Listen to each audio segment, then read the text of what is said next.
Tree of Ian, one I'm Matt, and I died in a bus accident on my way home from work when the bus I was in was T-boned by a runaway speeding truck.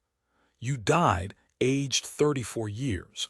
Death on impact, an old man said nonchalantly. He reminded me of Santa Claus, a little bit anyway. It was the mustache and beard. Oh, I did. I was in a plain white space. It reminded me of the scene where one of those actors played a god, so I looked at him and asked, "Are you God and do I stand before the pearly gates?" He looked thoughtful for a moment before he answered, "You could say that. I am one of the many gods. My name is Mozart and I'm an administrator of the soul recycling and transmission system." Mozart? What a name. I don't recall Mozart having a beard, though. A soul recycling. Wait, that sounds like reincarnation. Yes. Very much like all those Isekai stories you've been reading. Oh, that's a good way to explain it. At that moment I thought I'd hit the lottery, and remembering all the other reincarnation stories I read, I couldn't help but feel a little excited. Would I get to build a harem? I would like a harem. That would be quite a nice change from my single-ass self.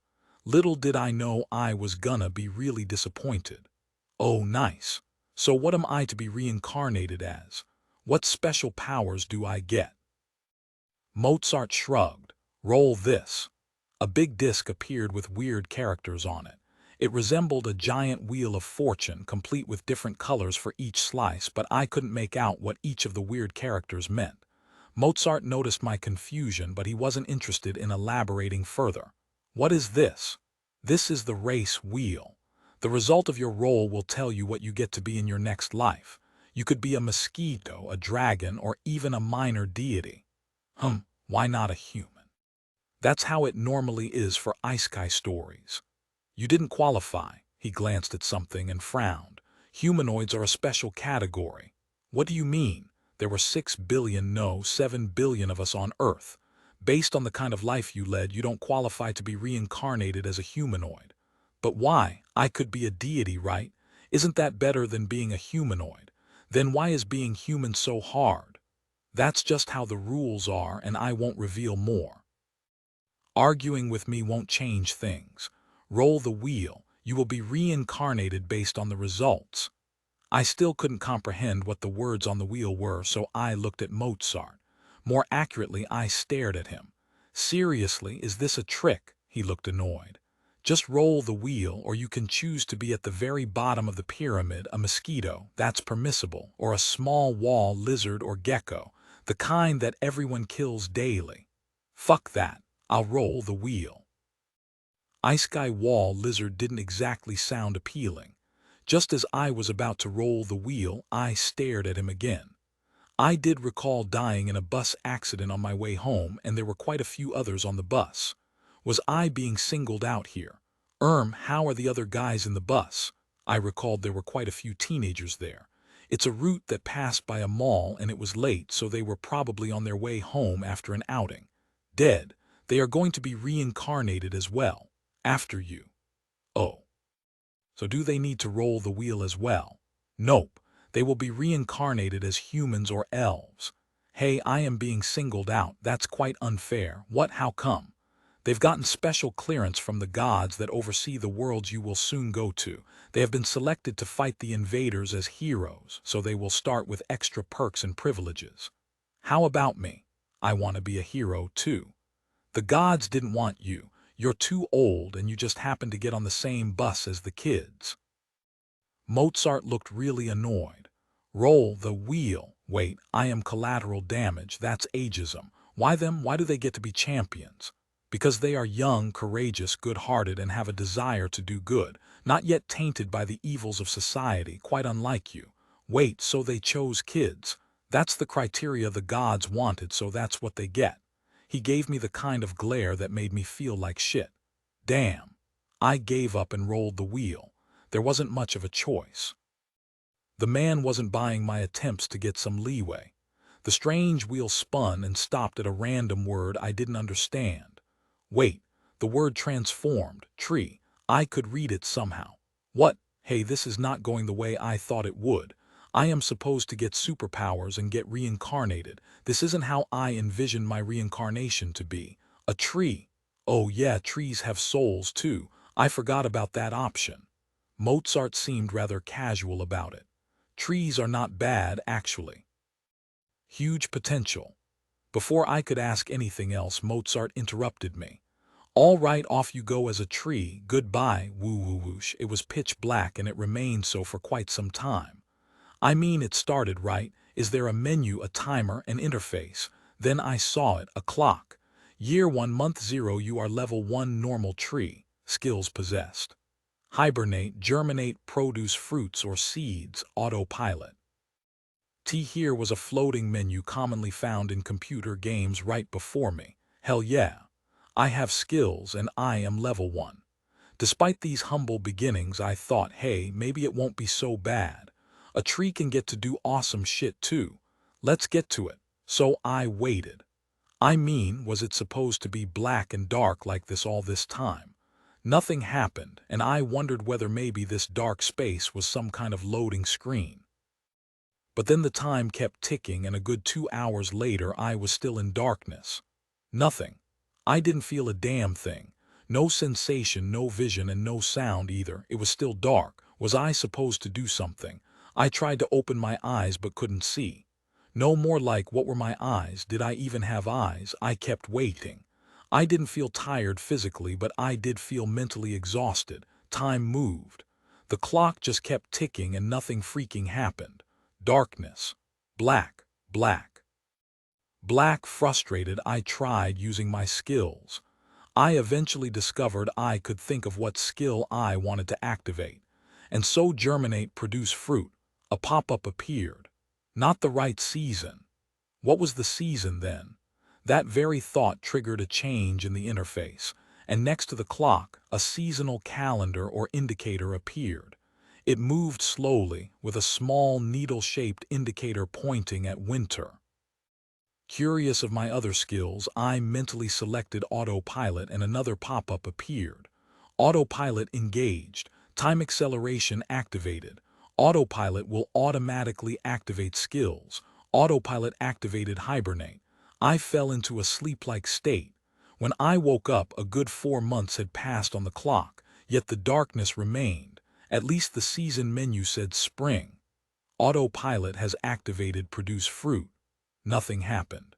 It was still darkness to me. With autopilot active, time passed quickly. At first, I thought I misunderstood the clock, but it soon became obvious that a second was actually equal to an hour, which was really convenient because there was absolutely nothing to do. I watched the time pass by quite quickly. A year went by. Then another year passed. And another year.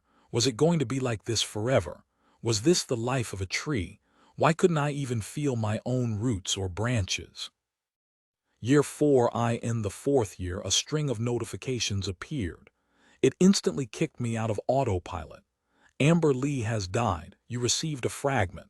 Samantha Chundran has died. You received a fragment. Peter Varoufakis has died. You received a fragment.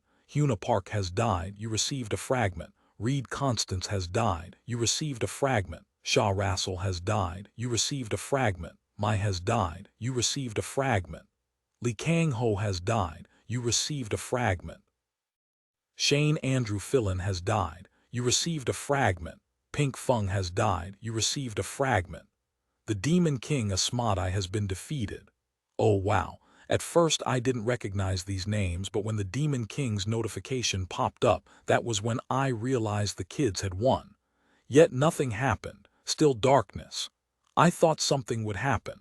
Perhaps I'd see a prompt that told me our mission was complete and we would move on to the next reincarnation, but nothing changed. I thought that might be the trigger for me to escape my darkness, that perhaps I was a prisoner cursed by the Demon King, but there was absolutely nothing. Time passed, and a few years later more notifications appeared. Similar to the others, they just said, Seda Maru, Mark Antoinette, Kim Possibrew, and Samantha Charleston died. I received a fragment with each. What are these fragments? Year 15, Demon King Astaroth has appeared. Frankly, I thought I should panic, but trapped in darkness, there was absolutely nothing I could do. A string of notifications popped up a few months later. Azares Fox, Sarah Cole, Pamela Sayes, Lucy Braveheart, Winston Chow, and Roald Strump all died. Cumulatively, I now had a total of 20 fragments. It seemed to suggest they had been defeated by this latest Demon King. Why else would they die? Year 16, the gods have summoned 20 new heroes. God. More kids. I mean, they had to be kids, right? Also 20. Wasn't that huge overkill? Year 18 T-Woe years after the new batch of kids was summoned, the Demon King Astaroth was defeated, but another 11 kids died. So now, I had these 31 fragments with their names sitting in my menu. For a bunch of heroes, they sure didn't last very long against demons. Or were the Demon Kings just so powerful? And 2 years. The Demon King could have destroyed a huge number of things in 2 years. I got the feeling this was a circle that never ended. Demon Kings appeared, and the gods summoned heroes from Earth to fight them.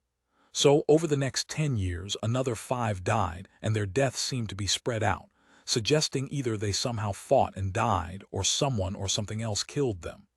Year 30, another Demon King appeared, Demon King Dantalion, and a short while later, another 4 heroes died.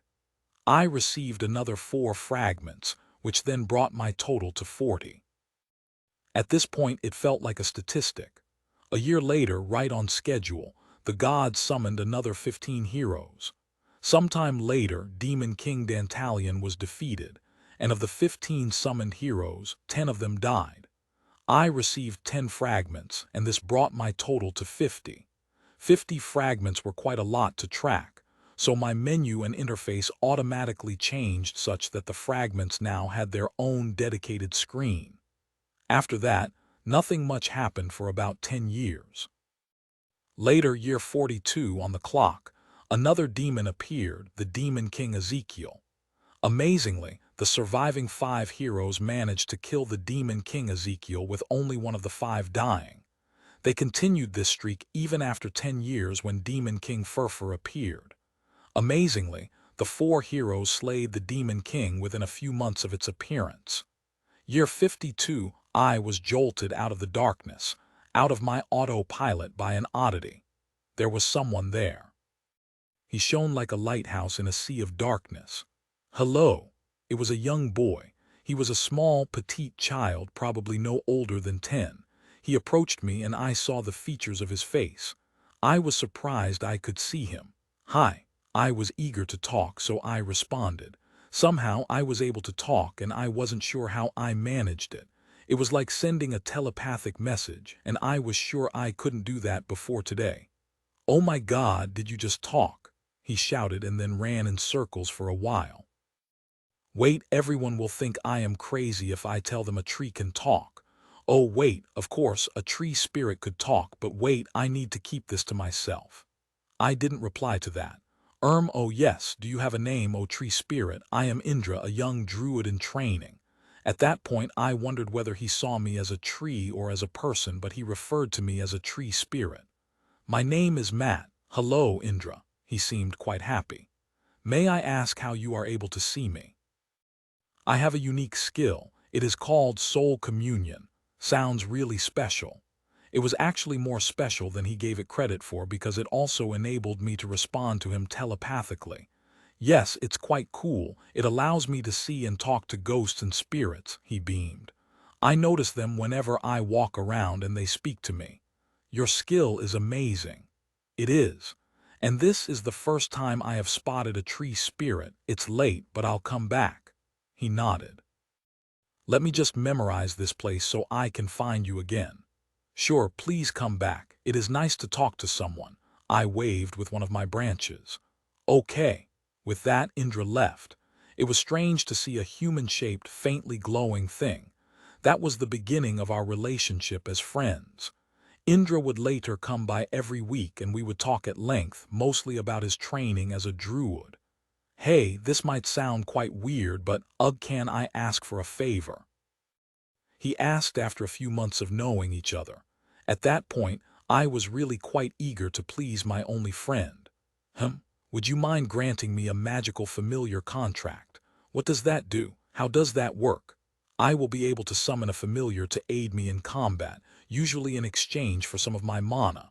I would love to, but I don't think I can do too much. I am not sure if I have any combat powers either. All I had now was the power to make seeds and fruits.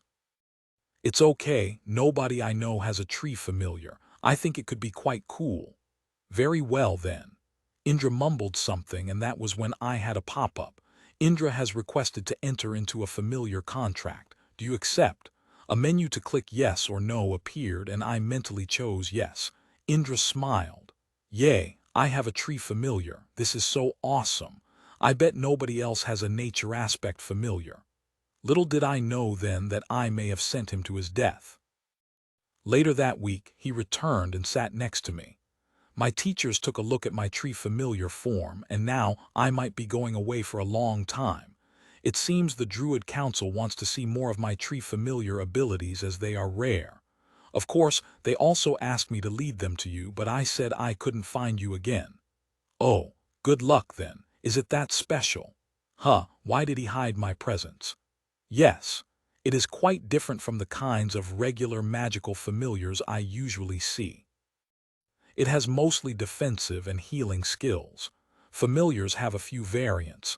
There are those summoned by way of a magical contract or those granted by nature's aspects. That's very interesting. You used my skills. Yeah, I did. I used them a lot. I didn't even realize he used my skills. It seemed like once I agreed to the familiar contract, I didn't really need to do anything. Of course, I wondered why my familiar was even useful and wondered what my tree familiar's skills would look like. Pop-a menu appeared. Tree familiar ironbark skin, healing fruit, lesser natural healing boost.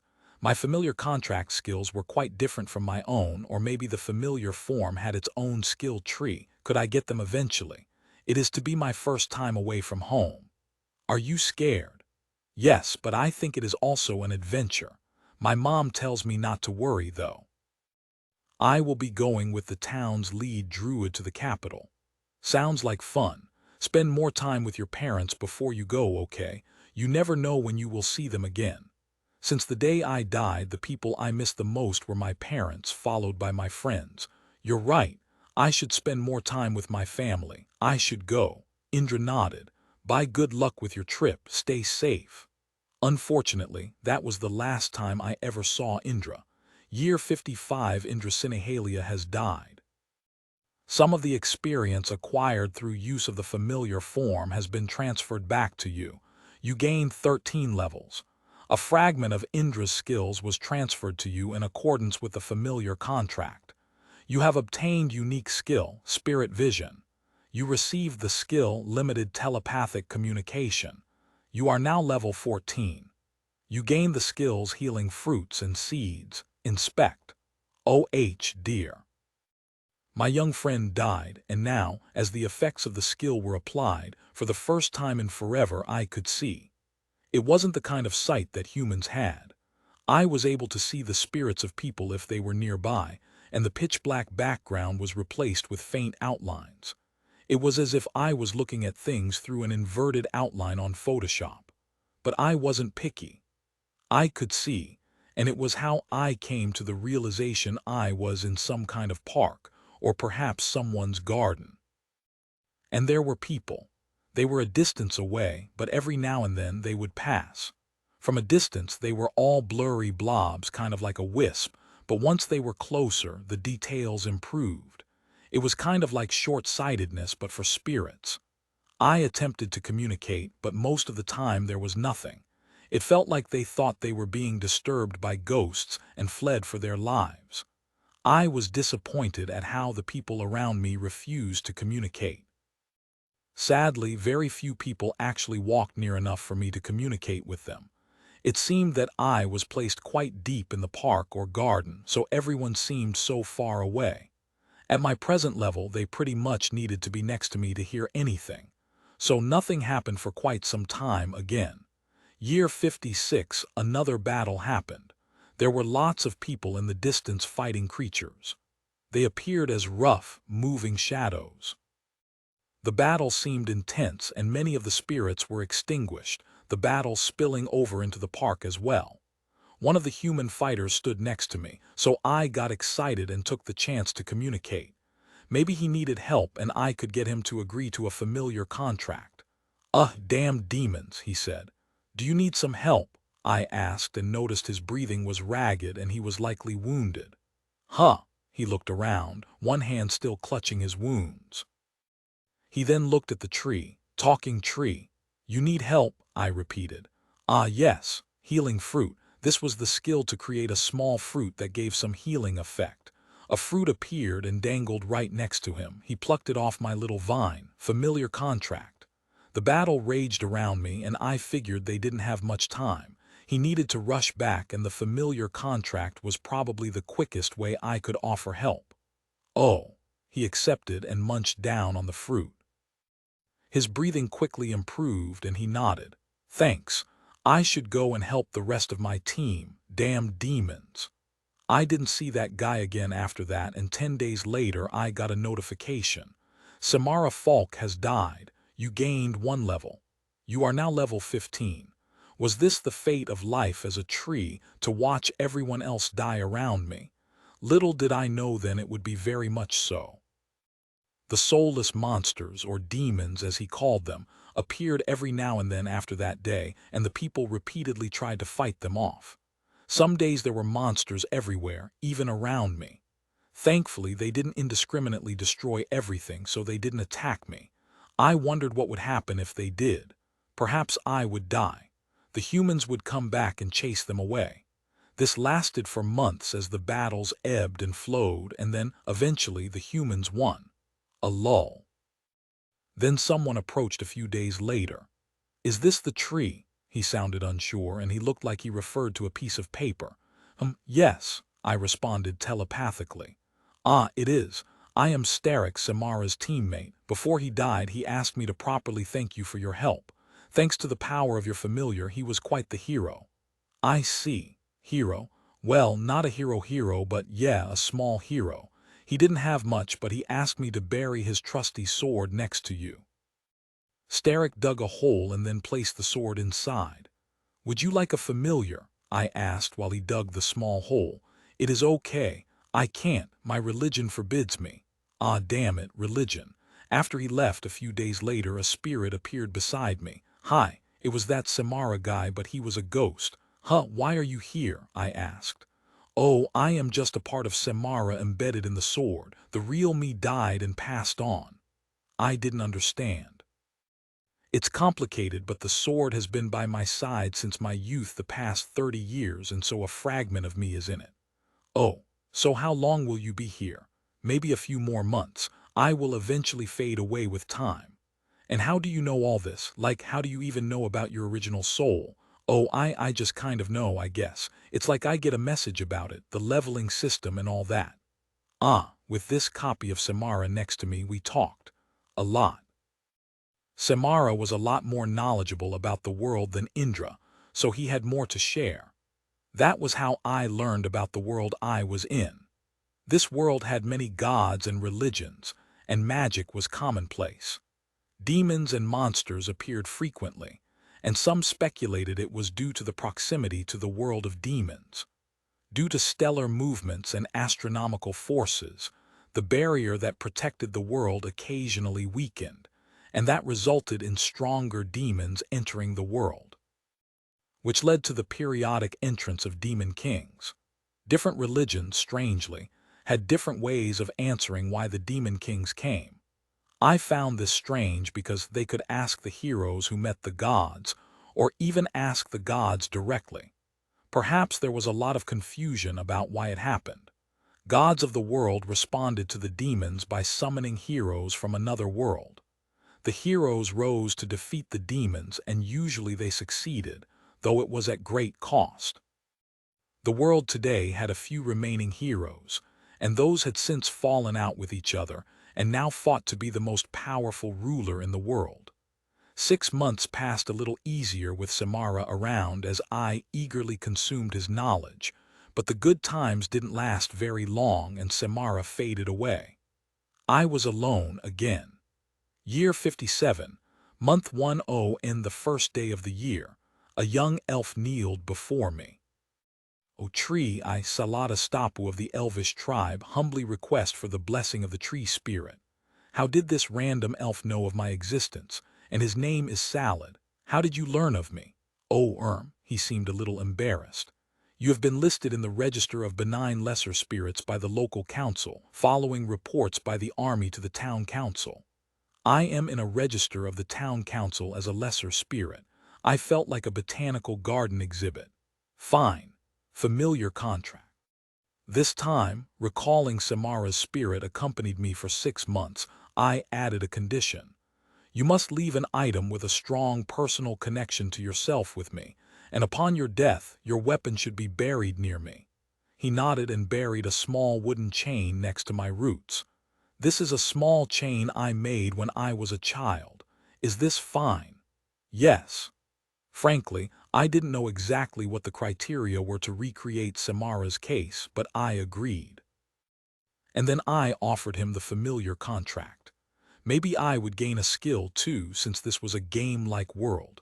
He bowed and then left happy. I sighed and went back into autopilot mode. I wonder how long they'll live. Year 57, month 8, another elf came to find me. He was a boy by the name of Chrysanta Fillings, and I offered him the same deal I offered Salada, the familiar contract, and he buried a small metal ring. Happy, he then walked away. I wondered how long I would have to live as a tree. A pop-up appeared. Trees are eternal if they don't get killed. No shit. Year 57, month 11, I gained a level. Level 16, but nobody died. Strange. Year 57, month 12, somebody visited. He didn't respond to me, but he seemed to be trimming some of my branches. Since I didn't feel any damage or pain, I allowed him to continue. He collected the trimmed branches, picked up leaves, and left once he was done. Year 58, month 1, I had gained a level. Level 17. With the level, I acquired a skill called self-visualization. Despite the skill's title seeming to mean something else, it just meant I was now able to look at myself. That was the first time I could see all my branches and roots. I was actually pretty big, about the size of a small house. Being able to see myself, thinking I recognized leaves from the trees in my past life that could be used to brew teas, I wondered if the guy who trimmed my branches and collected my leaves was doing that with them. Maybe that was why I was gaining levels. Year 58, month 2, another elf, Corna Corolla, came and asked for a familiar. As it turned out, some elves had a thing for tree spirits. So typical of elves, tree huggers. Anyway, I agreed and gave her the usual terms, but I also made a special request that she come back every 6 months and tell me what was happening in the world. Year 58, month 6, I gained another level, but nothing in particular happened. Level 18. I suppose that was a good thing. I kept wondering why I gained random levels. Maybe it was just a tree thing. Year 58, month 7, a human had come and asked for my blessing to heal his child from a disease it suffered. I am not sure whether I can, I replied, but I can try. Bring them to me. They returned with a small baby, probably around 8 months old. He looked really sick as his spirit appeared extremely faint, flickering. I created a magical healing fruit with all the nutrients I could gather. The man fed it to his child. The child still looked sick, and then they left, the man looking sad. 3 days later, he came back with the child. The child's spirit looked better. It turned out that the child had actually been suffering from a very bad fever, and my fruit had helped. The father was grateful, as I'd been his last hope. From what I had been told, due to the war against the demons, there were no healers left. Most of them died some time ago, and those who survived now served in what was left of the army of this country. You gained a level. You are now level 19. The man returned a few days later again with poop. Cow poop. He mixed it into the dirt. Fertilizer. Yet I felt nothing. I thank my lucky stars I lacked the ability to smell. Though since I was a tree, I presumed the poop would smell like food. Year 58, month 12W in Tur. Due to the seasons, the system restricted me from creating fruits.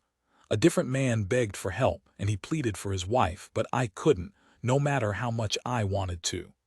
I told him winter was the time when I couldn't create fruit. So I told him to hang in there and return when spring came. Year 59, month 1T, he man returned and cursed me. I guessed from his behavior that his wife didn't make it, so I didn't respond to his curses. Yet after the exchange, I gained a level and a skill.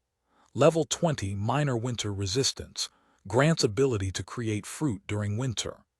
Yeah, that man would hate me if he ever found out. Year 59, month 2, a young lady dropped by and begged me to protect her husband. He would be going to war soon to defend the country from a demonic rift that had appeared. Her voice cracked like she wanted to cry, but I was a tree, so in my mind I could only empathize and explain I wasn't a god. I didn't have the power to provide blessings. I was just a tree that happened to live here. Is there really nothing you can do? She asked. Does he want a familiar? She paused and thought for a moment. I'll ask him. The next day, a young man came along with the young lady. Is this the tree you've been visiting? He glanced up and shrugged. Doesn't look very impressive. Please, Andy, a familiar might protect you. He shook his head. Do you have no confidence in me? It's not that, but if something can give you a bit more protection, will you not take it? Andy sighed and approached me. This is so weird talking to a tree, but hey, if you can hear me, may I get a familiar, just so that my wife feels safer. I wondered whether having a familiar would offer any protection, as they might overestimate their own abilities and end up taking more risks, but I offered a familiar contract anyway. The wife buried a small pendant in exchange. Oh wow, there really is a spirit here. Just take it, Andy. Don't be stubborn. Think about whatever would happen if you died. Yes, yes, he accepted, and the couple left. Year 59, month 3T, he man with the sick wife returned with something in his hand. Oh no, an axe. He scolded and shouted for a while and started to swing his axe. However, I didn't feel any pain, and I realized that my trunk was really, really hard and tough. After some time, he gave up, cursed, and left. Through his curses, I learned that the town was named Motten. I wondered how that other guy managed to even trim my branches. Year 59, month 9, a bad month, really. The month started with 3 deaths as the 3 elves all died within days of each other. Corna Kerala has died. Salada Stapu has died. Croissanta Fillings has died. I gained 15 levels after the 3 elves died. I was now level 35, and I also transformed from a normal tree to a spiritual tree. My skills were mostly healing and defensive, but I also gained a skill called Tree Rebirth. I wondered what it did. Year 59, month 10D, ETH came to the town of Motten. Monsters. They attacked the town every day, and as much as I wanted to help, nobody got near enough for me to grant a familiar contract. They fled, and in all that chaos, they were not about to listen to a random voice. Hell, they probably wouldn't even notice me. Battles raged in the distance as the defenders lost to the demons. On the last day of the month, a notification sprang up. Arsene Amir has died. You gained a fragment. Oh, one of the heroes fell. Year 59, month 11, Demon King Baal has entered the world. Otten at this point was deserted. There wasn't a single soul I could see with my spirit vision. I hoped they fled rather than died, but the past month's battle made that seem rather unlikely. Everyone who remained had died. Year 60, month 2, monsters wandered everywhere, and these demons tried to cut me down, but thankfully my bark and skin defied them, and these monsters gave up once they realized it was pointless. I never expected trees would be so strong. Year 60, month 9, Teehee town of Motten was no more. Oh shit, I thought as I spied something powerful on the horizon. Is that a demon king? He was huge. A massive presence the height of a 15-story building. Even at a distance, his presence burned and I could see a soul, but unlike human souls that normally appeared a faint white in color, the Demon King's presence was a bright red one and surrounded by a constant, burning, reddish fire. He turned, noticed me, and walked toward me. He roared and the earth trembled. Oh shit. I shivered and didn't even know how when I had no sense other than vision. What? He raised his arm and slashed. An intense flame seared me like a massive pot of hot oil was just poured all over my body. Ugh, I yelped, but no one could hear me. For a tree, I was both amazed and frightened. I could feel so much pain. The entire top part of my body broke apart. It had been chopped off. For a moment, I thought I saw a burning soul smiling eerily, and then it walked away. It must have been my imagination. I was still overwhelmed by the immense pain, pulled in multiple directions, but I thought I'll live. I'm still alive. I was just a stump now, but somehow trees didn't die so easily. The Demon King disappeared into the distance, and once he was out of sight, I fell into a kind of recovery sleep. Year 65, month 2. IV slept for the past 4 years. I quickly tried to feel myself and realized I was still just a stump, but a few small green shoots had emerged from the edges. There was a notification menu that thankfully recorded the string of messages I missed. The remaining heroes were killed, but amazingly they managed to slay the Demon King Baal, or at least I think that's what happened. Also, I gained a level which made me level 36. I also had a title now, Demon King Survivor. Year 65, month 8. He knew shoots didn't grow very well. In fact, they survived no longer than a week and then died. But new ones would eventually regrow and take their place. I noticed my ability to stay conscious was correlated to how many shoots were out, so when a lot of the shoots died, I usually lost consciousness. Despite my consciousness wavering, I noticed a random elven druid visited. "Oh, old tree, are you still there?" He touched my stump and carefully inspected the damage from the Demon King. "I'm not that old." "Yes, I am," I replied, but he didn't seem to understand me. In fact, he didn't hear me at all. I waited for him to reply, but he just stood there quietly. Eventually, he spoke. "Ah, the damage must have really weakened you." He touched the stump and seemed to be using some kind of druid magic. "I can't do much to help, but this will make you feel better." I felt invigorated, but only temporarily. That energy quickly drained away. "The Demon King's presence has tainted these grounds. That is why you are unable to recover. To survive when the fire still burns and the ground is corrupted shows you must be strong." I didn't sense the Demon King's presence, but maybe my ability to see was impaired as well. As I still couldn't really keep myself awake for very long, I didn't dwell on it. "I will help you, and that will include moving you out of these tainted lands," he said, and then left. I wondered how he planned to move me. Year 65, month 9. A few men arrived, and all of them seemed old. "Oh, and the druid from last month. This is the tree I mentioned. It is amazing it survived an attack by a Demon King, and look at those flames." "Indeed.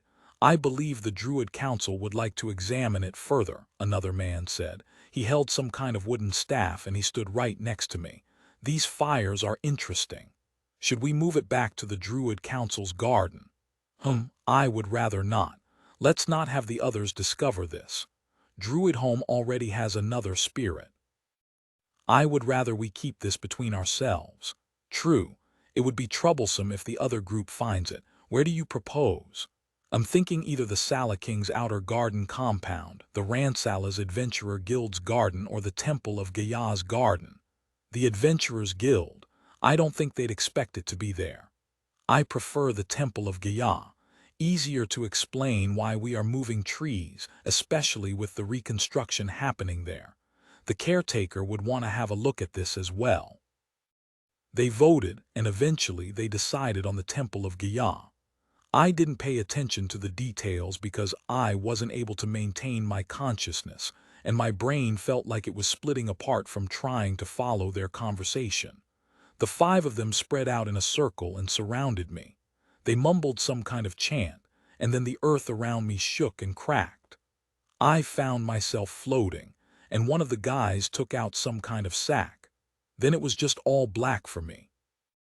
Maybe they'd somehow sucked me into the sack or used some kind of druid tree-moving magic. I wasn't sure. Once my roots no longer touched any dirt or earth, I just lost consciousness. Year 65, month 10. How is it reacting? Better than expected. Its color seems to be returning and the taint of the Demon King fades, but the fires remain. Did I say how amazed I am that it can resist the Demon King's fire attack and also its corruption? Yes, you did. But I think most druids would be. That's what makes it worth studying. The guys talked, and I could still hear them faintly, but my consciousness faded away every now and then. They came over every other day to check on me. Year 66, month 2. I felt much better after time had passed, and I could stay awake. The druids still came over regularly, and I noticed they had been casting some kind of spell on me. I sounded like some kind of appraisal. On top of that, they poked me with weird contraptions, and they seemed very interested in my stump, mumbling about the fires of hell and stuff like that. Still, I was too sleepy to think too much, and every time I tried, I'd get a headache. Year 66, month 3. Is this the tree? An old man came to visit. Seriously, I'm really popular with old men. Is it a thing in fantasy worlds for old men to constantly poke at things? Yes, a younger man replied as he joined him. The old man touched my stump and appeared rather deep in thought. From Motten, you say? Yes, it survived a Demon King's claws. The scars on the stump still flare a little with the demon's fires. Wait, the Demon King's fire was still burning my stump. I took a good hard look at myself with self-visualization, and that's when I felt a surge of pain. It seemed that my skill autopilot had cut off a portion of my senses, so I didn't notice I was burning. Status: the fire of Baal. Whoa. And ow. Ow, ow, ow. It felt like touching a hot kettle for a long time. Pain, pain. Autopilot suppressed the sensations from the burning surface. These fires, have we tried using them? The old man asked. The younger man scratched his chin. The Demon King will return soon. We can better protect ourselves if we know what we face. What do you have in mind, caretaker? The younger man asked. Can we defeat demons with their own power? The caretaker mused, twirling the stick in the fire. The question stunned the younger man. Caretaker, to use the demon's powers, that may be seen as witchcraft and even blasphemy. Best not to repeat it. The younger man shook his head. You are right, the caretaker sighed. Year 66, month 9. T-hat month. More people investigated the endlessly burning fire on my stump. Usually, it was the same old men with different contraptions or spells, but more had come. The investigators did strange things. They doused me with holy water and extracted my stump surface. They thought I was strong enough not to die from the fires, and not let it burn the rest of me, but not strong enough to extinguish the fire. My body continuously regenerated a fire-resistant layer, and that layer was replaced by another layer once the fires completely consumed the upper layer. The fire of Baal interfered with all my attempts to telepathically communicate. I suspected they heard something, but the fires must have distorted the details. Year 67, month 1. It happened at night. A group of masked men snuck into the temple grounds. They were dressed like typical cultists in dark hoodies and masks, and they carried weird religious items. How did I know? Well, they talked. This is it. The tree that carries the fires of the Demon King. One pointed. So the rumors are true.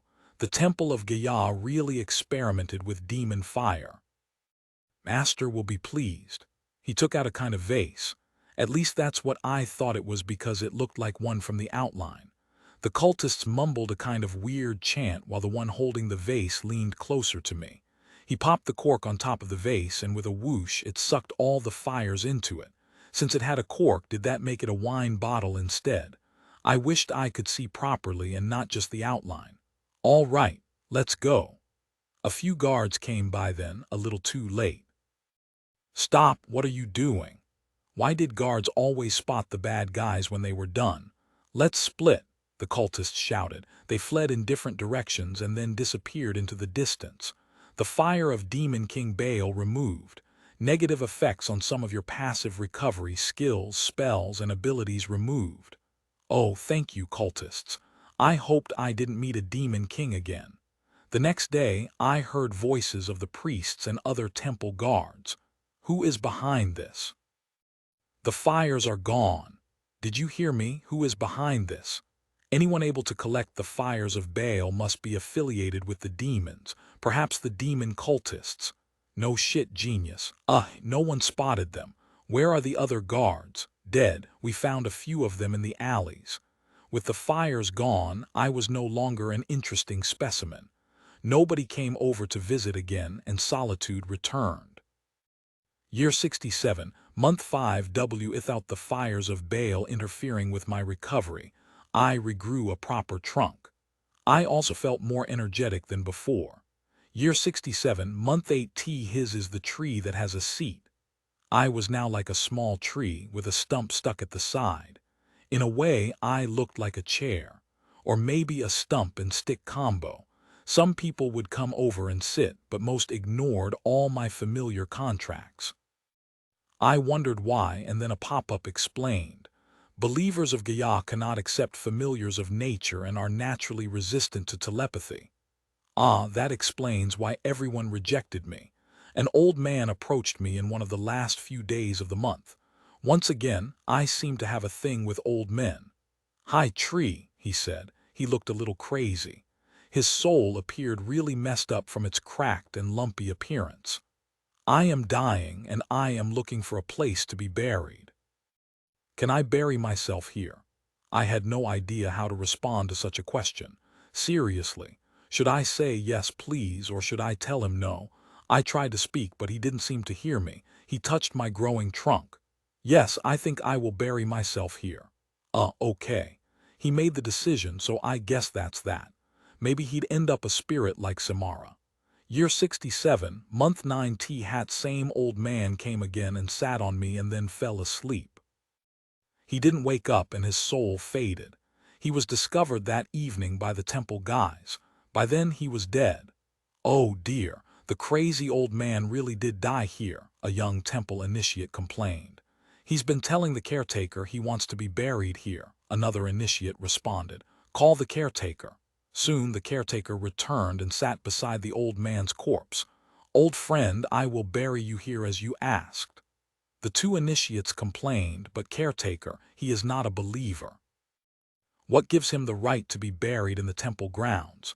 He was a believer. His 3 sons fought valiantly against the demons as a part of the warriors of Gaia, but their death made him curse us, curse the temple for bringing doom to his family, so he stopped believing. In his dying days, I believe he came around. If you say so, caretaker. The next day, they dug a hole next to my roots and buried the old man. Strangely enough, he wasn't in a coffin. I wondered whether they had such a culture here. Come to think of it, I didn't recall ever seeing coffins, not that I would have given where I'd grown. Still, a part of me felt relieved I wouldn't get chopped up to be made into coffins. Year 67, Month 10 HLO Tree Spirit. "Oh, hello, old man." The old man had actually transformed into a spirit, even though it took a week. I wondered what took him so long. Was there like some kind of incubation period? "Did you wait long?" "No, I just appeared today. I'm quite surprised to see a tree spirit here." "So, you didn't know I was here?" "I just liked the location. It seemed like a nice place to be buried, protected by the temple and next to a tree that had survived so much." How morbid. Thinking about where to be buried, that sort of thought never crossed my mind. The old man's spirit shrugged. "You are a tree. Death must be a strange thing for you." Never mind. Why are you here and why didn't you move on?" "I want to, but I have a lot of regrets. So much anger and hatred, frustration for the temple of Gaia, anger at the gods and demons, anger at how weak I was to let my children die." You're self-aware about it. Must be a foreign concept for trees with no family. I understood it quite well, but I chose not to interject. Life and death, to lose your children to monsters, to flee when your children are fighting. Do you know how much I regret it? Number, tell me then, why did you flee? He wanted to vent, so I gave him the chance. To protect my younger children. I ran with their wives, their kids, my grandchildren. Then you did your part. No, no, I felt I should have been the one fighting while they fled. An old man like me choosing to run instead of fighting. That torment, it burns me. Is that considered running? Sounds pretty honorable to me, and if you stayed and fought, would it have made a difference? Maybe. I am much older, but when the demons attacked many years ago, I could hold a sword well. I was much higher level, and I had better skills. It was wrong for them to entrust the protection of their wives to me. I, the dying old man, should have been the one fighting and holding off the demons while they made their way out. They must have believed you could protect their wives and kids better than they could. Hey, I didn't sign up for spirit counseling. If this guy is going to vent at me for the next few months, I am going to hibernate. So what? I should have knocked some sense into them. I needed to cut this guy off. You are dead, let it go and move on. No, I cannot, I must not. I spent the last few years thinking back to that day when we parted in Albast. I should have stayed and they should have left. 13 years, and every night I think about it, if I made a different choice. If you are dead now, you can't make a choice anymore. I am a spirit. There must be something I can do, something I can change. That is why I am still here and not in the underworld. I believe Gaia is not so cruel as to force me to remain. What would that be? I don't know. The old man, Jew as I learned his name was, spent a lot of time being upset over the death of his 3 sons. I occasionally humored him, but I mostly ignored him and went back to sleep. Year 67, month 11, Andy Shulan has died. You gained 9 levels. You are now level 45. I totally forgot about that guy. The guy whose wife came and begged for protection. He lived really long. Have you heard? The South Army fell in battle against the demons. Initiates chatted in the garden, and with the levels my vision and range of hearing improved. There was clearly a passive boost to the effects of skills just from becoming a higher level. The demons must be strong. You seem to be interested in the conversation. Jua's spirit sat next to me. I was eavesdropping. Yeah, I am. Who's this Andy Shulan? I was just interested because, well, he seemed familiar. Oh, one of the more famous local fighters. He was considered mid-tier and was known for his defensive skills. He contributed quite significantly to a few battles with his healing and defensive abilities. His frontline combat support had saved many lives. Don't armies have mages and healers? What's so special about him? Was that the hero? It seemed rather strange that a familiar could make such a difference. Mainly because he was on the front line. Healers and mages can provide support, but they do so from the back, and there is usually a delay. Mages and healers can be in front too, of course, but most mages lack close combat abilities, and that makes them vulnerable. Shulan was a fighter with a defensive mage and healer's abilities, so that was a good niche for him. I found myself quite impressed by Jua's analysis. Hardly, but every generation has to fight multiple demon kings and help their champions throughout their lives. Combat ability is a necessity. Almost every 10 years, it's proven necessary. True. I'd forgotten that multiple demon kings had appeared since I came into the world. What a cruel, harsh place. A mage can cast shields that provide some reduction in damage as a passive enchantment, but someone like Shulan could create a wooden barrier to block or parry specific attacks. Both are useful but in different ways. Makes a lot of sense. So, why are you interested in Shulan again? We used to have a familiar contract. I mean, I gave him a familiar a long time ago. Jua's spirit paced around me, seeming to think. My statement had triggered some kind of eureka moment. So, you and he have a familiar contract. Does that mean you were the source of his rather unique defensive powers? He looked at me with hopeful, curious eyes.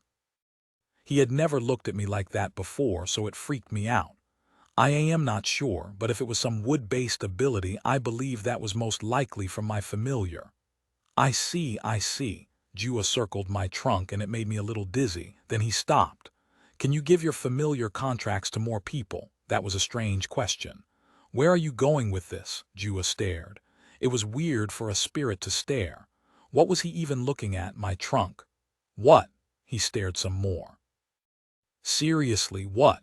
You have power to reduce casualties in battle. Imagine if the world had hundreds of warriors with incredible defensive powers, we would see less death, and we would have higher-level warriors all around because they would all survive longer.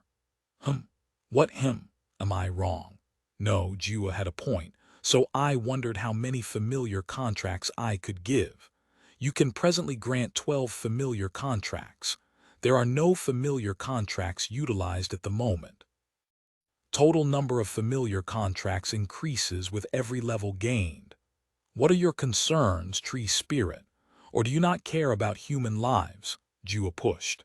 Grant more familiar contracts and let those with your powers protect more people. Why should I? Giving familiar contracts made sense because I gained experience from it, but, frankly, I didn't know why I was hesitating. I looked at Jua and considered my response, but all the thinking gave me a headache, so I decided to take a nap. Year 68, month 1. Why our naps are really long. Time moves differently for trees like me, I responded, but then I wondered why I did. Maybe reincarnation meant an entirely new set of experiences in this world. So familiars. Jua kept pushing and I ignored him. I still wanted to think, and he mumbled something about me and my absurd time frames, but then again, maybe I should take a chance. A druid dropped by as we spoke. Ah, you are doing well. The new part of my trunk had reached a reasonable size now, right next to the stump. The surface of the stump was still charred black, but it was healing. Hi, I reached out telepathically. The druid startled and he looked around. Is anybody there? No one, only me, the tree. Huh, he stared at me. You talk. Yes, do you want a familiar contract? I could be blunt like that. UHNO. Okay, maybe I was a little too blunt. Are you a tree spirit?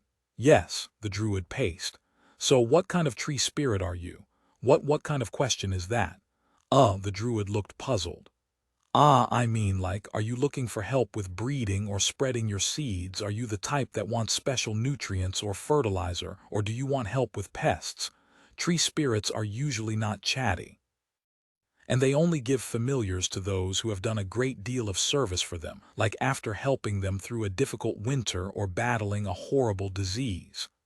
Oh, so do you need help with something? Is that why you are offering familiars? The druid circled a few more times. I heard you survived a demon king's attack. Maybe you need help with your wound, is that it? Wait, stop. Talk to me, don't put words in my mouth. I tried to talk to him, but it seemed he was caught in some kind of monologue and just presumed I needed help. Why couldn't he hear me? He stood over the stump.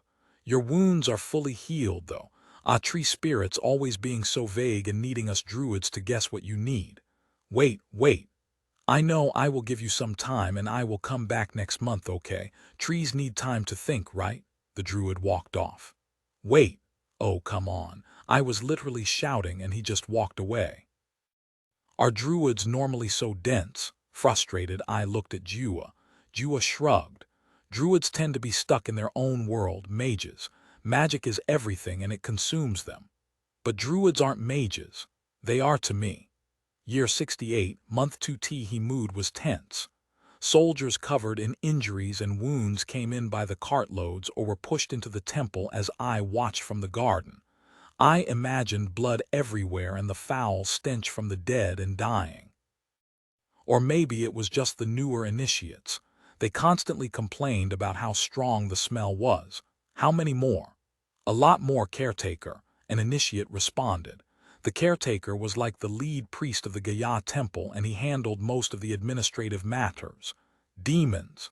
The caretaker perched over an injured man using some kind of healing ability. Yes, caretaker. Beast-type demons, about 100 from the rift.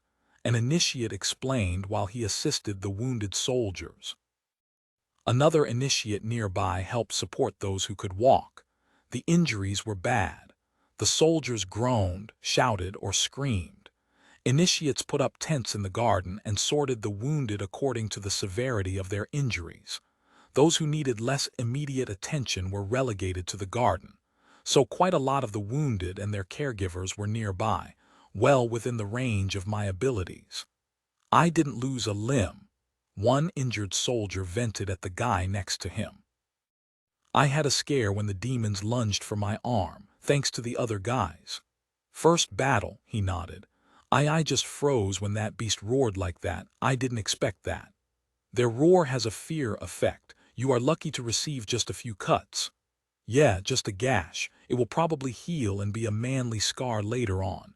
Maybe you can get girls with it, another soldier added, trying to lighten the mood and downplay how bad the wound was. Girls don't like scars, one of them countered. Says who? I've met girls who like scars. They say it looks really tough and they feel safe when they see it. No way. You guys are disgusting, a female soldier commented, and then she turned away and faced a sleeping female soldier. Hey, we didn't die facing those beast demons. Cut me some slack. I am just happy to live another day. Yeah. I was sure the female probably rolled her eyes at that. Did you kill any of those beasts? A soldier asked the others. There were about 30 of them in the courtyard, and they rested in the makeshift tents. Most carried a mix of light scratches or gashes. They wouldn't die, but they needed medical attention to prevent disease and infection. No, their hides are so thick. If I had one of those magic swords, maybe I would have gotten a kill or two. Your skills, did they not work? They did, but they're not enough. When do you think it's our turn? One of the soldiers who could walk asked as he sat next to another soldier. Once the heavily injured ones are dealt with, an initiate answered as they handed out water and some light food. Yeah, we understand, the soldier nodded. How bad is it in there? Bad, quite a few will not live through the night.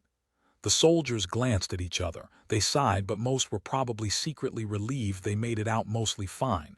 An initiate looked at me. Oh, I think that tree produces fruit every now and then. It is edible, so feel free to take it. We're short of regular food. Ah. I produce 2 or 3 small peach-like fruits per week, but if I wanted to, I could trigger a small bloom to produce more fruits overnight. I felt like helping, which would hopefully lead to some familiar contracts. The next day, I produced 10 small fruits, all with a mild healing effect. The soldiers didn't hesitate and consumed them. Tastes kind of bland. Feels like I am eating some kind of disgusting forest herb. If you don't like it, you can starve your ass instead. One grateful soldier smiled. I felt a bit slighted at the comments, and I realized I didn't have any skills that enhanced the taste of my fruits. Such human aspects should be considered after all. I feel a bit better, though. I think the fruit has a healing effect. Appraisal. One soldier held up his half-eaten fruit, and he looked at it inquisitively. There were skills like appraisal, too, and I wondered how it compared with my inspection skills. A loud horn blared, so loud my trunk vibrated and my leaves rustled. Oh, that is not good. Some of the soldiers looked at each other. Another attack. Looks like it.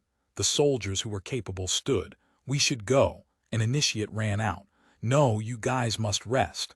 Going there with your injuries will just make it worse. But I am fully healed. A few of the men with light injuries had recovered as a result of the fruits. The initiate looked at them and noticed their recovery. Let me get the caretaker to verify before we let you out. I can't sign you out without his approval. The soldier nodded. Yes, normal tracking procedure. Please hurry and get the caretaker. The army needs our help if this attack is anything like the previous one. The initiate ran and called for the caretaker. The soldiers glanced at their fellow soldiers. You guys better eat more of that fruit then. Need you people back on the field once you are fine. Yeah, the soldiers shrugged. Stay safe and don't get killed. We won't. At that point, one of the soldiers walked close to me. Hey, thanks for the fruit. Since he was beside me, I pounced on the opportunity and immediately offered a familiar contract. The pop-up startled the soldier and he stared for a while. Oh, okay. He accepted the deal and then he looked at the other soldiers. Hey, go and say thanks, you might get something. Some of them laughed and walked away, but 2 others came over and gave me a pat on the trunk. Similarly, I offered both a familiar contract and they accepted after their initial shock.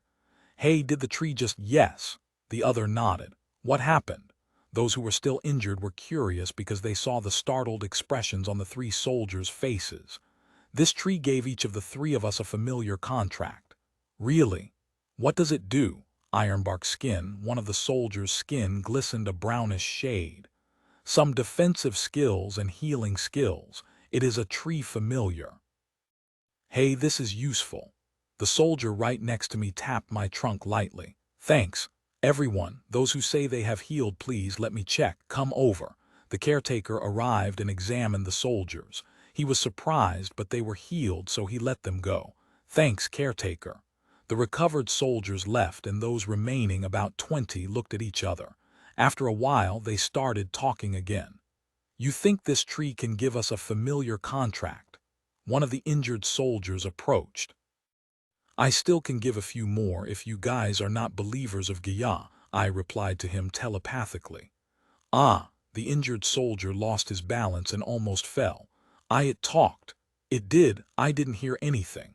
It talked into my head. What did it say? I think it said it can give a few more contracts if we are not followers of Gaia. But we are in a temple of Gaia. Is this tree not a Gaia's spirit? I'll go call the caretaker again. The caretaker approached and then looked at the injured soldier. You said this tree can give familiar contracts if we don't believe in Gaia. Yes. I attempted to reply but was repulsed by some telepathic barrier. The caretaker looked at me and then touched my trunk. Detect evil and detect spirit. His eyes widened. It really is a spirit. He looked at me and then summoned an initiate to fetch some materials while chewing on some kind of leaf. Ethereal vision. Hello, tree spirit. The caretaker looked at me and then he noticed Jua next to me. And you too, old friend. Hey, Jua smiled. Hi, who and what are you? I am a tree. But you have a spirit that is rare. That contradicted the statement I received from Mozart. I thought he said only trees of a certain size had spirits. Yes, I do have a spirit, but I don't know whether I am rare. You told the soldiers you cannot give them familiars if they are believers of Gaia. Yes. Your believers will reject a nature familiar. The caretaker thought for a while and then he said, must be the scriptures. Our God allows us to use only certain familiars. He then looked at the soldiers. Any of you not believers? I'm not. A soldier walked over. Not yet, at least. Can you give him a familiar contract? The caretaker asked me. I will inspect the familiar and that will greatly help me assess what I should do. I offered the soldier a familiar contract as the caretaker chewed a different kind of leaf. Accept the contract and open your menu. Oh, and eat this leaf. The soldier nodded, accepted the familiar contract, and munched on the leaf the caretaker handed him. Seriously, did they have weird drug-like leaves in this world? Wait, they must have. It was a fantasy world. Then his menu appeared for all to see. It was far more complicated than the menu I had. I wondered how I could see it, but I just could. Tree familiar level 1. Element, earth and wood. Rank, nature aspect. Alignment, neutral. Active skills, ironbark skin, healing fruit, minor regeneration, wood shield passive, damage resistance, improved healing, earth magic and wood magic enhancement. Hey, there were more skills than I remembered. So is the tree evil, caretaker? Should we revoke the contract? No, probably not. It is just not aligned to Gaia. Trees have alignment as well, the caretaker shrugged. No idea. Still, you soldiers can accept the familiar if you want to. I think it will be helpful for the battle ahead. As for me, I need to go talk to some druids. Year 68, month 3, Ovitz somewhere else, the caretaker said. Yes, caretaker. Is this really necessary? Yes. I brought this matter up with the temple leaders. and the conclusion is that we, as a temple, cannot accept a spirit that doesn't accept Gaia in our compound. It would be perceived negatively by the common folk if a tree in our temple tells them not to believe in Gaia. It is just a tree. The young initiate seemed rather baffled by it. I would have chopped it down if it was just a tree, but it is not just a tree but a spirit tree. One that has been helpful, and I don't see a need to destroy it. So moving it to a neutral location would be better. The temple initiate and the druid next to him both nodded. Understood. It didn't take long for them to decide. Other druids came over, surrounded me, and once again they moved me. The caretaker says you're a spirit, so we've got to move you, the druid said apologetically. We will be gentle and you will not come to any harm. Before I could respond, they chanted and the earth shook. My roots departed from the dirt and earth, and I lost consciousness. Seriously, moving was really annoying. Year 68, month 4 Africa. I was moved to a small village with about 50 or so inhabitants. Elves, all of them. It seemed to me that the presence of a spirit tree didn't go well with a lot of people in the city, so the druids decided to move me out into the villages. A spirit not aligned to the main religion of the world was seen as heretical to some. But one's loss was another's gain. The elves were happy to have a tree spirit in their small village, and I could tell their joy from their daily conversations. The leader of the village spoke to the druids and requested I be placed in the center of the village, apparently for my protective powers, whatever those were. The elves were quite chatty, and I met the leader of the village, a middle-aged man, Ricola. A tree spirit is good fortune for our small village. He gave off a pleasant feeling, so I immediately offered him a familiar contract the moment I could. I wondered then whether it was a skill the village chief had. An honor, oh, tree spirit. If anyone else wants a tree familiar, please let me know, I said. Certainly. I ended up giving all my remaining familiar slots to 8 more of the village's warriors. It helped them to protect the village. Year 68, month 5 R. Icola's wife, Lawfin, was pregnant. They came over and asked for my blessing. I responded that I couldn't give blessings, but if they were to fall sick, they could come to me for some healing fruits. Year 68, month 6 T, he elven kids decorated me for a festival of the earth. The elves in this world were a little animistic. They believed in spirits of nature, and their god was the nameless great mother of nature. Yet it wasn't as if all elves believed in the same gods. Trees are spirit of nature, so this festival is also dedicated to you. An older female elf, Cassian, led the ceremony. She took the role of the master of ceremonies as she was a living record of elvish traditions. They ate fruits and vegetables and some hunted meat. They prayed to the earth for a good harvest, a good hunt and protection against demons, monsters, and humans. They had some kind of fermented sap, which made them high, and they danced through the night. Year 68, month 8 T, he tax collectors from the kingdom of Sala paid a visit to the elves of Frika. Ricola paid with what little gold or silver coins they had. Some of the elves in the village sold their excess foods in the city for coin, just to raise funds and pay their taxes. After the tax collectors left, Ricola sat next to me and complained, "These tax collectors are blood-sucking leeches. We get no protection from the army, yet we are forced to pay taxes lest we suffer the wrath of the kingdom's tax enforcement force. Ah, do you have demons here?" I suddenly wondered how elves dealt with demons. Oh, tree spirit, we do fight demons, but demons are usually drawn to places with many souls for them to kill. Sparsely populated places like our village are mostly spared from their wrath, or so we believe. It is only when the demon king arrives when the elves throughout the continent gather to fight it or used to. I see. One of the elf children ran over and knocked on my trunk. "Hey, tree, do you think you can give me a familiar?" Ricola patted him on the head. "Brislatch, please don't disturb the tree spirit. He has given all his familiars to the adults." Brislatch pouted and walked away. "How's Lawfen doing?" I asked, even though I saw with my spirit vision that she was well. The skill was quite good at telling the overall health of a person because a weaker person's spirit tended to wobble, fade, or blink. "She is well. It's been a few years since the last birth in our village. Everyone looks forward to it, especially Brislach and Wallen. They cannot wait for someone younger than them to appear." Year 68, month 10 IT was harvest season before winter.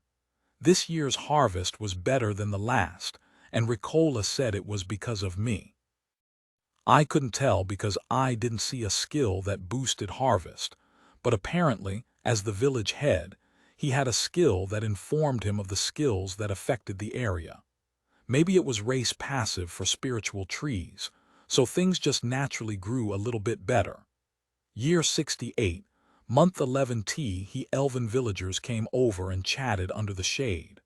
I'd grown quickly, and now I was close to my size before I'd gotten chopped down by the Demon King.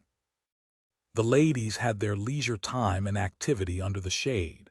Things like sorting or cutting through their harvest or occasionally processing hunted animals.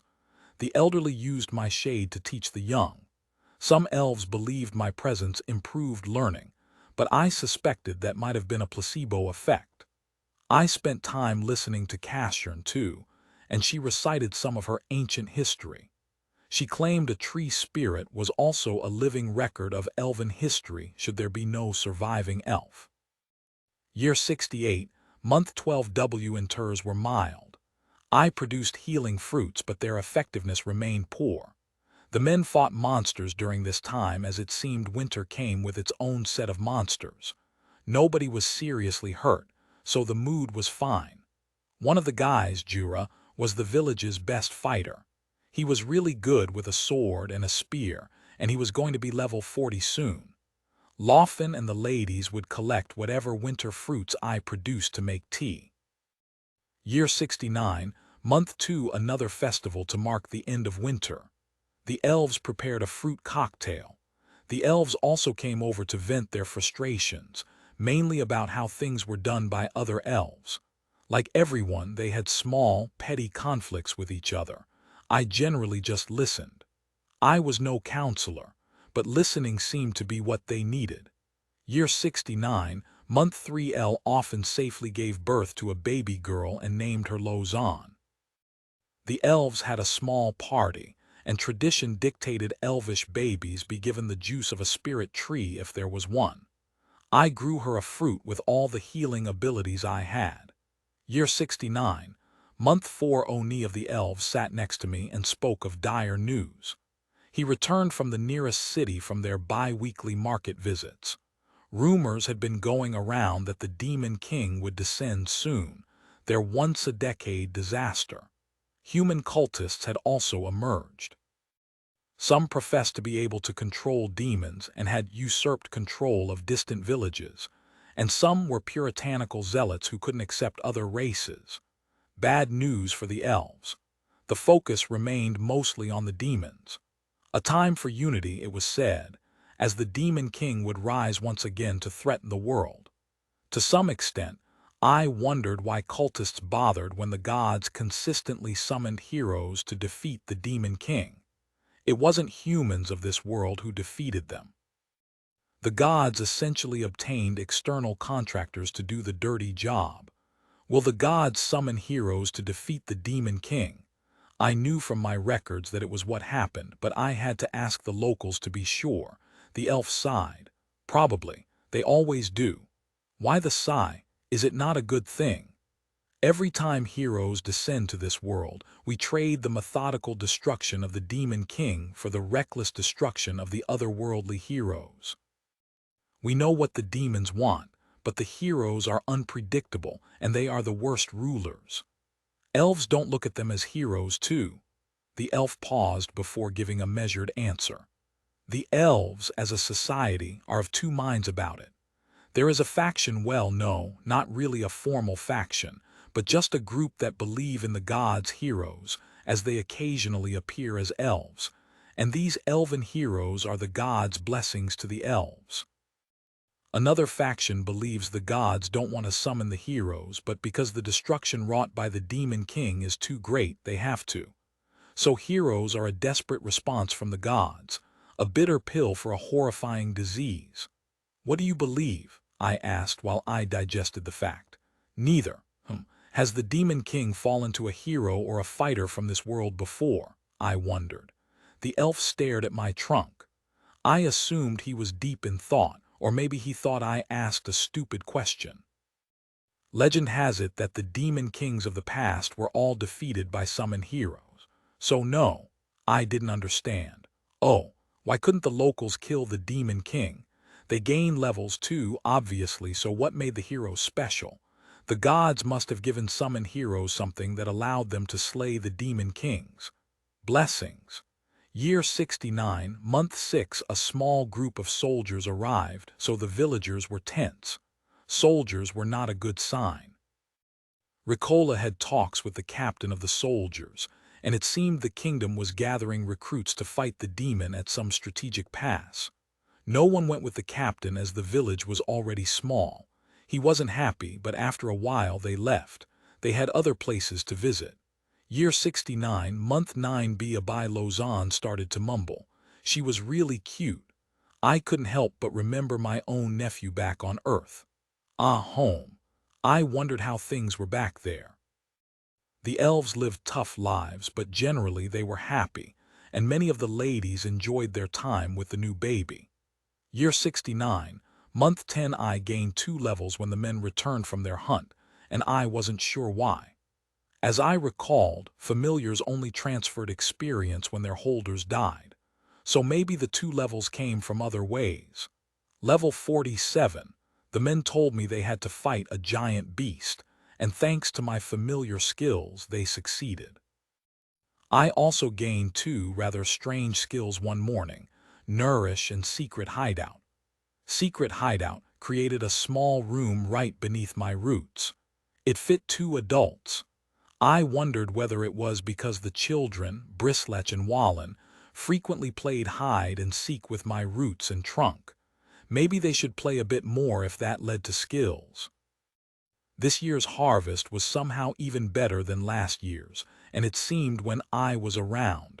The soil replenished its nutrients a little faster, so we went into that year's planting season with the ground more fertile than before. Year 69, month 11, El Austin was feverish. I made a small fruit of healing, and her parents fed her the juice of the fruit. It helped a little, and her parents calmed. Ricola also had an argument with the Sala Kingdom's tax collectors over the higher taxes, but eventually he relented and paid. They argued over protections and all that, and I thought I briefly heard the tax collectors cursing the elves under their breath. Racism was a thing here. Or was it speciesism? Year 70, month 1t, he men reported more human armies on the move.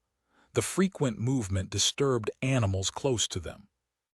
They said it was generally rare for armies to move about when winter was still so strong, so the demons' attack must have been really intense. Sala's armies often conscripted men who were poorly motivated and paid, and they were more prone to fleeing than actually fighting. To move them in winter wasn't a good sign. Somehow, by just existing, I also gained a level 48, and I finally obtained my first attack skill. I wondered whether it was due to my constant interactions with the villagers. Oh well, an attack skill. Root Strike. Year 70, month 2t, here was great unrest in the human cities and among the elves too.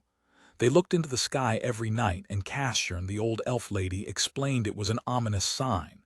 6 stars aligned in a hexagonal shape, the mark of the warp.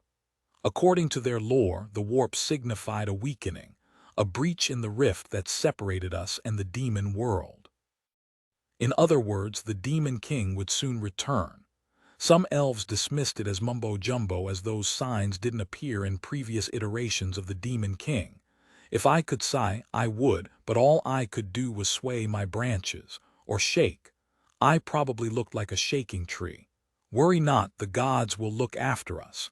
Cassian nodded, and she sipped from a hot cup of tea. It was still cold this time of year. The thought of how hot or cold it was somehow made the system give me a new menu. It was a temperature bar, and it reminded me of weather widgets on my smartphone. How do you know for sure? They always have, tree spirit. Legends have it that we have been invaded by demon kings since time immemorial, and every time our world triumphed. As financial advisors often said, past performance wasn't indicative of future returns, but I let Casshern continue. The stars. Despite the warp in the distance, there is hope. I wondered how the stars looked in this world. I couldn't see after all. Year 70, month 3B by Lausanne crawled around and over my roots, and I got nervous every time she looked like she was going to fall. The feeling reminded me of my babysitting days. I wondered how my nephew was. Maybe he had grandchildren by now. After all, 70 years had passed. On a more serious note, the men fought a few lesser demons while hunting, and the presence of demons so near to their home worried them, so they made some changes to their hunting practices. When the Demon King was about to ascend, the elven nations summoned warriors from all over to take up arms and defend the elvish lands from the demon, Casshern explained. Or, at least, they used to when the elven kingdoms had some semblance of duty to the world. Are we not in the elven nation? I vaguely remembered not being in the elven nation, but since being relocated to Frika, I had no idea whether that statement was still valid. We are not, tree spirit. But some of the men still feel a desire or a dream to answer the calling. Jura, perhaps, maybe, but while we are happy to let our sons and daughters choose whether they want to answer the call, the village is left with the consequences, and we have to figure out its defenses without our best fighters. Ah, that is indeed a problem. Yes, yes. She sipped her tea, and her wrinkly arms touched my protruding roots. I vaguely felt her, but my sense of touch was hardly accurate. How old are you, Casshern? I suddenly realized I didn't know her age, but then again, age was just a number. In fact, after I asked that question, I realized how disconnected that question was from the previous topic. Ah, I am old, tree spirit, perhaps 330 years by now. I don't remember the exact year anymore. But elves can live up to 1,000 years, maybe even more. Humans, if they practice magic, can live similarly long. Given her age, shouldn't she be very high level? So magic can extend one's life. Our conversations tended to drift far from where we started. I would ask about things I spotted along the way, and Casshern generally let me go off on a tangent. Perhaps she just thought it was how spirits thought and talked, or maybe my mind was jumbled by being a tree. Indeed, it is a blessing and a curse. Live long enough to see so many demon kings come and go. They are as natural to this world as a typhoon or a massive earthquake. Long enough to see tree spirits die. Have you ever met other tree spirits? Casshern looked to the night sky again, staring at stars I couldn't see. Once. But when the demon king Astaroth ascended on my town, the tree spirit died. Ah, tree spirits play an important role in a proper elven society. An elven village or town without one is nothing more than a temporary gathering of elves. So many elven towns never last beyond a century because they lacked a tree spirit as their guardian. Could you explain more? I didn't really know what I'd gotten myself into when I transformed into a tree, so this was like Crash Course 101 on what a tree needed to do. For us, the wood elves, a large segment of us believe the tree spirit is the guide after death. A birth under the tree spirit's blessing will be stronger than one without, and on our deaths, we believe our souls will be guided by the tree spirit. Through it, we will return to our nameless mother. Our warriors are stronger, our druids wiser, and our walls sturdier. Our ingrained potential is best expressed when a tree spirit is present to channel our strength and guide us. If I could gulp, I would. In fact, I felt like I needed a nap. I didn't think I could play such an important role. Tell me about the other tree spirits, Casshern. What are they like? I was curious how those other tree spirits did it. The one I met so many years ago was rather imposing. Its presence dominated the town, and its protection allowed it to resist years of human and demon attacks. An elven town with a powerful tree spirit is like a strong fortress. The roots of the tree spirit merge and grow into the walls, transforming, reinforcing, and healing it from damage. And yet it still fell. Yes, but not to any lesser threat. It fell to a powerful demon lord, a monstrous being shaped like a corrupted demonic dragon. It burned the tree and the entire town. Castian's voice drifted somewhat at the end. Oh, I survived the Demon King Baal. Didn't that make me super impressive? Or maybe I got lucky. I thought I got lucky because the Demon King didn't press its attack and left after one strike. It just figured cutting me away and leaving its fire on me was sufficient to kill me. So any high-level demon should actually be able to kill me fairly easily. After all, I was immobile, so dodging was out of the question. The only way I saw how I could really survive was if I had a powerful offense that I could slay the demons with before they got close, or a powerful defense that I could shrug off even their best shot. Or ideally both. I supposed if I was lucky, I wouldn't have to fight demons. But that was unlikely given how frequent they appeared. Year 70, month 4H humans came again. This time it was a smaller group of 4 soldiers, led by a captain. They rode horses and were relatively lightly armed. Their armor was ceremonial in nature. The King of Sala has decreed that each village in His Royal Highness's domain is to dispatch 5 able-bodied men to join the King's royal demon-slaying army, the captain commanded. We cannot spare 5 men. If we send 5, it means we will lose our ability to defend ourselves or hunt for food, Ricola replied, defending their position. This is not open for negotiation, villager. The king commands, and its people must answer. The captain's voice was stern, and he sounded like he had heard this excuse 1,000 times. We cannot give 5 men. Then I shall mark your village as disobeying the king's orders. How about 2? No negotiations, villager, the captain spat out. You will be marked if less than 5 men show up at Hammerhold Fort. Let me discuss with my fellow villagers. You will send 5 or your village will be punished, the captain repeated. The villagers huddled and words flew. They spoke and argued, but eventually Ricola faced the captain again. We will send 5 men, Ricola answered, but not today. Not today, villager. Send your 5 men to report at Hammerhold Fort in 2 months. The captain nodded past them a letter. Bring that letter along. Without it, your village is deemed not to have provided your men. The small group left on horses. After they were gone, Ricola and the men kneeled before me. The decision bothered them greatly, and now they sought my counsel. O wise tree spirit, do you have some words for us? Oh damn, I was no great wise tree spirit. I didn't know what to do during this kind of time. Wait, what should I do? I don't know, Ricola. When do the men need to leave? Hammerhold Fort is a month away, so a month from today. In hopes of finding an answer, I took a nap. Soon I had a dream. Actually, it was a nightmare. I rarely got those in this world. I saw a demon, a large demon, lots of them. In my dreams, I saw them in color and detail, and they reminded me of monsters out of video games. They were huge, dead people all around. Their path was one of destruction. Dead bodies scattered all over the floor, burning forests, and a tree on fire with corpses pinned on its branches.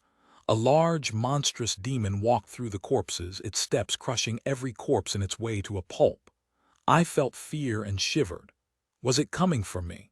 The head turned, and its red eyes gazed at me. At that instant, I was jolted out of the nightmare. A notification popped up. Demon King Andras has ascended. Fire, death, destruction.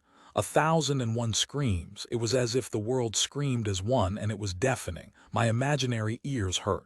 Castian touched my trunk, and she felt like she was worried. You were shaking, tree spirit. What ill news do you bring? The Demon King is here. Oh, Castian's wrinkly old hands shook, and she cried out. The villagers all reacted in shock, and they rushed out of their houses and gathered around me. Ricola spoke, standing before the small gathering of elves around me. Is there something you wish to tell us, Tree Spirit? The Demon King is here. Ricola froze for a brief second.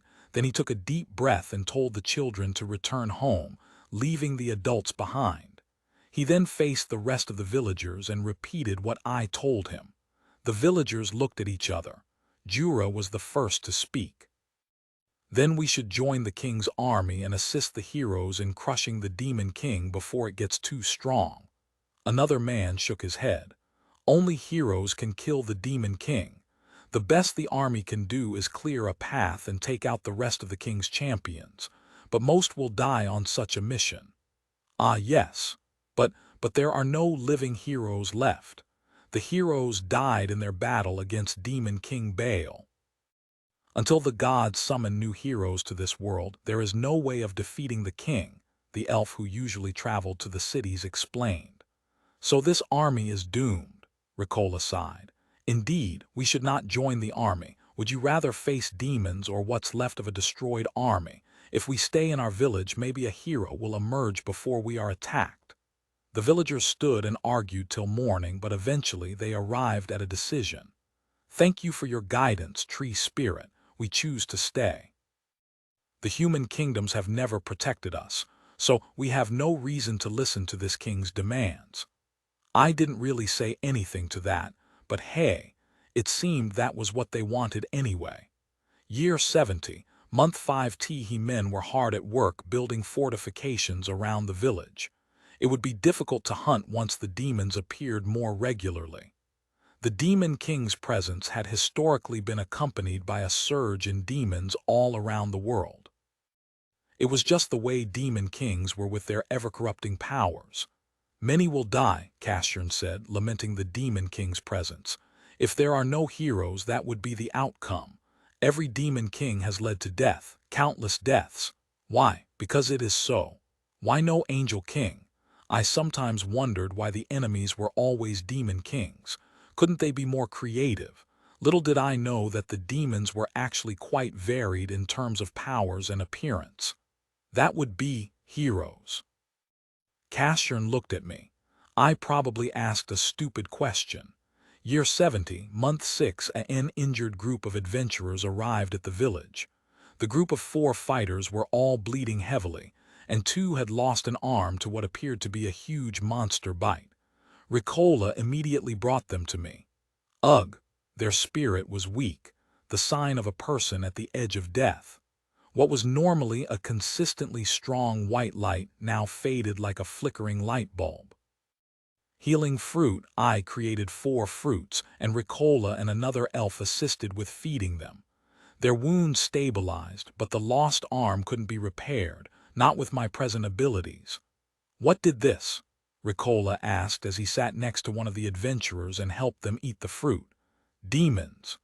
The adventurers spoke of a new breed of demons, large, ferocious, and with teeth able to tear apart any creature. It sounded like hyperbole, honestly. Giants that walked on 2 feet with massive, magically reinforced jaws and thick, skin-like armor.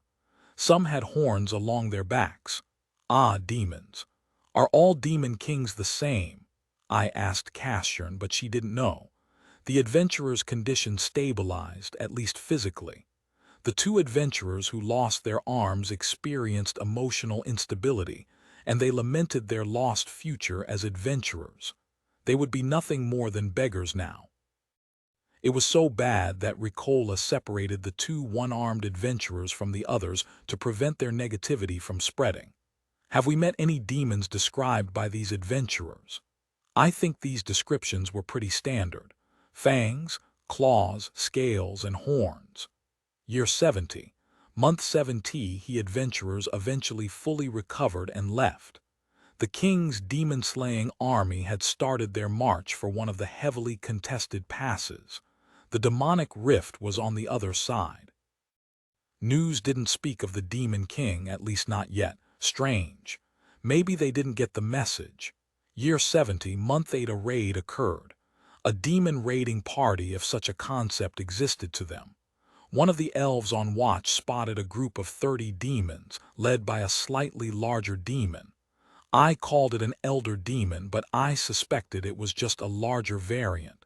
It wouldn't end well. The elves quickly assembled for battle.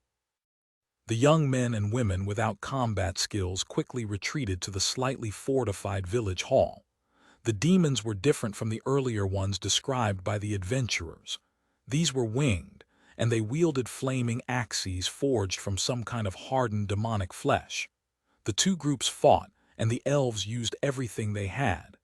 Every skill, every familiar power they had unlocked. I hoped it would make a slight difference. It was a long fight and led the battle as the strongest of the village.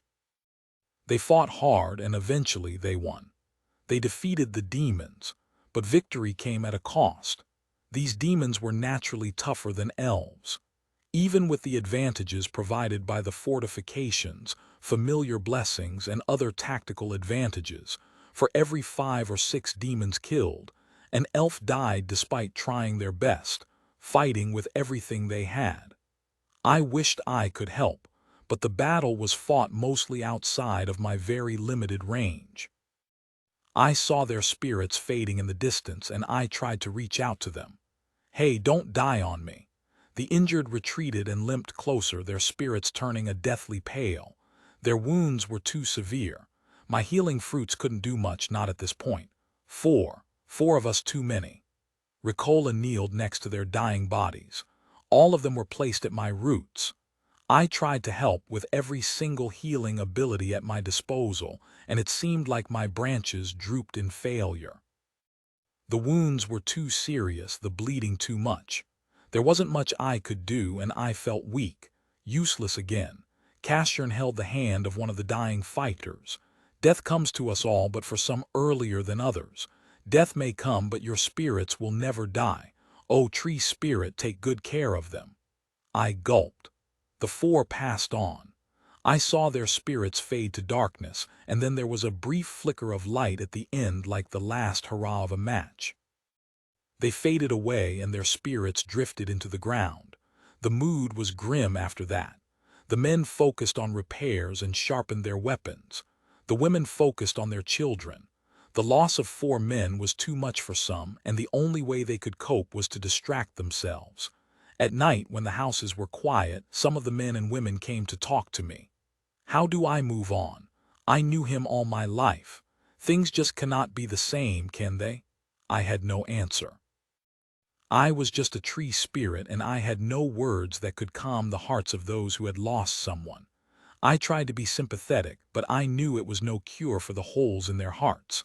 Level up, level 50. You gain the following skills: calming voice and haunted tree. Year 70, month 10 or demons attacked. Thankfully, the groups were small. The villagers fought hard and they were focused.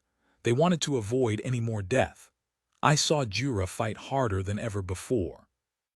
Year 70, month 11 ETH came, yet it wasn't from demons. Village of Frika, a roar broke the quiet morning. You have failed to send what your king required of you. 5 soldiers he asked and you failed. Ricola and the villagers, those who were up early, quickly woke everyone else. They had a hunch something bad was going to happen. The fact that soldiers came was clearly a sign. Elves. The king should have known that elven villages would have no loyalty to the king. Only humans know what it means to live under His Majesty's protection. A small section of the army was there. There were about 400 men who were comprised of a mix of soldiers, knights, archers, and other fighters. They had insignias of the Sala kingdom, and they wore the regular uniform and standard issue armor of Sala. The army surrounded Frika. There was no retreat, not with their large numbers. Ricola sighed. I noticed they must have taken out the elven sentry. Ricola offered to talk, to explain. The Demon King has come. Without heroes, the army is doomed. Hush, villager. No, let me correct that. Traitor. Laughter came from the human army. They were confident, as they should be. They outnumbered the elves almost 20 times over. I will not listen to your excuses. Those who dare defy the king will be punished. The army didn't advance, not yet, so the women and children quickly hid Lausanne, Brislach, Wallen, Laufen, and two other younger ladies squeezed into the secret hideout beneath my roots. The rest, even the older women, grabbed whatever weapons they could. "Are you ready, elvish scum? We are going to kill all of you now." They came with arrows of fire. The burning arrows rained throughout the village, and they exploded, spreading their flames. They were either enchanted or the archers had a skill that allowed their arrows to behave this way. "The humans, they don't plan to fight us," Jura shouted. The burning arrows exploded mid-air like fireballs. The flames ignited the roofs, houses, furniture, everything. More arrows came, and some of the elves tried to deflect them, but it was a fool's idea. There was no way it would work. "We must break through while we can. That is our only chance," Jura yelled and mustered the others. A large group of the elves followed his lead. They formed into a wedge and they charged at the humans at Jura's direction. They all knew it was their only chance of survival. It was that or stay and be trapped in the inferno. The elven villagers and the human army fought, and while some of them escaped, many died within my spiritual vision. Unlike demons, humans had levels and skills. This was an experienced force, one that had done this type of suppression many times. I watched in horror as the humans remained firmly outside my root strike range. The fires expanded, and it felt like a part of me was on fire. But these fires were mild, and they would not kill me. All they did was slightly singe my branches and leaves. More fire arrows flew toward the village, and my surroundings turned into a blazing inferno. I checked in on the children and women now squeezed into my secret hideout. They were shaken but still safe. My roots and bark protected them from the flames. They didn't feel the heat, and I suspected the secret hideout was a magical space. I felt relieved I could at least protect them. The fighting intensified with the few elves who remained. They fought desperately, but then I saw Ricola retreat. He didn't charge through with the rest. Instead, he had stayed back to keep the soldiers away. He staggered, his footsteps unstable as he walked toward me. He was bleeding. His spirit was weak, and more than one arrow had pierced his body. "O tree spirit, I will soon leave this world." I tried to heal him, but with multiple arrows and gashes all over his body, it didn't work. "Please take care of my children and my wife. Protect them from the demons and these monsters, too." "Yes, but don't die," I responded telepathically. I thought he smiled. From the blaze, an armored soldier emerged. He held up a sword. "Why won't you die?" he shouted and stabbed Ricola. Then he stabbed and stabbed again. Blood splattered across my trunk and bark. I was too stunned to react. What was this stupid human doing fighting elves when there was a demon king out there? I felt anger and wanted to retaliate. The anger overwhelmed me, and I used my only offensive skill, Root Strike. A root surged from beneath the earth. It impaled the soldier, and he died, eyes wide in surprise. There was still fighting in the distance as the elves ran for their lives. Frika burned in a firestorm. It was hot, but not enough to kill me. I was resistant to fire. Mortal normal fires couldn't kill me. I saw one of the elves as she took more hits than she could dish out. Yet she still took them and she still walked, but her movement seemed unnatural. Her defiance wasn't enough and she couldn't make it through the blockade, so she retreated. Wounded all over, she collapsed beside me. Cassian, tree spirit, 2 arrows were firmly planted in her chest. I thought of choosing my place of death. "Let me die beside you." She coughed blood. This was madness. 2 human soldiers with spears closed in. They attempted to stab her. Root Strike. I struck both first, and my roots impaled them, but I was still too slow. One of them had already used a skill, and a spear went through Cassian's chest. "We will meet again, tree spirit. Elves who die with their tree guardians never truly die." She collapsed, no longer breathing. The fire raged on, and the battle came to its conclusion. The humans won overwhelmingly. One by one, the remaining elven fighters perished. The battle was over, and the humans dragged the corpses of the elves to me. "Hang them on this tree," the commander of human army said. I counted 25 bodies. Maybe 15 or so had survived and managed to flee. Then burn the tree. What about those who got away, Commander? Should we give chase? Let them run. They will spread the word that disobedience has dire consequences. The captain surveyed the corpses and walked well within range of my root strike. I felt as if I had a few more root strikes left in me. In my anger, I attacked. 2 root strikes aimed at the captain. The roots burst from the ground, and though he saw them, he wasn't fast enough to dodge. He activated some kind of shield, but it wasn't much use. My roots struggled but still cracked through the barrier. One root pierced him right through the heart, and the other root struck his pelvis. A druid attack. Fan out and search for our attacker. There must be an elven druid still hiding.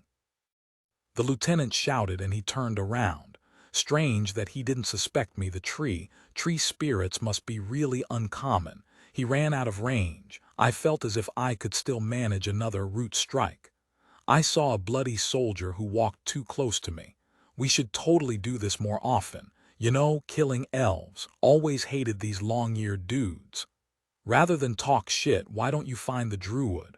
Another soldier said. Chill the fuck out, dude. The druid probably used the last of his magic to take out the captain. If he is still around, he's defenseless now. How do you even know? These people seemed really apathetic to the loss of their commander. Or maybe death was a common thing for them. True.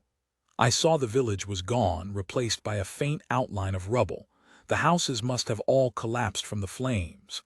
This tree is pretty sturdy, even though it's all charred and black. The soldier complained as their fires failed to burn me down. Let's just do what the commander said and impale the elves on the tree. Teach these long ears the power of humans, a soldier said. That's a little too much, man. You killed elves too. I am merely enjoying the process. Seriously, think about it, elves on a stick like a barbecue. I agreed with the other human, and with my last root strike, I attacked him for entertaining such an abhorrent idea. I could comprehend war, but plain cruelty was a little bit too much. The root pierced through his armor and his heart.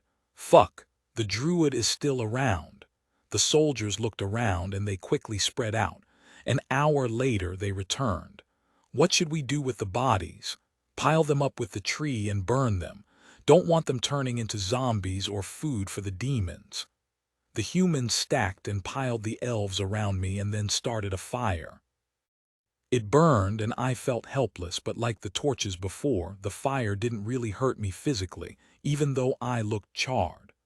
Most importantly, the 6 in my secret hideout were still safe and alive, spared from the heat of the fire. Still, it stung. The humans left after some time, deciding their raid was over. The fire burned the corpses, leaving ash and charred bits of them behind. As the fire raged, the elves in the hideout trembled. I sensed their fear. Their bodies were weak and hungry, so I used nourish to restore them. So much death. Was it my fault? Why didn't I ask them to send the 5 men to the army? A part of me wondered whether I had condemned them by not speaking out. But I decided I hadn't. I may have had a part in giving them the information, but they decided what to do with it. But I was conflicted. Maybe I had some role. My lack of knowledge of the tensions between humans and elves, and my weakness and inability to protect those who gave me a place in their village and shared their lives with me, could well have played a role. So many elves all dead. The fire burned into the night. Death. It stirred a desire, a fury, a need inside me. I felt like I had wasted the last 70 years in this world as a tree, that I had somehow lost my initiative and let things happen as they came. Everywhere I was a bystander with too little power to intervene meaningfully. Ricola Searwind and 6 others died. You gained a total of 13 levels. You are now level 63. You have unlocked the next species change, upgraded from spiritual tree to magical tree, secret hideout upgraded, camouflage and illusions upgraded, spirit collection upgraded, essence harvesting obtained. Year 70, month 11 continued. It was a few hours after the raid and the bodies were a mix of ash and charred flesh. Frika was destroyed. The inferno had engulfed all the wooden houses and halls. The six crawled out of the secret hideout after the fires burned out. Tears flowed. Laufen cried her heart out. So did Lausanne, Brislech, and Wallen. The two younger ladies also squeezed into my secret hideout. Emile and Bellarive, or Belle as she was known, also wept for those lost and dead. Death. The air stunk of it, the charred smell of burned bodies.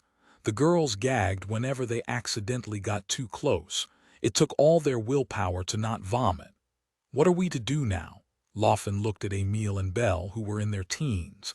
Their eyes were wet, their faces dirty from all the ash and soot. Everyone was covered in it. Well, more accurately, everything was coated in it. Keep Lausanne in the hideout. It is too dirty and dusty. Laufen sighed, and she held onto what looked to be a burned memento Ricola's personal belongings. She was the eldest here, the only full adult left. Emile carried her, and once the hideout door opened, she gasped. Laufen, the hideout looks different. The hideout had transformed once it was empty, the effect of my new levels. Laufen shook her head. Not now, Emile. Belle was curious, and so she walked over, and she too gasped. The hideout has definitely changed. Brislech and Wallen joined in. It really has changed. A proper room. It was still small, but it was more comfortable than the space earlier and was about the size of a cellar. I gained a skill upgrade for secret hideout. I think all of you had to come out for it to reset and change into the new one. The magical space was a creation of my ability, even if I didn't really understand it. It had grown wider and taller, and right in the center of the ceiling was a glowing fruit that provided a faint light. With more space, at least we solved one problem, which was the issue of shelter. The elves had a place to stay for a while. The elves nodded and said a prayer. Lausanne was now 1.5 years old, and she could walk by herself. Brislech and Wallen babysat her, while the three older elves went around, surveying what wasn't lost. The three older ladies tried to recover whatever usable items they could find. They hoped that some managed to survive the blaze, somehow protected by the rubble above them. But what was most important now was food. Are we gonna starve? Emile asked. All our food is gone. Laufen sighed, but then she steeled herself.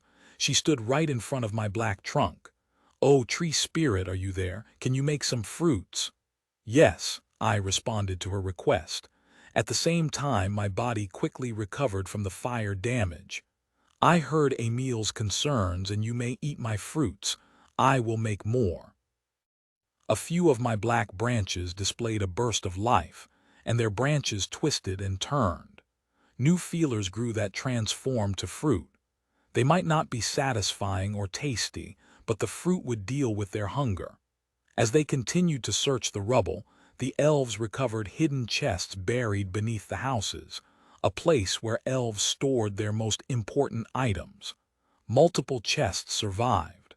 The fires somehow spared those items buried beneath. In those hidden chests they found clothes, weapons, money, and a lot of personal items. They moved all the recovered goods to the hideout. Don't go too far, girls. We don't know how far the humans went, Laufen warned, still cautious. They nodded and mostly walked around the remains of their village. I sensed their sorrow. Every now and then they cried as they stumbled over something that reminded them of what was. They still needed to come to terms with the destruction. Soon they returned.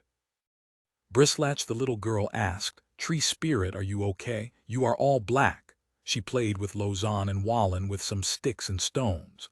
I am recovering, Brislech. Rain will wash away these black stains. Why are the humans so evil? They killed us. Brislech looked at me as she asked. Why did they do this to us? A question about the nature of man. If I could answer that, maybe I could win a Nobel Peace Prize or something. I don't know, but you must be stronger. All of us must be stronger. Laufen, Emile, and Belle spent their time sorting through the rubble, and by the end of the day, everything usable was now in the hideout. I really admired Laufen's ability to just tough it out to get things done. Or maybe the work was her way of distracting herself from her loss. It didn't take long for them to fall asleep on the floor, exhausted. As for me, I looked at each of my skills and abilities once again, testing out each and every one of them. Essence harvest. From the ashes from the burned wood, faint energies emerged, and they joined together into a ball. Material collection. Obtained essence of lesser courage x1, essence of the sword minor x1, essence of spear minor x1, essence of lesser fire x2, essence of death x1. Oh, what do these do? Essences are a type of material used to permanently create and teach skills, enchant or imbue creatures and items, or combine them to create stronger essences. I pondered that as the night crept toward dawn. The next day, a small pack of demons appeared. Without the walls and the fighters and with the smell of death lingering in the air, it was no surprise demons gravitated to such places. 4 demon hounds sniffed about. It was a tiny pack, but with only Laufen having any knowledge of combat, they fled back to me. Laufen had no confidence in taking them all on her own. Not at all. Run, I told her. There was no need to fight. Laufen was afraid, but she wanted to protect the others. She stood at the hideout's entrance with her only weapon, a dagger gripped hard in her hand. Hide, Laufen. There was no need for her to sully her hand. Instead, I used 4 root strikes. The roots surged from the ground and speared the lesser demons looking for the hidden elves. With my extra levels, I could use root strike more often. 3 of the hellhounds died instantly. 1 remained barely alive, if such a concept applied to demons. Maybe I missed a critical body part. The root still impaled the hound, though, and it growled and seemed to be dying. Laufen emerged from the hideout and she landed the killing blow. With her dagger, she stabbed the demon's head. The events from the day before drove her into a state of rage, and she stabbed the hound's head repeatedly until the demon hound's head was a mass of holes. Arg! Arg! She shouted. The hound was dead, but she kept at it. Arg! Die, die, die, die, die. Laufen, sis, calm down. Emil emerged from behind. She was frightened. Laufen panted, her breathing ragged. I am sorry, Emil. I just need to vent my anger, my frustration, and my sorrow at something. Emil nodded. She walked up to the dead hound with its deformed head and kicked it. Damn you demons, anger. Maybe this was how they coped with grief. You gained a level 64, grief. We all had it. If I wanted to protect these elves and help them protect themselves, they needed to gain a lot of levels. In short, some assisted power leveling was required. Year 70, month 12 Rain arrived, on the heels of winter with no stockpile of food to tide the surviving elves over. Fruits, Laufen sighed. She was sick of them. The earliest she could start to plant crops was early spring, and it is freaking cold outside. Her winter wear was destroyed in the fire, so they could only step outside for a short period of time before the biting cold got to them. At least it is warm in here. Emil nodded, trying to think positively. The secret hideout was naturally temperature controlled and had a small tap in a corner that supplied water from the roots below. Frika was now nothing more than a bare, flat area. The dust and soot were gone. The rains had washed it all away. All of them, except baby Lozan, made a familiar contract with me, and they attempted to hunt whatever animals emerged. But these girls and 1 young boy were inexperienced hunters, and so the animals all managed to run away. So there hadn't been any meat, only fruit, just like the day before and the day before that. I wanted to help, so I got them to make a spear. I planned to test out the essences I harvested. I think it is ready, tree spirit. Laufen and Bell presented a spear, cobbled together from scraps, a wood stick with a large metal tip. I inserted an essence of spear minor through my branches. A small ball of light emerged from the lamp fruit on the ceiling and then entered the spear. The spear vibrated slightly, then absorbed the ball of light. Laufen, how is it? Equipment inspect. Laufen helped with maintenance of weapons the warriors used, so her skill revealed more equipment-specific details than my general inspect. It grants a small boost to spear combat, so it is decent. Try using it. Laufen shook her head. I think Emil should use it instead. I have a thing with spears. A thing with spears, Emil nodded. She means she accidentally hurt someone a long time ago and now she has a phobia when using spears. Oh, Emil, would you? Yes, tree spirit. Emil grabbed the spear and gave it a few swings. She seemed comfortable with it, or at least her movements looked really fluid. But then again, flashiness wasn't always a sign of skill. How is it? Wonderful. I need some time to build an affinity with it, but once I do, I should be good. What's affinity? That was a new term. I had to ask. Oh, it is the familiarity of a person with a weapon. So with low affinity, your reaction time, energy use, and overall ability is weakened.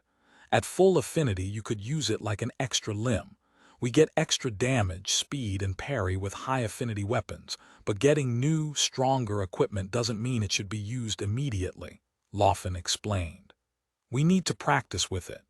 Affinity was one of those skills monsters like me didn't have. How do you know this?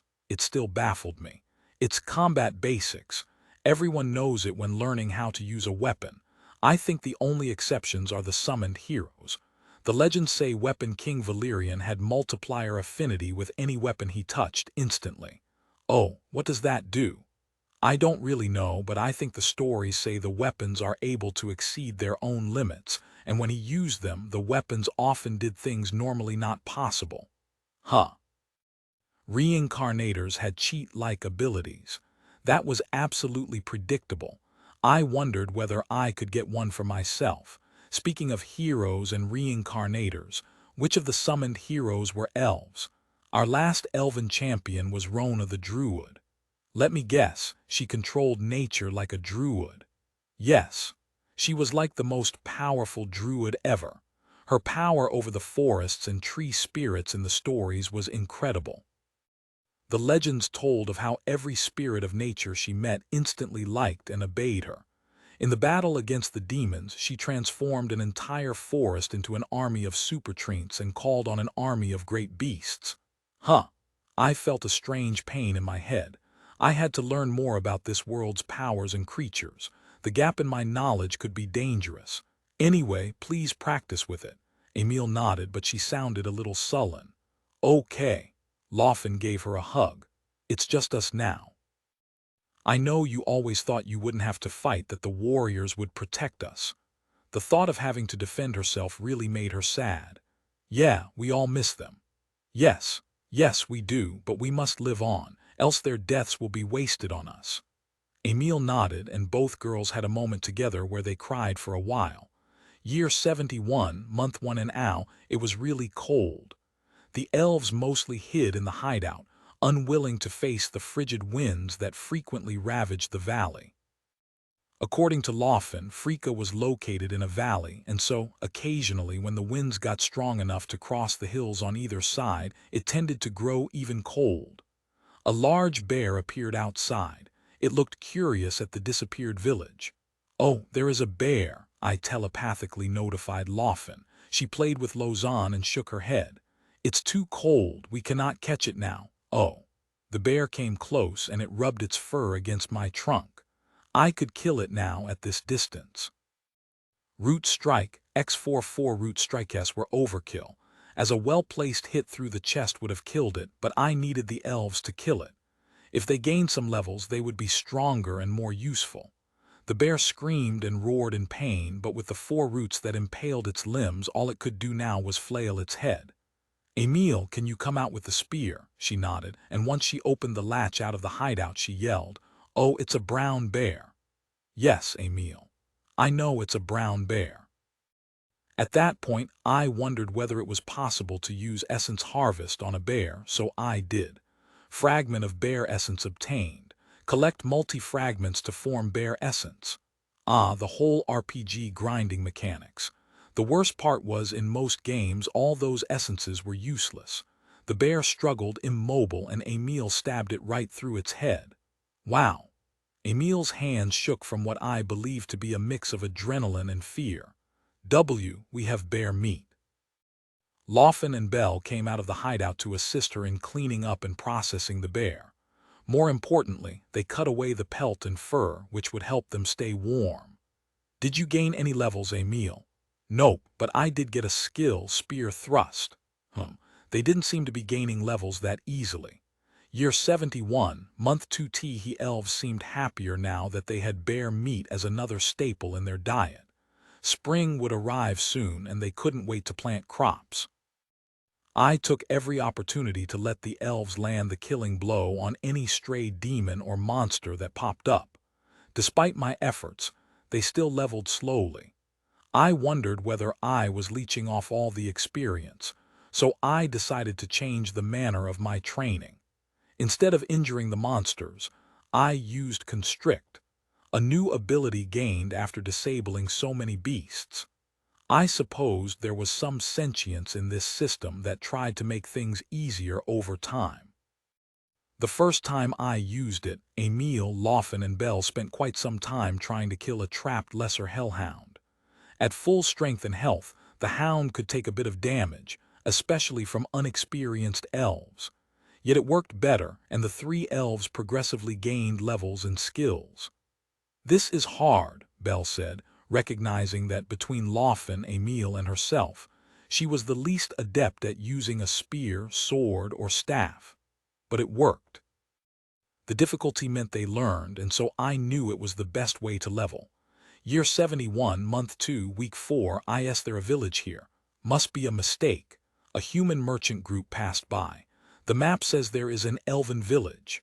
One of the merchants, an old man, turned his map around a few times and he wondered whether he was reading the map wrong. "Come have a look at it." Another guy walked over and peered at the map and nodded. "Yeah, this is the place. Frika. Looks like it's not here anymore. There are just trees and rocks in this place. It looks creepy." The merchant group comprised of 8 people. They looked defenseless, but I doubted that was actually so. At this point, I telepathically asked the elves, "What happens if you attack innocents?" "Nothing much if you do it once or twice. Do it often, and you might get a criminal title, which makes it hard for anyone to go to town or cities where they have detect criminal." That certainly didn't apply to a monster, right? Or maybe I would get a wanted monster title or something. "Should I kill these humans?" Laufen paused. No. From her tone, I surmised she was conflicted over her still very vivid hatred of the humans who killed her husband, but at the same time these merchants had nothing to do with it. Never mind."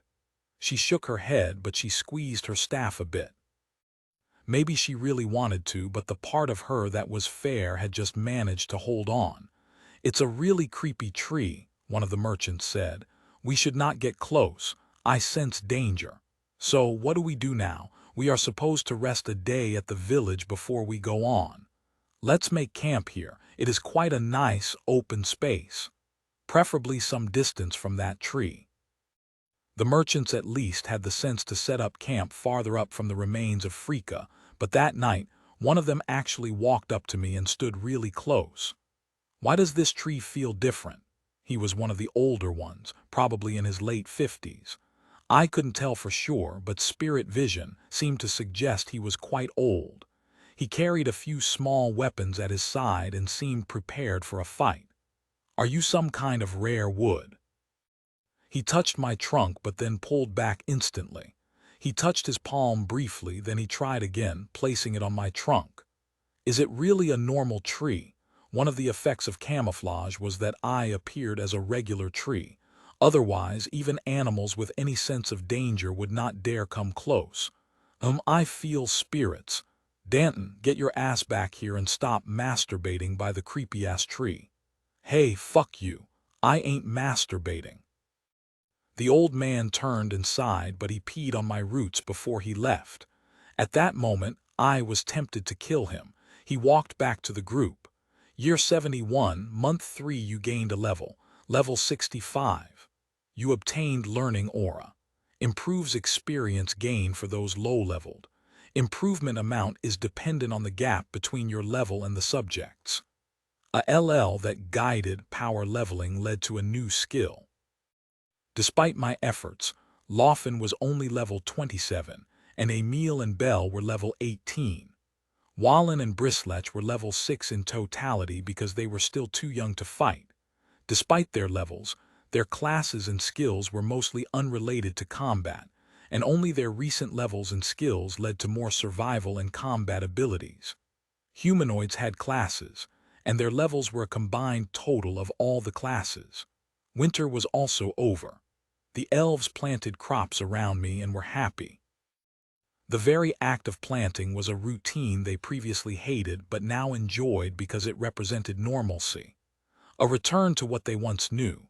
Year 71, month 4, a familiar elf walked through the woods, alone. It didn't take long for me to recognize the spiritual presence. Jura, he looked like he had taken a trip through hell. His left arm was gone and his body was covered in scars. He walked up to me. "Tree spirit, you're still here." I told Lawfen to wait, even though she wanted to run out and hug him. I just wanted to be sure this wasn't a trap. "Yes, how are the rest of the elves? How many others got away?" Jura kneeled beside my roots, his voice defeated and sad. "I managed to safely send 10 of them to one of the elf-friendly kingdoms. Demons, monsters, and humans, there were too many obstacles. You have done what you could." Jura clutched at his left arm, the one that was lost. "I wish I could do more. Is everyone dead?" "No," Lawfen said. She couldn't hold back, so she ran out and gave him a hug. "Glad to see you, old friend." "Lawfen, you all are alive," Jura wept, overjoyed to see survivors. Yes, we live. It's been really tough, but the tree spirit watched over us." Jura entered the secret hideout and he gave everyone a hug. Everyone was shocked but happy. "I cannot believe it, to think some of you still live." Jura's voice broke. "The rest died horribly." Jura nodded. "Things have not been well for us either, or anyone, even the humans." Lawfen, Jura, and everyone sat in a circle inside the secret hideout.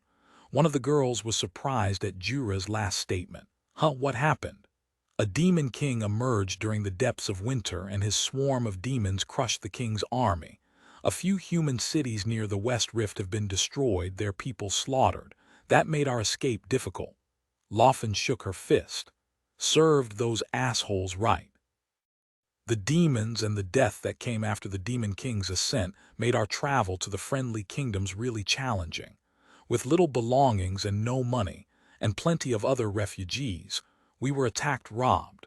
A few of us died at the hands of robbers and bandits who wanted what little we had left." Emil and Belle both looked horrified. Jura munched on a healing fruit and continued to share his tale of their life since that day. "So we had to fight other people and demons." A few riders emerged from the woods then, so I informed Jura, cutting their conversation short. "I was followed." Jura looked horrified at the idea he had led some bad people here. There were 6 of them and they looked like bandits, at least from their haphazard attire and lack of armor. "The tracks of the elf led here. I like his sword. I want it. Find him," one of the older bandits ordered. "Where could he have gone? And here I thought there was a hidden village of elves we could raid. We should have struck when we had the chance." They were at the edge of my range, but then I asked Jura to come out. He did, holding his sword. "Taunt them," I whispered into his mind. "Stand next to me." "Hey, scum, you want a piece of me?" The bandits laughed. "So there you are. I want your sword. Give it to me and I might let you live."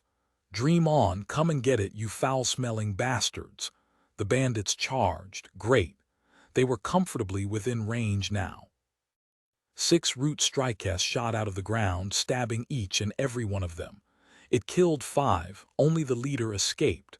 He had some kind of magic armor and the attack from the root merely knocked him off his horse, causing a dent. "Ox," he coughed as he landed on the ground, the armor bent a little. "Oh, you are some kind of druid, eh?" Jura was visibly surprised as well, but he smiled.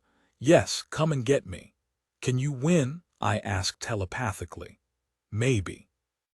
With one hand, I am not as good as before." The 2 were in close combat now. The bandit leader slashed and Jura dodged and counterattacked, but the bandit dodged again. They traded a few more strikes, seemingly evenly matched. Jura coughed. You're pretty good, but if I still had my arm, I would have won this easily." "But you don't." The bandit smiled and activated a skill. His body radiated an aura. "Now you die." Jura struggled to fight back and was cut. "Ag." I wasn't going to lose Jura now, so I decided to step in with all my remaining root strikes. My roots impaled the bandit leader, his armor not protecting every part of him. 2 roots shot through his thighs, one snuck through the gap between his leather armor and his legs, and another punched through the dent made earlier. Ugh, to think you still had a trump card. That wasn't me. Jura stood and tapped my trunk as the bandit leader died.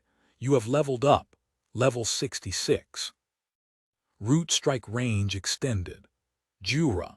Lawfen asked him to sit. Why, you should have beaten that guy easily. Jura shook his head. Not anymore, I have a curse. Tormented fighter, it weakens all my abilities and skills. Huh, a curse, Jura sighed.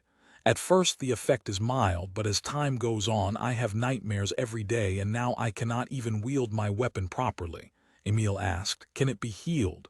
Maybe. Curses can go away in time or if something breaks it.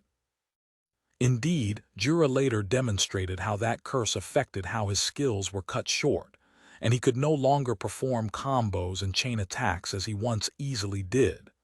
Tell me what you've seen out there, I requested. Maybe fighting isn't something we should be doing now.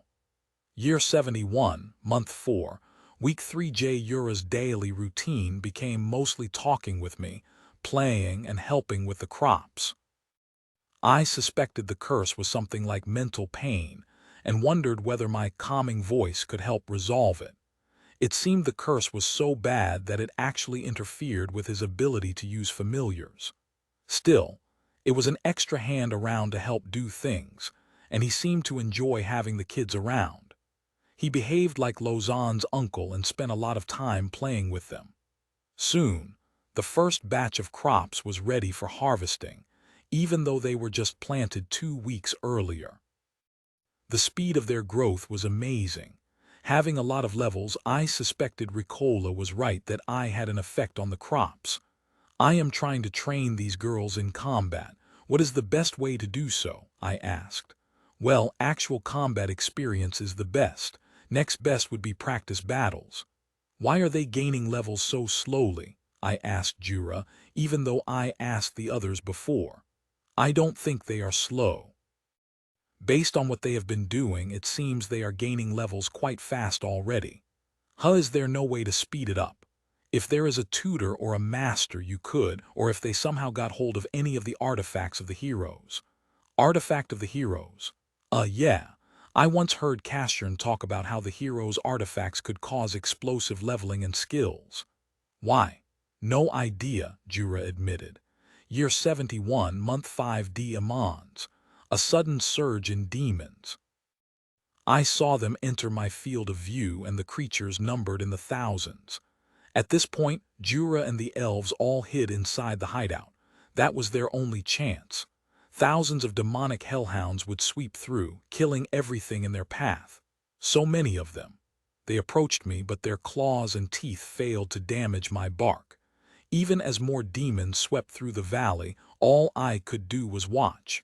A large demon, one wielding a fiery axe, approached. It looked like an elder demon, and it noticed me despite my camouflage. It swung its axe at me, yet the blade bounced off. No damage. Annoyed, the elder demon attempted to hack at me with the axe multiple times, but every time the axe was turned away. Eventually, it decided that it had to move on, and they continued the march.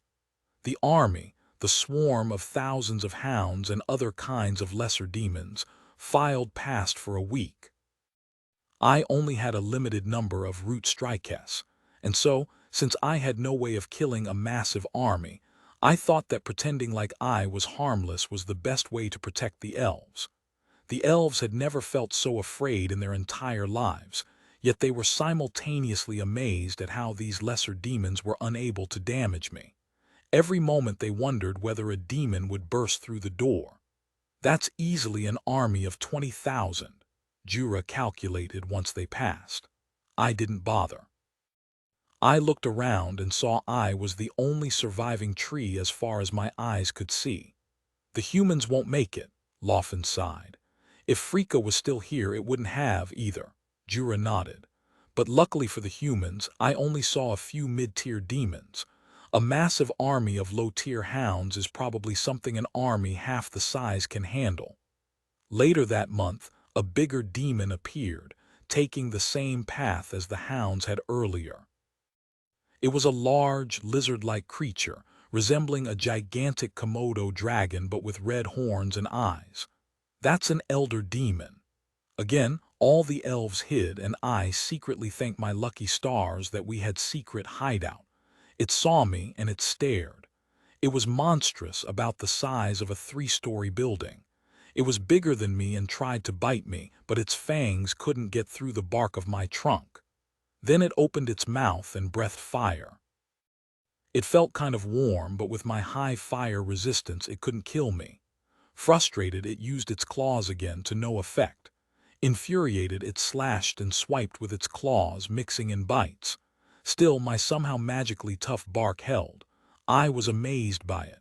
There had to be some kind of anti-demon buff at work. Annoyed, I fired 4 root strikes. They pierced its thick hide and it roared, biting and swiping at my trunk repeatedly. But once again, its attacks did nothing. "Tree Spirit, how do you withstand such fearsome strikes?" Jura asked. "I don't know. I suspected my Demon King's survivor, Tag, had something to do with it. Maybe it granted me resistance to demon attacks. The elder demon was injured from my root strikes and seemed angry. It breathed fire again. Nothing. It attempted to bite me again, as if that worked before. I launched 2 more root strikes, spearing it through the mouth. My roots somehow pierced through and sank into its head. The elder demon ignited into strange flames, and after the fire was done, all that was left were fangs and horns. "Hey, why does it do that?" I asked Jura and Lawfen, both ecstatic to survive an elder demon. "I think that is the Demon King's summon, not a demon spawn, a creature mostly made of the Demon King's mana. When slain, it reverts into its mana form."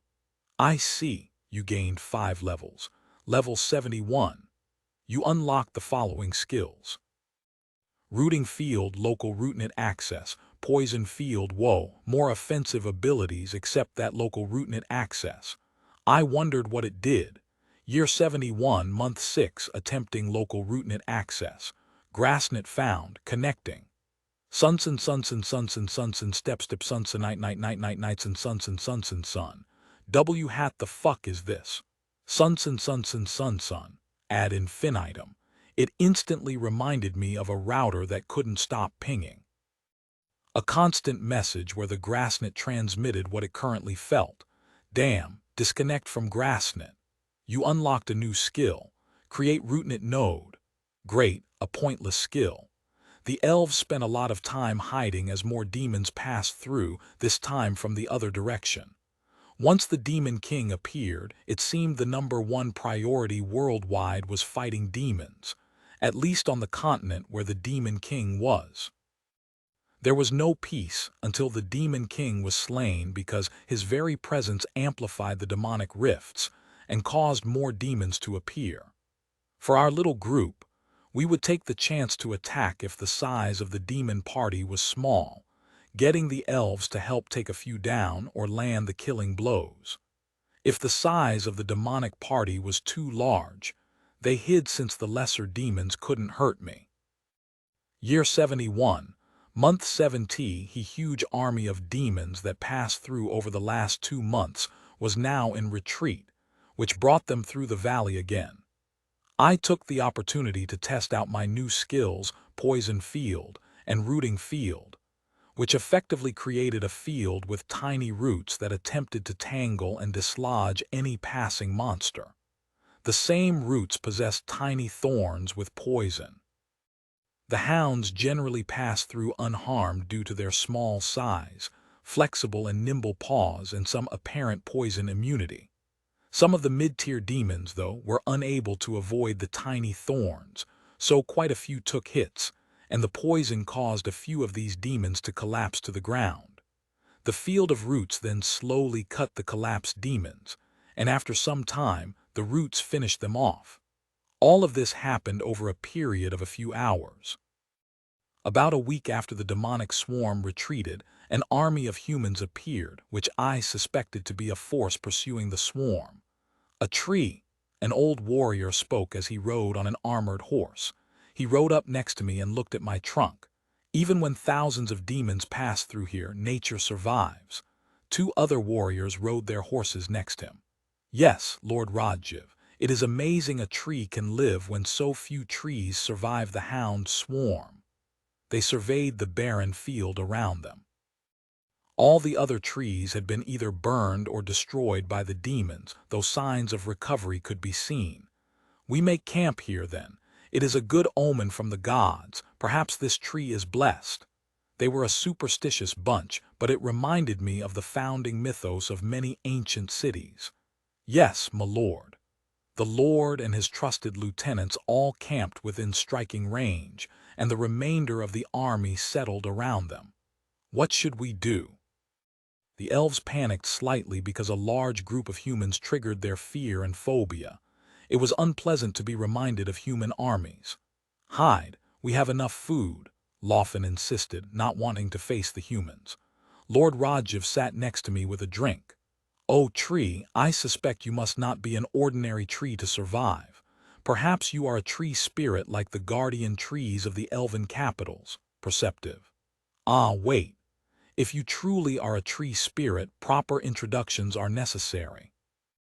I am Rajiv Nung Roman II of the Kingdom of Nung. I am but a minor lord, and I am here to push back the demon army that has brought tremendous destruction to the world. Perhaps through some deeds the king will elevate my status. I figured I should reply. Hello, he jolted in shock, almost spilling his drink. Ah, you are indeed a tree spirit. Well met. The demons, have they passed through? He was smart, directly asking a question on military intel. Yes, a week ago. A week. We were still too slow after all. Why so? We are trying to catch up to them, but if they are still a week away, we have not gained on them at all. How many of them, would you know? No idea. Maybe 10,000. 10,000. We can still take that. He took out a map, and though I couldn't see the writing on it, he pointed here and there. Things were all outlines to me still. Maybe I can learn a skill to see normally. The Demon King was very far away, but he had multiple champions that led his forces against the world. It seemed that after the champions were slain, their demonic hordes scattered and weakened in terms of tactics and coordination. So removing the demon champions was a good way to reduce the threat of demons. The champions were then given multiple lieutenants, such as giant elder demons or just massive demon beasts. What if you meet the Demon King? Lord Rajiv laughed. Then we run. We run as fast as we can. Is fighting him that scary? Unless you happen to have the weapons of the gods themselves or you hide a summoned hero, there is no chance to even win. Why fight a doomed battle? Good point. Rajiv said his farewells, and the army departed a day later. He led his army and marched toward the demons. Year 71, month 8 Lord Rajiv returned. He was injured, and so was his army. There was also a demon swarm on his tail. Set up camp. Defensive structures. The army set up a makeshift trench and wall, digging fortifications from the ground. They would have added spikes, but there were no trees left to make them, well, except me. Scouts, where are the demons? Should be here in 3 days. The army spent most of their time setting up the trenches. They planned to trap the hounds so they could stab them easily with spears. Those with higher levels and skills would be deployed against the mid-tier demons. In a way, a defensive battle against demons would be advantageous, but the trenches would overflow with bodies, and that defensive advantage would dwindle. I don't know whether we can survive this. Rajiv sighed as he sharpened his sword. The men must be ready to fight to their last. We beat them here, or the towns behind us will die. Fear not, Lord Rajiv. Reinforcements are on their way, one of the lieutenants assured him. As the battle with the demons loomed, I offered Rajiv a contract. Rajiv, do you need a familiar? He turned and looked at me. Yes, that would help. I also grew as many healing fruits as I could, which the humans happily consumed. I felt a little conflicted that I was helping them, but at the same time, these were not the same humans who had slaughtered the elves. Meanwhile, the surviving elves continued to hide. "What should we do?" Lofin asked while she carried Lozan with one hand. Jura sipped a cup of water. "With such a large human army, we should just stay here. It is safer if the size of the demon army is like what we saw before." "Yeah, just feels like all we have been doing is hiding," Lofin sighed. "Should we fight for a change?" "No," I intervened. "Hide, I will protect you. Seriously, just hide." 3 days later, a black line emerged on the horizon. Hounds, a lot of them. They charged like a tsunami approaching the shore. Ironbark skin. Lord Rajiv shouted as his skill enchanted his nearby lieutenants. His lieutenants joined the line and barked their commands. "Spears ready." The defenders raised their weapons and they formed a spear wall. The swarm of hounds closed in and soon entered the firing range of the archers. They unleashed a volley of arrows at the swarm, both physical and magical, but it wasn't enough. "Spears! Defensive line!" Lord Rajiv shouted, and the soldiers felt a surge in strength, a hardening in their skin. Some lieutenants and sergeants activated their skills too, and the swarm smashed right into the line of humans. All around was death. Skewered hounds. The battle continued. As the hounds in their thousands clashed with the army in close combat, the other demons swiped and growled at the humans. The defenders switched to short swords and engaged in close combat. Still, the momentum and force behind the demons' charge was intense, and they pushed and broke the first line of defense. It was now a brawl for those up front. Tactical reorganization, morale boost, Rajiv shouted as the line around him broke. The second line of soldiers stepped in and reinforced the line. More fighting, more blood, and more death. The hounds outnumbered the army, so for a while the demons appeared to be winning, but it could have gone either way. The second line fell back to the third, creating another wall of spears. Rajiv waited for the moment to activate his skill. Timing was crucial. But help came and the odds shifted rapidly. A horn. Then a stream of charging knights on horseback, 5,000 strong. They descended from behind the hounds, crushing them with their heavy lances. "Hold it together, men." Lord Rajiv lifted his sword overhead, and his sword flashed brightly. The flash stunned the army of demons briefly as the skill briefly bought time and allowed the defenders to regain some ground. The charging knights lost their momentum, however, but a vanguard force held back the hounds. Lord Rajiv lifted his sword again. "Advance!" There was another flash of light and he stunned the hounds that glanced at it. The demons, somehow sensing defeat, started to flee. The knights gave chase after the laggards while a small group of knights regrouped with the main force. "Glad to see you, Lord Rajiv," a heavily decorated rider said as he approached. "Me too, Captain. You came just right on time." "My pleasure. You seem to have them in your hands anyway." "Perhaps, but I would rather not gamble with my soldiers' lives. Your charge helped a lot. Let's burn the dead before they transform into zombies." The humans gathered the dead and formed a mountain, then set fire to it. Cremation was one of the ways to prevent the undead from rising. As the fires burned, a huge creature appeared on the horizon. A large demon, perhaps drawn by the sight of the smoke. The sight of it sent the army into a panic. A demon champion. Lord Rajiv paled. The hounds appeared beside it, but unlike before, they didn't charge at the human army. They waited, perhaps for a signal. The demon champion was massive, the size of a large tower. It looked like a giant earth golem, but it was reddish in color and had spikes and horns across its body. It was like a grotesque mix of a golem, a hedgehog, and a demon. It stepped closer, and with every step the earth trembled. "Oh, shit." I felt a shiver down my spine, as if it were a demon king. Okay, that understated the presence of a demon king. Maybe a lot less than a demon king, maybe 1%. The champion grew closer. Each step left a deep scar in the ground like a kaiju's massive steps. It roared and everything vibrated. Shockwaves reverberated in the air as it shook my leaves and branches.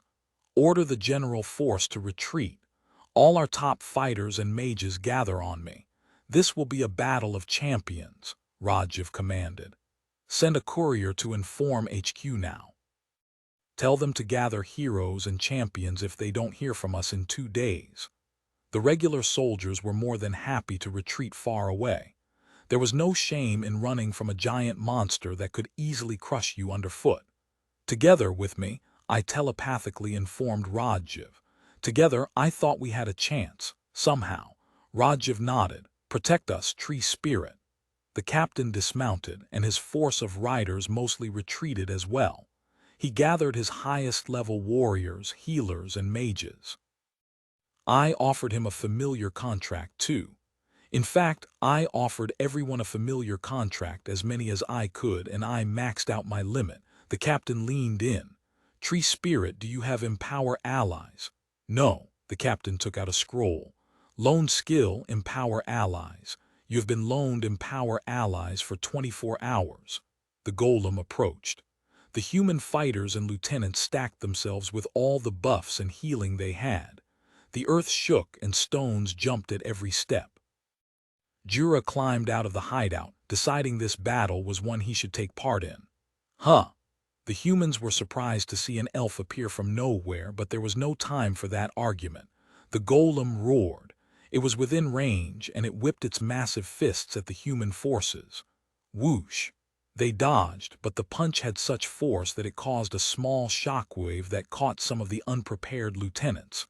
The captain activated Quick Step, and that skill allowed those who were too near to dodge. Jura joined the captain and his lieutenants in their attacks, but they barely scratched the creature. Normal sword attacks or arrows did no damage against its large and horn-covered body. Slash. The humans attacked its feet, and those with leap attempted slashes at its body. The golem punched the ground, rattling the earth, and rocks flew everywhere. The flying rocks were like a scatter shot. Some smaller rocks and stones still landed a hit, and it hurt. One brave lieutenant tried to climb up its back, but the golem swept him off. About 15 hits in, the humans realized the folly of attacking with regular weapons. Don't swing at it blindly. Reserve your strength for magical attacks, Lord Rajiv yelled, and I presumed his lieutenants had never faced a high defense and regenerating golem. Maybe he should have said that earlier, but he panicked when it attacked. It went after the fighters again, but its bulky size warned of its intent, so they managed to avoid its attacks. Still, they had to account for the shockwaves and flying debris as well, which were harder to dodge. Holy strike! Lord Rajiv landed a cut, and with the holy damage it left a small tear. Energy lance. The captain lurched at the demon with a magically enhanced charge, and it ripped a small hole in the golem's stone side. But it didn't dodge, confident in its thick rock hide and regeneration ability. The golem swung its large arms, and 2 lieutenants were caught in the path of the swing. Arg! They screamed, coughing in pain. Empowered defense ironbark wood shield. I activated all the defensive abilities I had, and the golem's arm crashed against a protective barrier. The golem was right beside me, so it attacked, its fist crashing into me. Ouch! I really felt that. It left a dent in my trunk. Another punch. My body twisted ever so slightly as the impact of the punch radiated through my entire body. It punched again. This time, I activated Wood Shield, and the shield shattered on impact. But there was no direct hit to my body. Jura and the humans kept using their skills, and their attacks barely scratched the golem. Nothing went deep enough to actually hurt it. It grabbed one of the lieutenants and crushed him in its huge hands. The captain charged with yet another magical attack. Again, though, like all the previous attacks, it barely left a dent. It's too tough. None of our attacks are breaking through. There's still my special holy charge skill, but I don't think it's powerful enough to kill it. Rajiv panted as he dodged a swipe of the golem's large arm. The creature stomped and the earth shook once more. Fighters staggered and lost their balance. The demon followed up by throwing loose boulders. It can do that. One of the fighters yelled in frustration, clearly annoyed that after dodging rubble they now had to dodge boulders. I activated Wood Shield, and I managed to protect a few from the boulders, but not all. For 3 unlucky lieutenants, a boulder landed on them and crushed them instantly. "Ah, we are losing," the captain screamed. If it kept picking them off, they would lose eventually. As it was, the humans could only harm it with skills, but the demon's regular punch could take any of them out. A battle of attrition or endurance would be one they lost. The humans needed special skills that dealt significant, overwhelming damage. The golem stomped again, shaking everything, including me. It roared, and a burst of flame emerged around it. A few lieutenants caught fire, but one of the mages cast a water spell that put out the flames right away. The mages attacked again with fireballs, but the demon was apparently resistant to fire. Rajiv stood next to me. "Tree Spirit, do you have any strong attacks?" "Well, I only have one attack, so I used Root Strike. It hit the golem demon right in the chest, and it broke a rock or two from its massive body. Despite doing more damage than anything else had, it didn't seem to hurt it. The golem retaliated, punching me in the trunk again. My entire body shook, and another dent was left in my bark. Ugh, that really hurt. I felt like somebody just punched me in my gut and then some. I was a little drowsy and dizzy. Strange how a tree could feel that pain. I suddenly recalled that feeling when I was chopped by the demon king Baal. The golem had smaller appendages on its back that swiped at any attackers, and though Rajiv and the rest tried to take a chance to attack, their attacks mostly did nothing. The human fighters threw more magic attacks at it, but they hardly did any damage. "I have an idea." Rajiv looked at me. "Everyone, cast all your support and boosts on the tree." "Huh." "Trust me," Rajiv shouted. He dodged a punch and then ran beside me. He placed his hand on my trunk. "Holy Power, Bless Strike, Demon Slayer, Energy Burst, Fatal Strike, Heaven's Punishment, Holy Blessing." Rajiv used a string of power-ups on me, and I felt a strange surge of power and magic in my roots. He chanted and mumbled it out while he dodged the giant golem's attempt to interfere with it.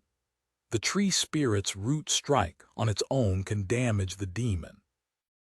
With enough magical enchantments, it might be able to deal a strong enough hit to kill it. He shouted and continued to channel some kind of holy magic. "Imbue holy power." I felt really lightheaded. The captain nodded. "Ah, makes sense." He dodged another strike, and then he too ran to me. "Energy boost, piercing strike, magic damage Roman 3, attack boost Roman 3. Other warriors ran up to me as well, using their support boosts, power strike, dodgeless strike. All the magical and skill enchantments made me feel really quite engorged, like I'd drunk too much water or ate too much. It even felt like my roots were about to blow up. The earth shook, drawing my attention from the weird feelings. The golem punched me again. If I was human, I would have likely coughed up blood right then.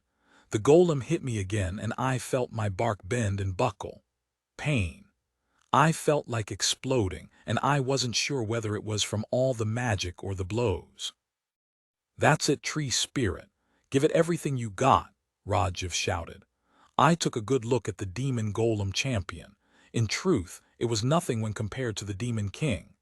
I summoned all the strength I could manage and released the accumulated magical energy within me along with my root strikes. They shot into the sky and pierced the demon golem. 9 magically overcharged root strikes. They tore 9 massive holes in the chest and body of the demon golem, and it stopped. Then it stumbled. All the rocky limbs and extra appendages of the golem slumped like a puppet whose strings were cut. Then the massive golem shattered, crumbling to rubble, quickly turning to dust. "The golem falls," Rajiv shouted. "Woo-ah!" the human army roared. The hounds disappeared toward the horizon as they took their cue from the defeated champion. Rajiv, the captain, and the remaining lieutenants gathered around me. But by then, a sense of relief and nausea flooded through my senses, and I just couldn't respond. I felt really dizzy and drowsy. Everything went hazy and blurry. Then I fell into a kind of sleep. Level up. You gained 15 levels. Level 86. You unlock the following skills: Dream Tutor, Wood Magic and Creation, Rise of Filtration. The following skills have been upgraded: Secret Hideout, Root Strike Range and Quantity, Local Rootnets Access. A dream came over me. A dream that contained visions of what looked like my home world. It began in a vast sea of stars like the Milky Way, a galaxy, a nebula in the distance. From the vastness of space, it zoomed in on a solar system, then a planet, Earth, or was it? The dream didn't linger, so I couldn't take a good look, and then it moved again. The shifting scenes were too fast. The scene zoomed in on a hospital or a clinic. A doctor, a nurse, a child, and probably the child's family appeared. The child smiled and nodded. A few around him were crying. They hugged the child while it slept. Then the dream zoomed out again, back to the view from space. Stars, 13 streaks of light, all from the planet. They shot up, then the view sped up, and the scene resembled a warp or a slipstream. The path the lights took was twisty and wavy. The streaks of light bent, seemingly taking sharp turns without warning. A white layer emerged around the streak of light, and just as it exited the slipstream, another black barrier appeared. It shattered just like glass when the lights crashed against it. A green planet appeared. 13 streaks of light flew toward it, but one of the streaks flickered and it moved a little slower.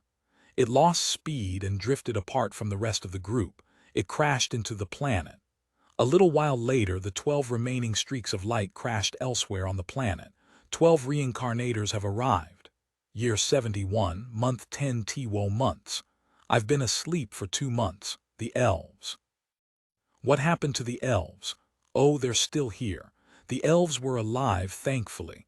I was worried about whether my fruit, secret hideout, or nourish would be disabled when I was asleep. Now that I had woken up, everything seemed to be all right. Jura, Lawfen, what happened? Oh, the elves jumped, surprised by my mental voice. Tree Spirit, you're awake. Ah, yes, I've been sleeping for 2 months. Yes. All of us were really surprised you didn't respond after that battle, and one of the captains mentioned it could be a kind of mana sickness or just spiritual exhaustion, Jura said. Then, he gathered himself and then started to explain. Oh, the humans left after the battle. They wanted to talk to you, but they all left after waiting for a few days. Since the demon champion was defeated, it has been quiet around here. The hordes in this region were in disarray, and their behavior turned erratic. Other than that, there was nothing much. We mostly continued to hide, and we survived on your fruits. Your passive abilities like Nourish continued to function, even when you didn't respond to us, so we knew you were merely sleeping. I see, that's great. Yeah, we've been keeping ourselves busy since then. We gained a few levels too. Jura participated in the battle against the demon champion, so it made sense for him to gain levels.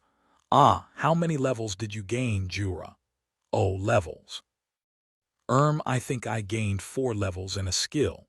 Well, that was a big difference. Only 4 levels. Was it because I landed the finishing blow?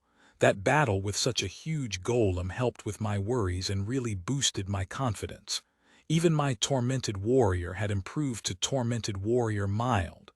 I thought if we could keep it up, I would lose the penalty completely soon enough. Lawfen and the rest shook their head. No levels for them. All they did was hide after all.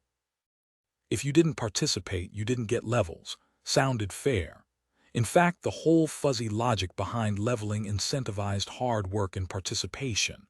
It was probably designed by a schoolteacher somewhere to reward kids. Lays off, don't take risks, and you get nothing.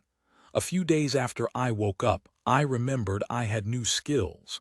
I had somehow forgotten about them in the days since I'd woken. It felt like a bad hangover, really. Wood magic, a wheel popped up in my mind. At the center of the wheel was a leaf shape. There were a lot of grayed-out skills and menus that grew out of that wheel.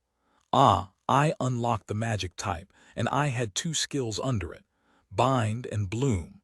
Rise of Filtration, this is a passive skill, will extract minerals and other items via roots and automatically filter out negative effects in the ground. Dream Tutor, may use dreams to learn and teach. Requires a collection of spirits, memories, and objects to unlock more dreams. Essences can be used to bestow certain skills via dreams. Target must be sleeping for the ability to kick in. If sleep is interrupted, learning may not be effective. I immediately tested it out on the elves once they went asleep at night. Year 71, month 11T, the effects of Dream Tutor seemed quite varied. It worked very well for Jura, as he gained a new attack skill. For Lawfen and Emil, however, they seemed to feel a little lost. To them, the dream felt more disorienting and confusing than enlightening. Still, they said they were learning something. For the youngest, Lausanne, the skill merely gave her nightmares, so I chose to stop using it on her until she was much older. Perhaps dreams were just scary when you were 2 or 3 years old. Nothing much happened that month. It started to get really cold again, and the elves spent their time resting in the expanded hideout, which now had an additional room. Occasionally, they would pop out to kill whatever creatures came too close. Power leveling. I needed a skill like that. Year 71, month 12, Meller Marin has died. You received a fragment. You have 56 fragments. W hat. That was way too fast for one of the reincarnators to die. It had only been just over a month since they arrived. Were they in danger? Or maybe a conflict had broken out. I asked Jura to gather more information, but he wanted to be here with the rest of the elves. I don't think it's good for me to leave Tree Spirit. It's better if we stay in this hideout. It really is the safest place with you around. Oh well. The nearest town was a human one, and maybe the elves wouldn't be so well received anyway. Your root has harvested some materials. Raw iron X5. Do you want to disable all similar notifications? Oh, okay. Materials like essences were used to make stuff. This creation process was part of my wood magic and creation. The iron and essences got absorbed into the wood, and the wood then formed itself into the item I wanted to make. It was a slow process. Year 72, month 1, week 1, I created a wooden ring with iron and essence of lesser fire. The process was more like the ring grew within a tree branch, and once it finished, the outer layers of the branch peeled away to reveal the inner product. A pop-up appeared. Material compatibility is low. Effects are reduced by 50%. Lawfen, being the resident inspector, then advised on its effects. Honestly, it felt like I was at a MasterChef competition waiting on Lawfen's judgment. Boosts fire magic by a little bit, and there is some attack strength increase. Not bad. Maybe I wouldn't get disqualified this round. I kid. Other than that, it was a whole lot of resting and the occasional monster. Woodcrafting upgraded. Oh, that's easy. Year 72, month 1, week 4, D. Amons, a group of hounds appeared. I killed some, and then the elves killed the rest. You obtained a new skill, power leveling. Finally. The elves, other than Jura, gained a level. Year 72, month 2, another quiet month. More demons and more killing. More levels for the elves.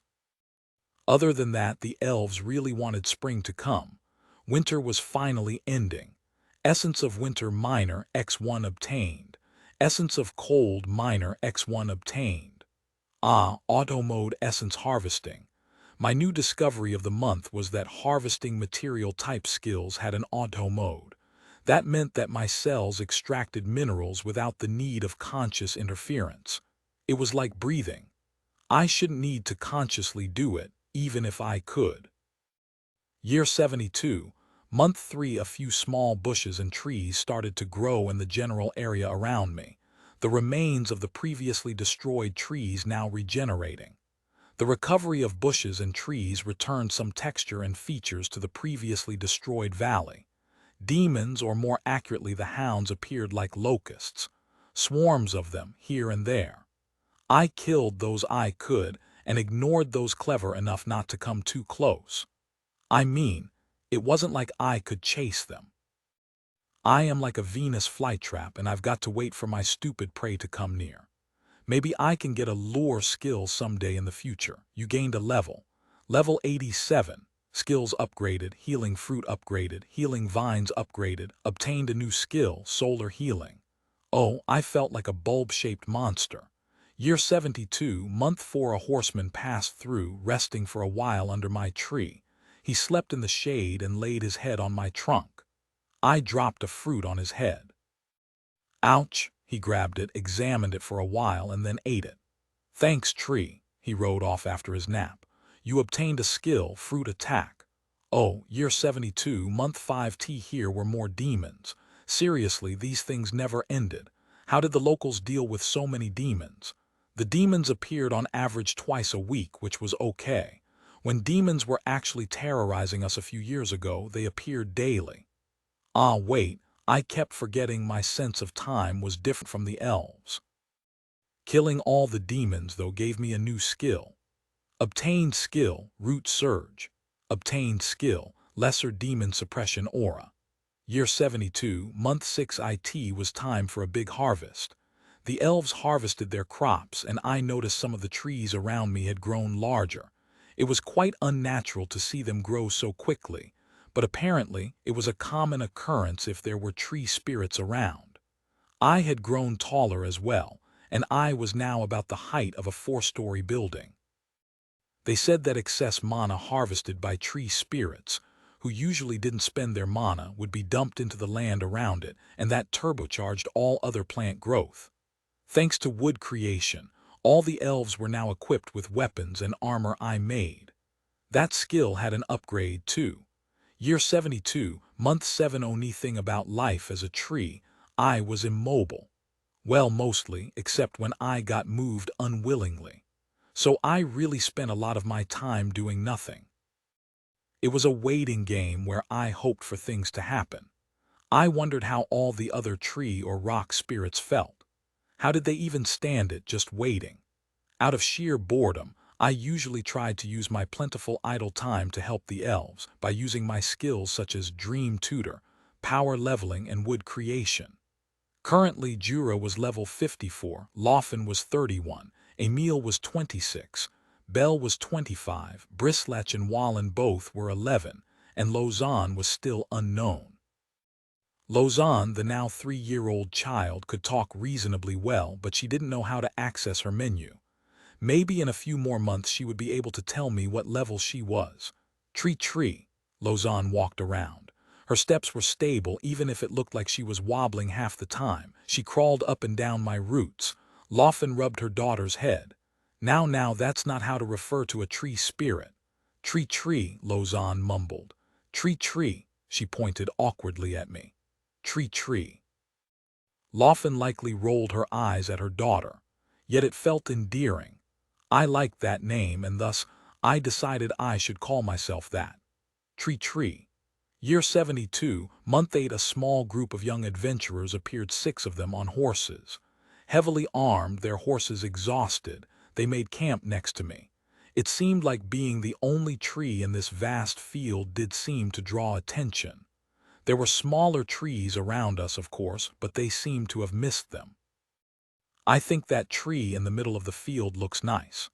I think so too. Let's go have a look. These 6 adventurers stood next to me and examined my trunk and leaves. They also examined the smaller trees that now flourished nearby. They were a group of 4 girls and 2 boys. One of the girls looked around, and she sat on one of my protruding roots, admiring the view of the fields. It's a nice view, even though it's probably one made by the demons. Yeah, it's a good place to take a nap. There are still a few days left in our journey to the rifts. Let's enjoy the peace and quiet while we can, one of the boys said and stretched his arms out. He took out a piece of cloth, spread it out on the ground, and laid down. True, the rest of them agreed. They set up their camp next to me and rested for the night. The next morning, a group of 15 demons appeared in the distance, and I learned from Jura that these large, winged creatures were known as manticores. They made their presence known with a loud roar, and that instantly woke the adventurers. Silly, these manticores. They should have kept their mouths shut and launched a sneak attack on the adventurers while they slept. The adventurers, though, seemed unshaken, as if this was a normal occurrence to them. In fact, the adventurers had already set up some kind of magical defense, and a huge thunderbolt zapped the first manticore that intruded on their defensive zone. A long-haired girl shouted some kind of chant, and an orb of red lightning floated between her two palms. The electricity leaped out of her two palms in a flash, and it zapped 3 of the flying manticores, frying them instantly. They fell to the ground, charred. The leader of the adventurers raised his war staff, and it instantly created a force field that blocked the manticore's acidic spit as they attempted to spray them. Immediately afterward, he chanted again, and all the manticores moved sluggishly as if they were trapped in some kind of thick goop. The other guy then took out a contraption that resembled a very long rifle, and he fired a high-speed orb. It exploded in midair and blasted a few of the slow-moving manticores to pieces. A short-haired girl who wore thin armor flicked something that resembled a handheld fan. In its wake, a huge gust of wind appeared, and the force of the wind shoved the manticores. They fell to the ground with loud thuds. The 2 remaining girls, both holding a pair of short swords, rushed forward and slashed the grounded manticores to death. One of the twin-sword girls sounded cheerful. "I gained a level and I got a skill," she jumped around, happy. "Oh, what did you get?" the other twin-sword girl asked, tapping her on the shoulder. "Flawless dodge." "Oh, cool. I didn't get anything." The guy who cast the force field sighed, and he sat on one of my roots. He took out some kind of cloth and cleaned his war staff. "Stop whining. You're already level 75. I am just level 63, the twin-sword girl shouted. Meanwhile, the mage girl harvested the remains of the manticore corpses alone with a small dagger and a bag. After she went through a few of the manticore corpses, she noticed she was the only one doing it and glanced at her teammates. "You peeps not helping to collect the loot." The rest of them unanimously shook their heads. "You do it. We'll just ruin it." The mage girl rolled her eyes. You know my ability works so long as I am around. Ain't taking that risk." They bantered for a while and took a rest after they were done. They moved quickly, and with a wave of a wand their camp was clean. Then they headed toward the demonic rift. Year 72, month 8, 2 days later, F5 demon riders arrived riding hellhounds. They were clearly following the scent of the adventurers, and I wondered whether the hellhounds actually had a sense of smell. These demon riders looked like they were previously human, but their bodies had been corrupted by demonic forces and transformed. As they were once human, they still spoke normally to each other, the only difference being their voices. "They were here." One of the riders patted the hellhound. "They are headed for the southern rift." The very fact they spoke the same language was very strange. Who were these demons? Another rider examined the dirt and the remnants from the battle. 6 of them. They rested here for a day. They can't be far ahead. No sign of any injury. The mid-tier demons were insufficient to hurt them. We will need the elders. The rest of the demon riders nodded in agreement, and 2 of them chanted some kind of spell. It seemed like some kind of communication spell, but they spoke gibberish I couldn't comprehend. At that point, I wondered whether I could beat these demon riders. "You think we can take them on, Jura?" Jura shook his head. "They look like they have some of the abilities and skills of normal humans, so I am not sure of our chances. They could be very strong or just like a normal human. I honestly can't say, but if you ask me, our chances are not great." I decided to let them go. Year 72, month 9 WE felt a huge explosion in the distance. Then another, and another. The earth shook constantly, even though the explosions were so far away. The sky above us was filled with strange streaks of color. It wasn't a pleasant sign. Is there some kind of high-tier combat taking place in the distance? Tree, these explosions, they are growing closer. We felt even more explosions, the vibrations only getting stronger. In the distance, the earth ruptured and rocks shot up. Jura told me of 2 large flying creatures, each with some kind of elemental breath weapon. They attacked someone, but we couldn't make out who. Then they came nearer and we identified them. It was the 6 adventurers. The earth shook badly, so my roots increased their grip on the earth, mildly reducing the shaking. There were more explosions and spells that crisscrossed the skies. The destruction sent huge plumes of dust into the air, creating a minor dust storm that blocked out some of the sunlight. This was followed by even more explosions, and we saw the adventurers fall back. The adventurer group retreated and simultaneously retaliated with ranged attacks. The 2 large flying creatures appeared to be some kind of demonic wyverns, and they were accompanied by a swarm of hellhounds and lesser demons. The lesser demons kept their distance. The wyvern's elemental breaths dealt a huge amount of collateral damage. Boom! An explosion erupted right on one of the demonic wyvern's chest. It fell to the ground and the earth shook briefly from the impact. Yes. The adventurers took the opportunity to run, and 3 of them seemed heavily injured. The remaining wyvern tried to follow them, but a nicely placed fireball from the mage girl tore through one of its wings. The wyvern crashed and was unable to fly. Still, it seemed to shrug off the damage and chased after the adventurers on its 2 large feet. Luckily, it was slower this way. They ran toward my position, noticing a large group of demons appearing from the other direction. Hellhounds had the adventurers surrounded. "Let's go to the tree. Let's fight there." The fangirl pointed at me, and they ran as fast as they could. For them, any cover was obviously better than no cover. As the adventurers repositioned themselves around me, I sensed the gunner man and the twin sword girls were all injured. Their spirits wavered and flickered. The twin sword girls' spirits seemed as if they were engulfed in some kind of demonic fire or rot. I wasn't sure what I was looking at. The hordes of hounds and lesser demons surrounded us. Only the lumbering demonic wyvern dared to approach, but that was after what felt like a moment of hesitation. I wondered whether these demons were intelligent. They certainly exhibited signs. The rest don't seem to be approaching. The adventurers were too busy to notice. Great!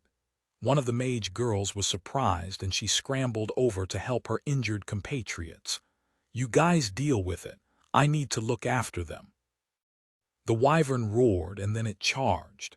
It was already injured from all the ranged attacks of the adventurers, so at that moment I felt like I could get a good shot in. Root strike. A root surged out of the ground and stabbed it right in the abdomen. Some of its inner matter spurted out. It wasn't dead not yet, but the stab slowed it down. Another 2 root strikes followed. My roots hit the abdomen of the wyvern again, but this time one of the roots pierced through and skewered the wyvern's chest. It fell. The death of the wyvern scared the rest of the hounds and demons, the lesser demons still keeping their distance. "Oh wow," the force-field man touched my trunk. "A tree spirit, we're saved." The mage girl shook her head and she tried to look at her friends. "They are dying." "Bring them to me," I mentally said to her. She turned and seemed to hesitate for a moment, but then she nodded and used magic. She levitated all 3 of the injured adventurers and moved them beside me. One of my small branches reached out, and from that branch a vine extended to touch them. I activated my skills: solar healing, healing fruit, nourish. The wounds closed a little and I sensed their spirits beginning to stabilize. Of the 3 injured, 2 of them recovered easily. Their wounds and cuts healed quickly, far quicker than normal. Yet for the last twin sword girl, she had a stab wound that went deep into her chest. I couldn't quite believe it, but up close, I saw some kind of demonic presence in her body and it gnawed away at her soul. She was in pain. "Don't die." The mage girl held her hand. The twin sword girl smiled weakly. I kept using my abilities to heal her, but the demonic energy interfered. For every bit of healing, the demonic energy undid the effects. "No." The mage girl held her hand tightly. "No, no, no." The demons tried to approach, but without the giant one, the rest were just small fries. The adventurers, led by the force field dude and the wind wielder, easily defeated the remaining lesser demons. I extended my feeler-like vines and touched the wounded girl on the head, activating my healing abilities. Her wounds recovered a little, but once again, it lasted only for a short moment before the demonic energy reversed the healing, and the wound opened again. The demons, damn them. They used some kind of special demonic rot attack, and the effects are still in her body.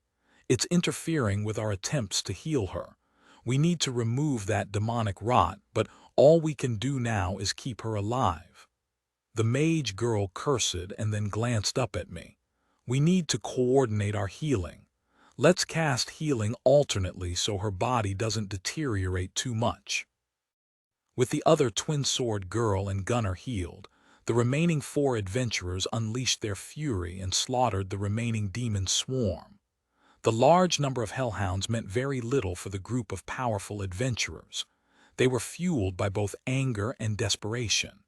The demons' numbers dwindled before the might of the 4 healed adventurers, and I marveled at wave after wave of attacks. The hellhounds fled. The battle was over. The demons either fled or destroyed. Their focus shifted to the injured twin sword girl as we supported her battle against the demonic rot inside her. It's not getting any better, Mage Girl sighed as she explained to the remaining 4. We've been trying to heal her. We have to take her somewhere to the town. No, Mage Girl shook her head. I don't have enough mana to sustain my healing over long periods, not yet. As it is, we won't make it back in time. If I stop now, the demonic rot will kill her within 3 to 4 hours.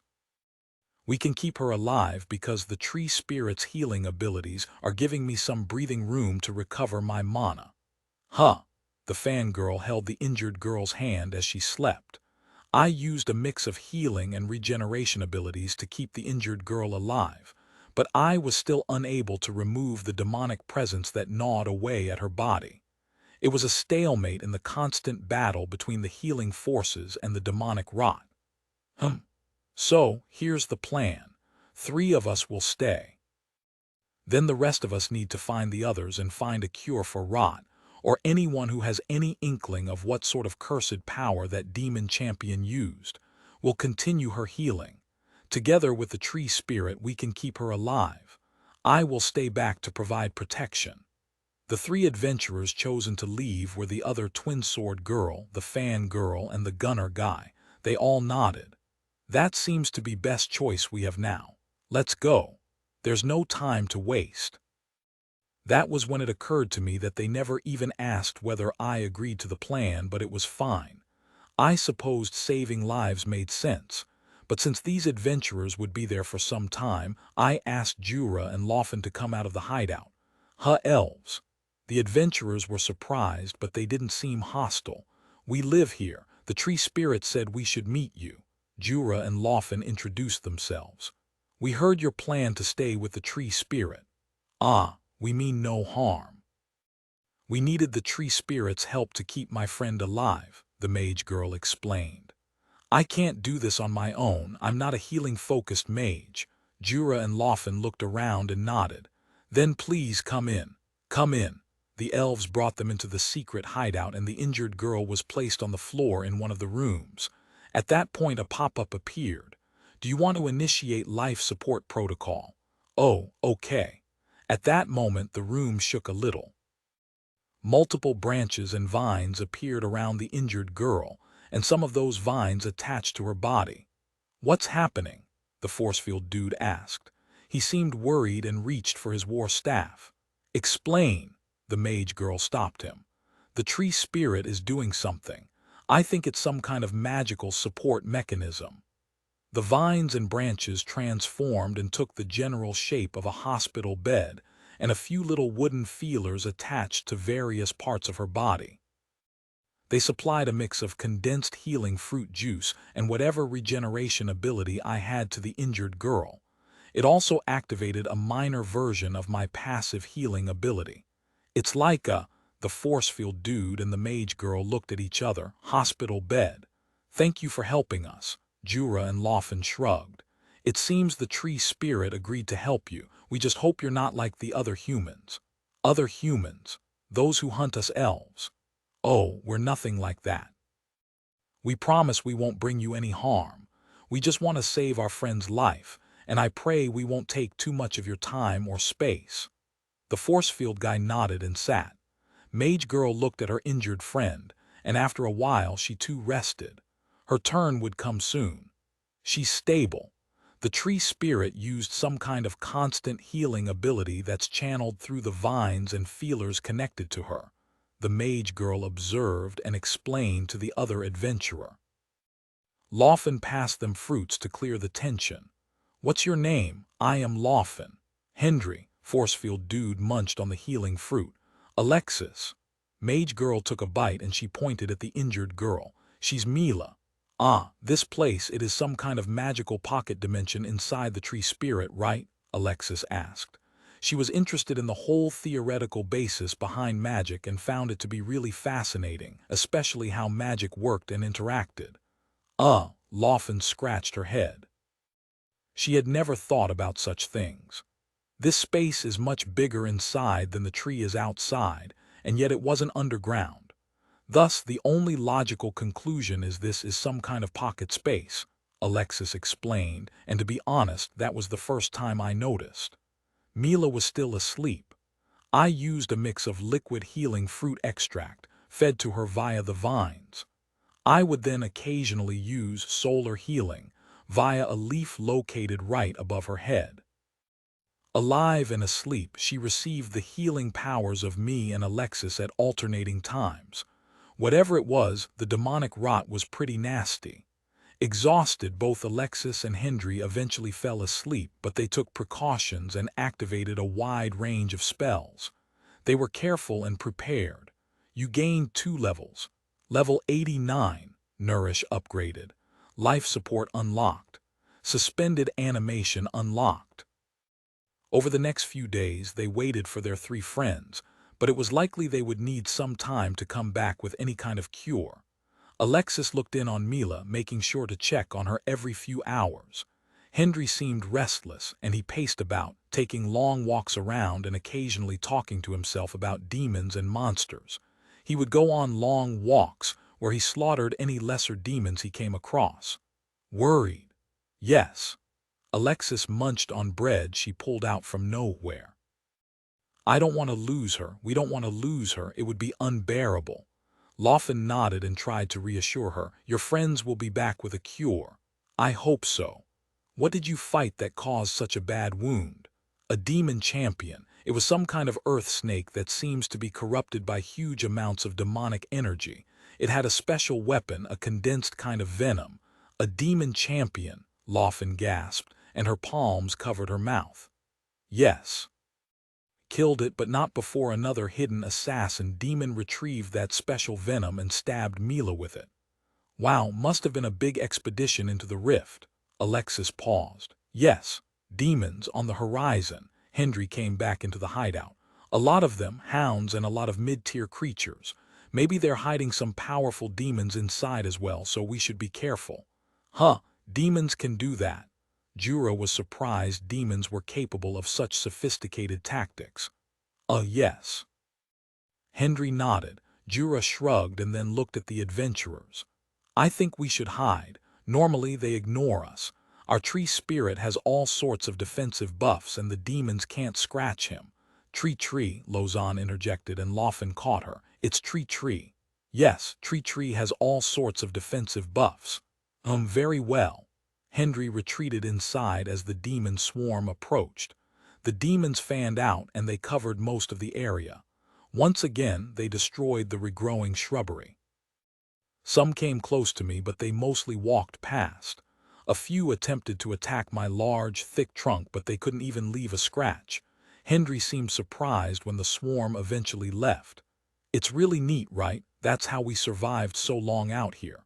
Emile smiled. Her words contained a little bit of bragging. "The demons just pass by us like we are not there, and even when they notice the tree, they can't hurt us." "That is so strange." Hendry sat as he admired the view outside. The demons couldn't see into the secret hideout. Later, Lawfen tried to initiate conversation. "So, how long you think it'll take for your friends to find a cure?" Hendry and Alexis both shook their heads.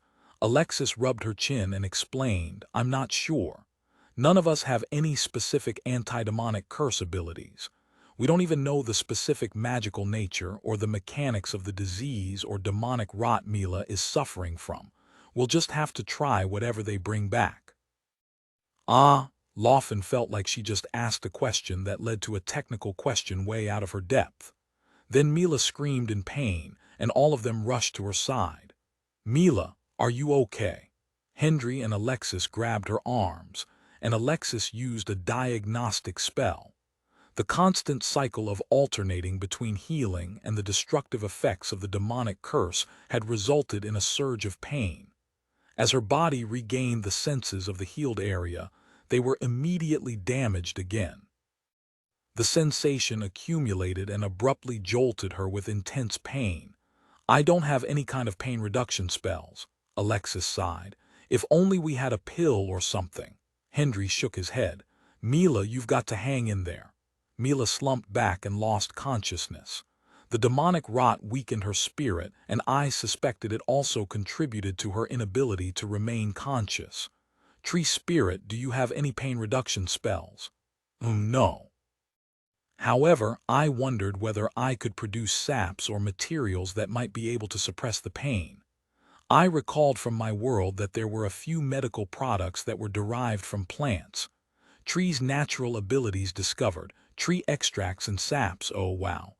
A menu popped up and displayed a huge list. Rubber, oils, poisons, fragrances, saps, wait. Found it. Pick some leaves and make tea, I mentally spoke to Laufen. A small branch with odd-colored leaves appeared from the wooden walls of the secret hideout. Huh. Oh, okay, tree. Laufen ran and got some hot water, quickly picked a few leaves off the branch and mashed them into some kind of paste. The process of making the herbal tea took about an hour. Once ready, they fed the herbal leaf tea to Mila. She yelped from the heat, but as the tea flowed into her body, it released a pain suppression effect. Alexis grabbed the remaining leaf and examined it, just to make sure it was nothing dangerous. Ah, Mila fell back into her slumber. They made the tea for Mila every 6 to 7 hours to keep her comfortable. Her pain popped up every now and then, and the days passed. Year 72, month 10 Mila was still in a state of assisted living as her body continued to be affected by the demonic rot. Tree saps and extracts upgraded. Thanks to the constant use of the leaves for the pain-numbing tea, the skill leveled up and now it was more potent and longer-lasting. Thanks to it, Mila could stay awake for about 30 minutes to an hour per day to talk, which helped improve Hendry and Alexis's moods greatly. Don't worry, I won't die. Mila smiled as she looked around the room. This feels like a hospital. It's a familiar place. Alexis shook her head. We'll get you fixed up again, okay? Hendry frequently spent his time climbing up my branches, and sometimes he just sat at the very top and watched the sky. That was apparently his way of coping with everything, with the situation they were in, trapped waiting while his friend was wounded and out of commission. Apparently, the stars were beautiful and there were more moons here. Later that month, we had demonic visitors again. The Demon Knights. Hendry gripped his war staff. I thought they were demonic riders or rangers, but I supposed people would refer to the same things differently. They rode hellhounds, and there were 8 of them. They had an interesting mix of weapons, 3 with swords, 2 with spears, 2 with bows and arrows, and 1 with a staff. Alexis held him back. No, don't. I know you can win, but we must hide. We don't want the entire demon swarm coming down on us. If the demon knights are killed, they may send champions here. The demon knights are looking for us, you know it. Hide, not fight, not yet, not with Mila injured. Hendry sighed but eventually agreed. The demon knights rode really close to me. Their scent fades here, one of the demon knights said. Some went that way, but not all of them. 2, maybe 3 are here. They looked at me and the demon knights raised their swords. Their swords flared and the 3 of them slashed at my trunk repeatedly, and it felt like an itch. The demon knights paused as their attacks failed. Strange. To be honest, I had always found my defense against demons extremely strange too. But hey, I wasn't complaining. They slashed a few more times before the demon knight with a staff walked closer and cast some kind of spell. Detect resistance. Oh, there's such a spell. The demon knight paused. Oh no. The other demon knights turned and looked. What? This tree, it possesses immunity to damage from mid-tier and lower-level demons and greater damage reduction from elder demons. I was shocked too. How? One of the demon knights asked. They stopped their attacks. They probably realized it was futile in the face of that sort of resistance. It looks just like any other large tree. At this point, I realized I probably shouldn't let these knights run, and a few root strikes surged out of the ground, right through the hellhounds and the knights. One managed to leap off their demonic hellhound, but still, the root strike speared his demonic armor. These demon knights were not very different from humans in armor, so in an instant all of them were dead, skewered by roots. They were probably tougher than regular humans by a little, but against my root strike, these lesser demons were just like paper. After the battle, Hendry and Jura asked, Tree, how did you get your demonic damage reduction? I didn't know. Is it an item that you have? Alexis asked. There are some items that reduce damage from demons. Wards. At this point, the only unidentified items I possessed were the fragments.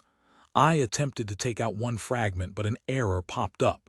Fragments cannot be separated. They're fused to your body. Oh, but I could move the body part where the fragments were all fused. It felt like my core, if such a thing made sense for a tree. Alexis, Laufen, I'm going to show you something. Please help me examine and inspect it. They both nodded, and the roof of the secret hideout shook a little. The wooden roof twisted and moved aside in a circular fashion like the opening of the lens of a camera, it revealing a lantern-like object made of intricately shaped wood with dozens of little lights floating inside. It pulsed in a regular fashion with tiny flashes within. Oh, it's beautiful, Laufen immediately said. Inspect equipment. Laufen used her inspection ability and then shook her head. I can't see a thing. It's just filled with unknowns and question marks. Thorough examination. Alexis had a far superior identification spell, and after she used it, she seemed to lose her strength and sat on the floor. Are you okay? Hendry tried to support her. What did you see? I am. Alexis pointed at it. I'm just stunned. That thing is your heart, isn't it? Oh, I think so. It felt like this was my center. They were inside me. The tree's heart and spirit lantern, Alexis started explaining. This is the heart of the tree, adorned with the fragments of the fallen 56. It gives the tree a 56 times multiplier to experience gain, up to 6 times damage multiplier against mid-tier demons, up to 3 times damage multiplier against elder demons, negation of demon armors and defense, immunity to mid-tier and lesser demons, damage reduction against elder demons, and significantly reduced damage from all types of fire. Wow. All those fragments had a function after all. Hendry paused. Alexis, are you sure? She nodded. This is quite the game changer. We must tell the others. We can take this knowledge and revisit how and where the battles with the demons are fought. This ability essentially transforms this location into a battlefield with a favorable advantage for us. We can save lives. I wasn't sure whether I liked the idea of being a demon lightning rod. Jura and Laufen said, Tree, I didn't know you were so amazing. Alexis looked at Mila, who was still asleep. Tree, can you please move your heart closer to Mila? My heart lantern moved, dangling off the roof via vines dropping above her. A prompt appeared. Do you want to absorb Mila Adams? I shook off the prompt and answered no. Alexis looked at Mila's condition. It had no effect. The rot is still there. It seems the resistance cannot be shared by the glow. Oh well. I moved my heart back. At that point, I realized it was probably very dangerous for me to reveal my heart that way. If it was destroyed, would I die? I assumed so. Now that I knew the source of my past effectiveness against demons was due to the fragments, that meant against non-demon enemies I was actually significantly weaker, and someone of incredible power like Hendry or the humans could probably easily destroy me. You gained 3 levels. You are now level 92. Skills upgraded, Secret Hideout Healing Chamber Adaptation. Obtained skill, Summon Insect Warriors. Obtained skill, Super Anti-Demon Root Strike. Obtained skill, Customizable Branches. Year 72, Month 10, last few days. A delegation approached from a distance. It was the beginning of winter, and yet it was warmer than usual, so warm that I felt something was in the air. The warmth confused my leaves and they shriveled up a little. Somehow this warm air was rough, and my trunk and bark felt a bit rougher as a result. A delegation of soldiers, 100 strong, carrying all sorts of materials and goods approached. An expeditionary force. Were they friend or foe? Tree spirit, a voice called out, one I vaguely recognized. Once he got closer, I soon identified the voice as Lord Rajiv Nung. Is it still asleep, Jura? He seemed to be in far better condition than the last time we met. Maybe he'd gained some levels. The elves hid, a little intimidated by the presence of so many men. I, too, shared that emotion and was on my guard. Should I go out, Tree Spirit? Jura asked while Rajiv called for him. It was the best I could do. Would it be a good idea for Jura to hide? I turned to Hendry and Alexis. Do you guys want to go out? It's a group of humans, so maybe they can help you. Hendry shook his head. We don't know them, so we'll watch how this plays out. However, we will help if needed. Our priority is still Mila and by extension your ability to continue to support Mila. That seemed quite reasonable. Yes, what brings you here with a small army? I telepathically spoke to Rajiv. Lord Rajiv smiled. Ah, you are awake. Great, we have much to discuss. He dismounted from his warhorse and walked closer, gesturing to my roots. May I? Yes. He sat on the flat surface of the few protruding roots. So, since our last battle, the defeat of the demon champion at our hands greatly improved our king's opinion about how natural spirits could be a means to fight demons. He paused. And so, we are wondering whether you are open to relocating yourself outside of our capital city. No. I hated moving. I had to be decisive in rejecting this. Ah, I suspected as much. Well, are tree spirits able to produce offspring or saplings that we could cultivate into a tree spirit? Would a branch of yours grow into a split version of yourself?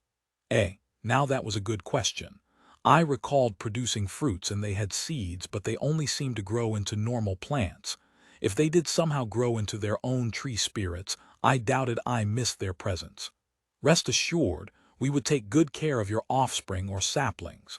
We only ask as it would aid us in battle. Rajiv made a very good point. Could I procreate in a sense that allowed me to create other tree spirits? Or would my offspring not inherit any of my abilities or qualities? I am afraid I am unable to produce any spirit offspring. So far my offspring and seeds are just normal trees. Yet, or maybe I didn't yet know. Ah, that is disappointing but not unexpected. Rajiv stood and looked around the area. But that is not why I came all this way. Rajiv took out a small map and pointed. I couldn't actually see the map, though. The demon champions, 3 of them. They've gathered somewhere in the region nearby. We will set up a base of operations here and then attack the demons. No, a large army here. That would be bad. This doesn't please me a bit, but sadly it is not a choice, tree spirit. I am just the messenger. The king has decreed this land and its surroundings to be the staging ground for military operations against the demonic champions. We have the heroes themselves and they are on their way. We are just the advance party to prepare this place for the upcoming campaign. This news was unpleasant, but then again, what choice did I have? If a large army came, what were my choices? I wanted to protect the elves, but I knew I couldn't fight off an army. As much as I disliked it, I had to accept that this was reality. Heroes, the reincarnators. Yes, the ones with God's gifts. We are not sure when they will get here. The king said they are visiting all the kingdoms along the way. Both Hendry and Alexis seemed particularly interested in the conversation. But they are headed here, and then they will go to the demon champions. They will slay them, gain levels, and then fight the demon king. The reincarnators, I would like to see what sort of cheat-like abilities they had. Oh, wait. That meant the days ahead would be a whole lot of death and war. Well, from what I learned about this world, it had always been filled with death and war, so I should not complain. The elves too shook their heads. From within the hideout they could actually eavesdrop on any conversation next to me.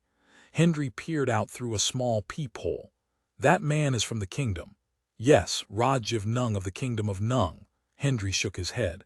Don't know him, do you, Alexis? Alexis shook her head too. Ah, I guess we will keep hiding then. No need to draw unnecessary attention. Laufen gave Lausanne a hug and she looked at the rest. It sounds like there will be a lot of fighting. This place is going to be a battlefield again. It's just not too long ago we had so much death. If I can keep you elves safe, I will, I assured her, even if I knew what would happen was going to be unpleasant. Rajiv, oblivious to the conversation within the hideout, motioned to his men to start work. Tree Spirit, may we meet again under far better circumstances.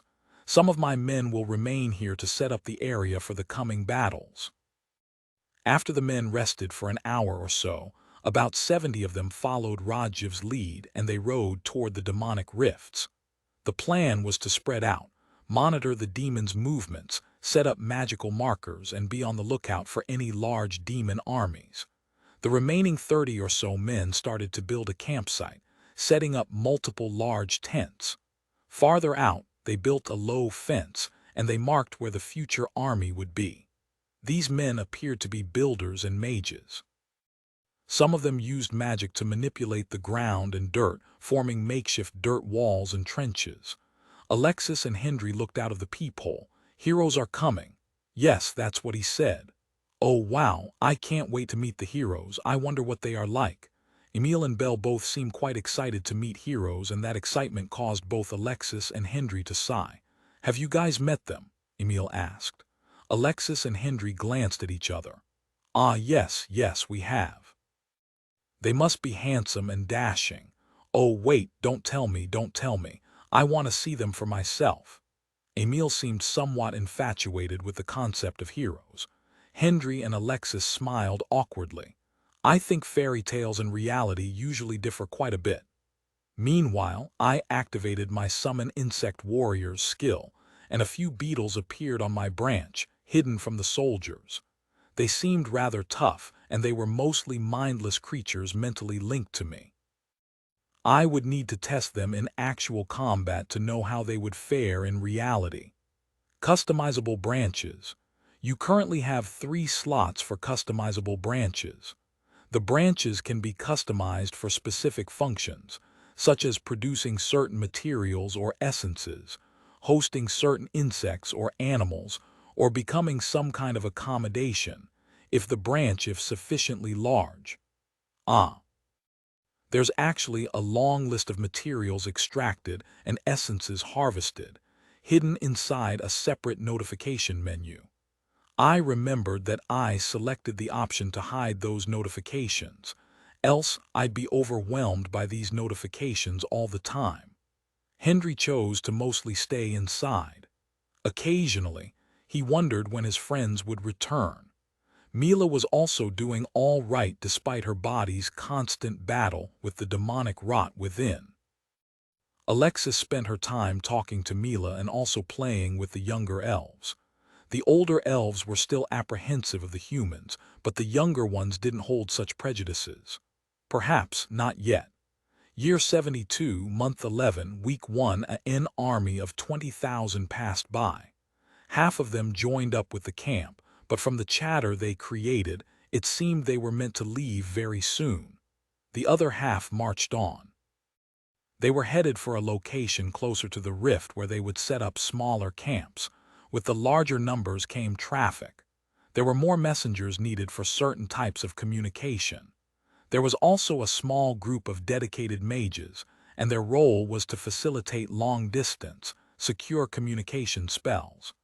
Winter, strangely, was delayed this year. It was still oddly warm. The weather was behaving strangely, and Alexis suspected it was the fault of the demons. Refugee groups started popping up, the fallout of the demon raids that destroyed villages closer to the rift, at least those that had not fled yet. The rift, as Alexis elaborated, was some kind of a flux, a rip in space, and it joined our world with that of the demons.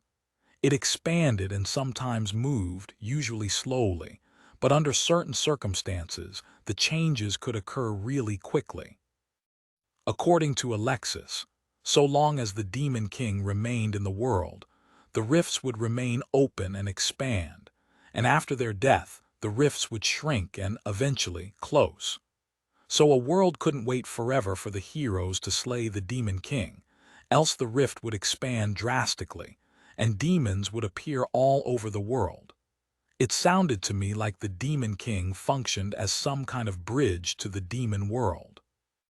Year 72, Month 11, Week 3 F. ROM. The bits and pieces of information I gathered via eavesdropping on the refugees and the soldiers. No one knew I was a tree spirit. They presumed I was a normal tree that somehow survived in this place. Other than that, they never spoke about me, as they mainly focused on their own affairs. Their lack of knowledge made me curious, even a little suspicious.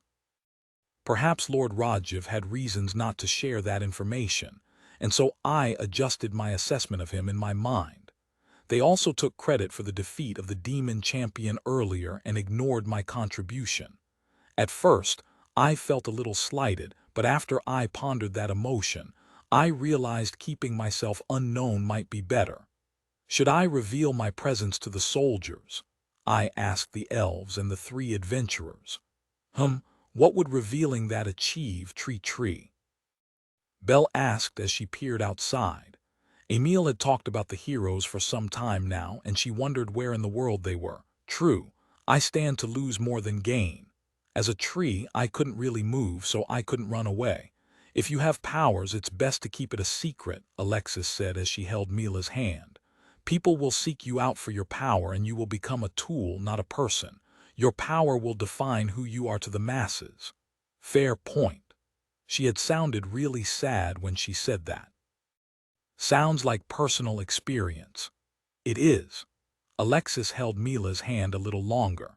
Year 72, Month 11, Week 4, another 10,000 or so soldiers arrived, and as with the earlier group, they didn't stop for long, continuing their march toward the rift. Thanks to the constant upgrades and additions, the surrounding area was essentially a makeshift fort. The humans with earth magic molded a two-layer wall complete with towers and ramparts, staffing them with soldiers. Traffic remained high, and refugees continued to stream in. The refugees didn't stay for long as there wasn't much food available. Most of the supplies were meant for the army, and even then, that was barely sufficient.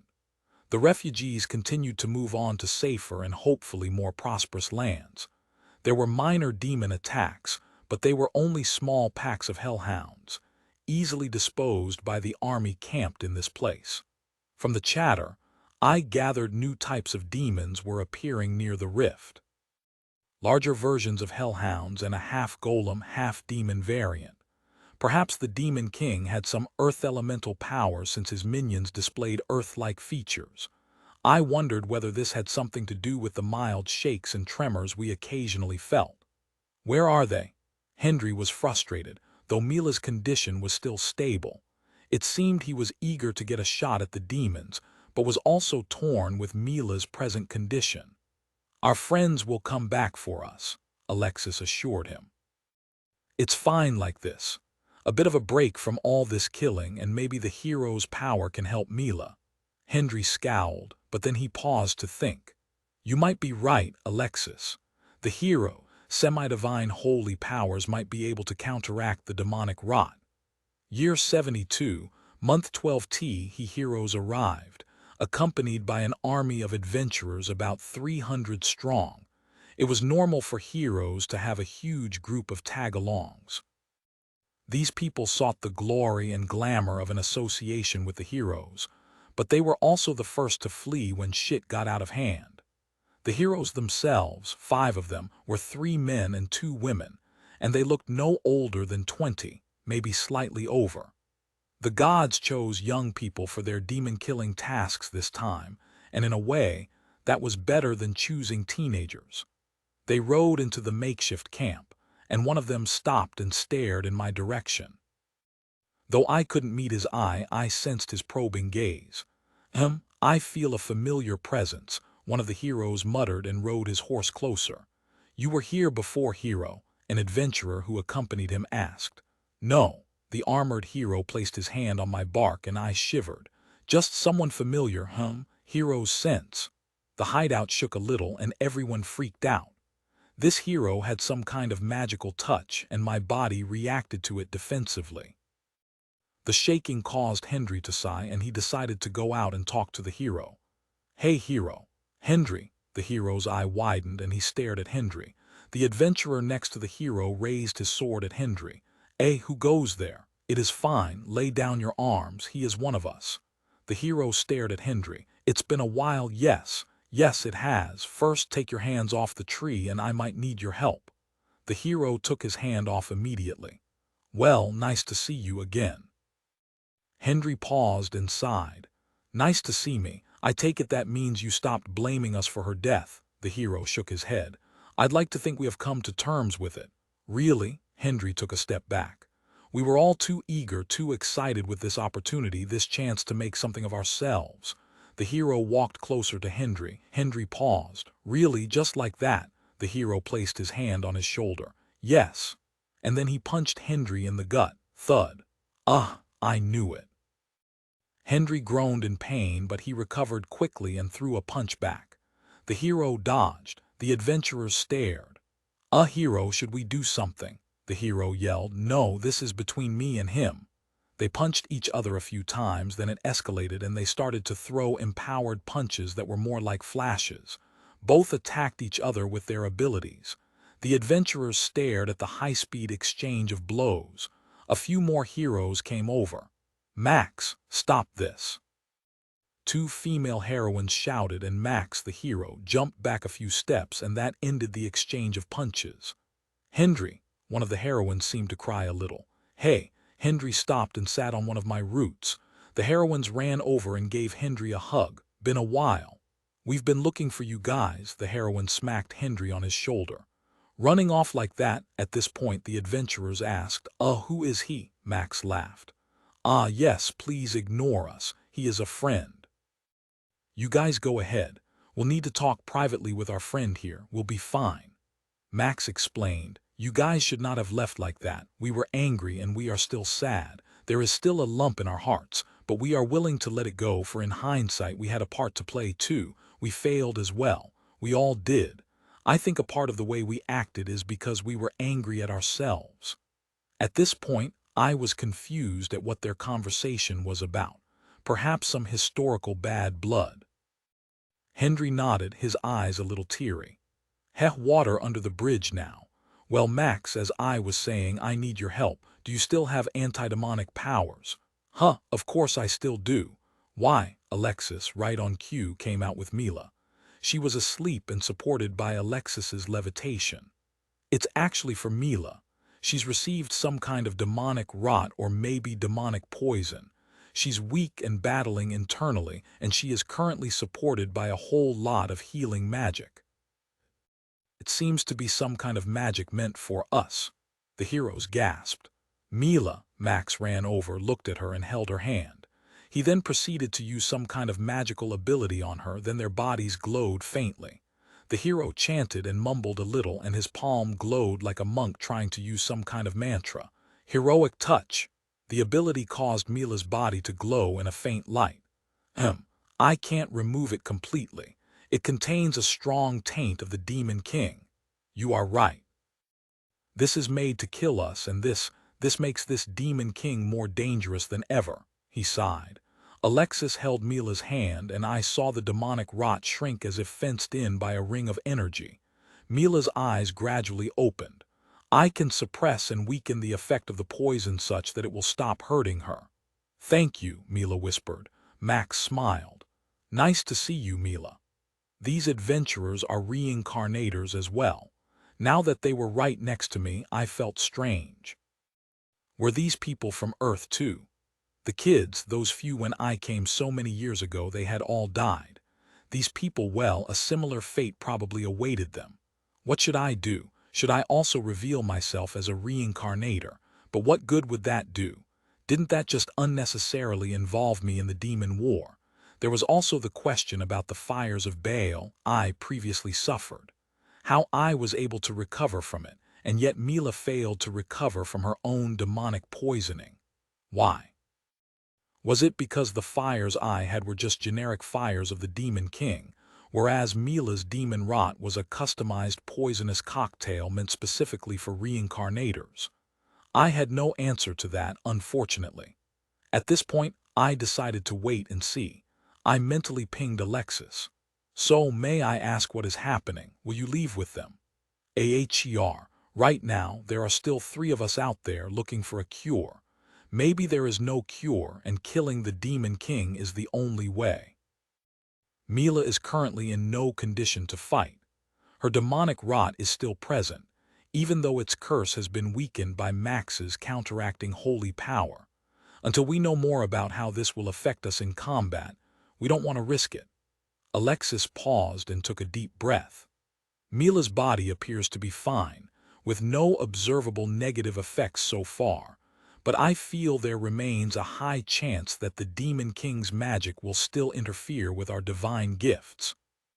So attempting to assault the demons without being at full strength feels like folly. Alexis was more technical when it came to magic. Sorry, can you repeat that in simpler terms? Mila and I will stay back. We will wait for the rest of us to return, and then we will join up with Max and the group. The fact that the Demon King has a special weapon designed for us is worrying. Year 72, Month 12, Week 2. News and reports of the Demon Champions came. The heroes, adventurers, and soldiers moved out and headed toward the rift. Mila and Alexis remained. Alexis played the role of Mila's observer and monitored her body's condition. Periodically, Mila tried to use her abilities, and they discovered that with the demonic rot suppressed but still present, her abilities were weakened by about 20 to 30%. Alexis's hypothesis was right after all. The camp was quieter as only about 1,000 soldiers remained. These were the communication mages, the logistics coordinators, and a few guards to keep the stray demon hounds at bay. Year 72, Month 12, Week 4. Heroes defeated one of the champions. And then the next day, the camp was attacked. 6 large demons, part golem, part demon. These appeared to be lesser versions of the golem demon champion, accompanied by tens of thousands of the new rock hybrid hellhounds.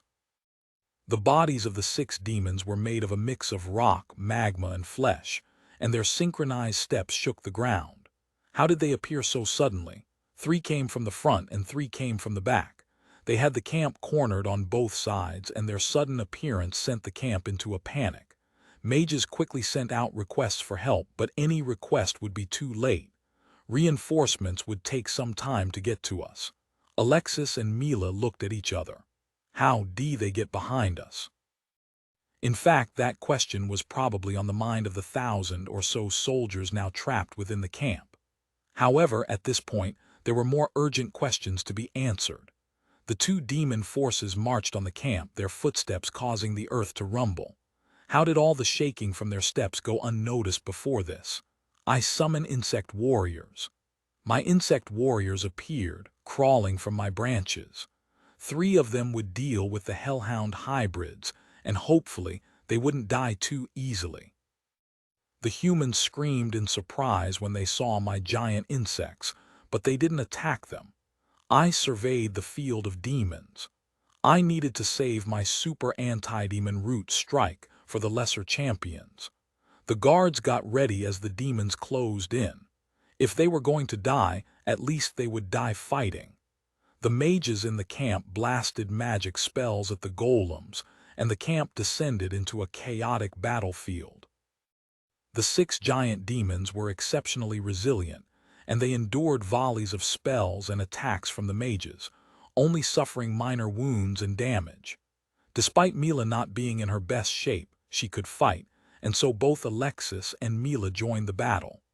Jura fought too. In the battle, I witnessed the sheer overpoweredness of these reincarnators.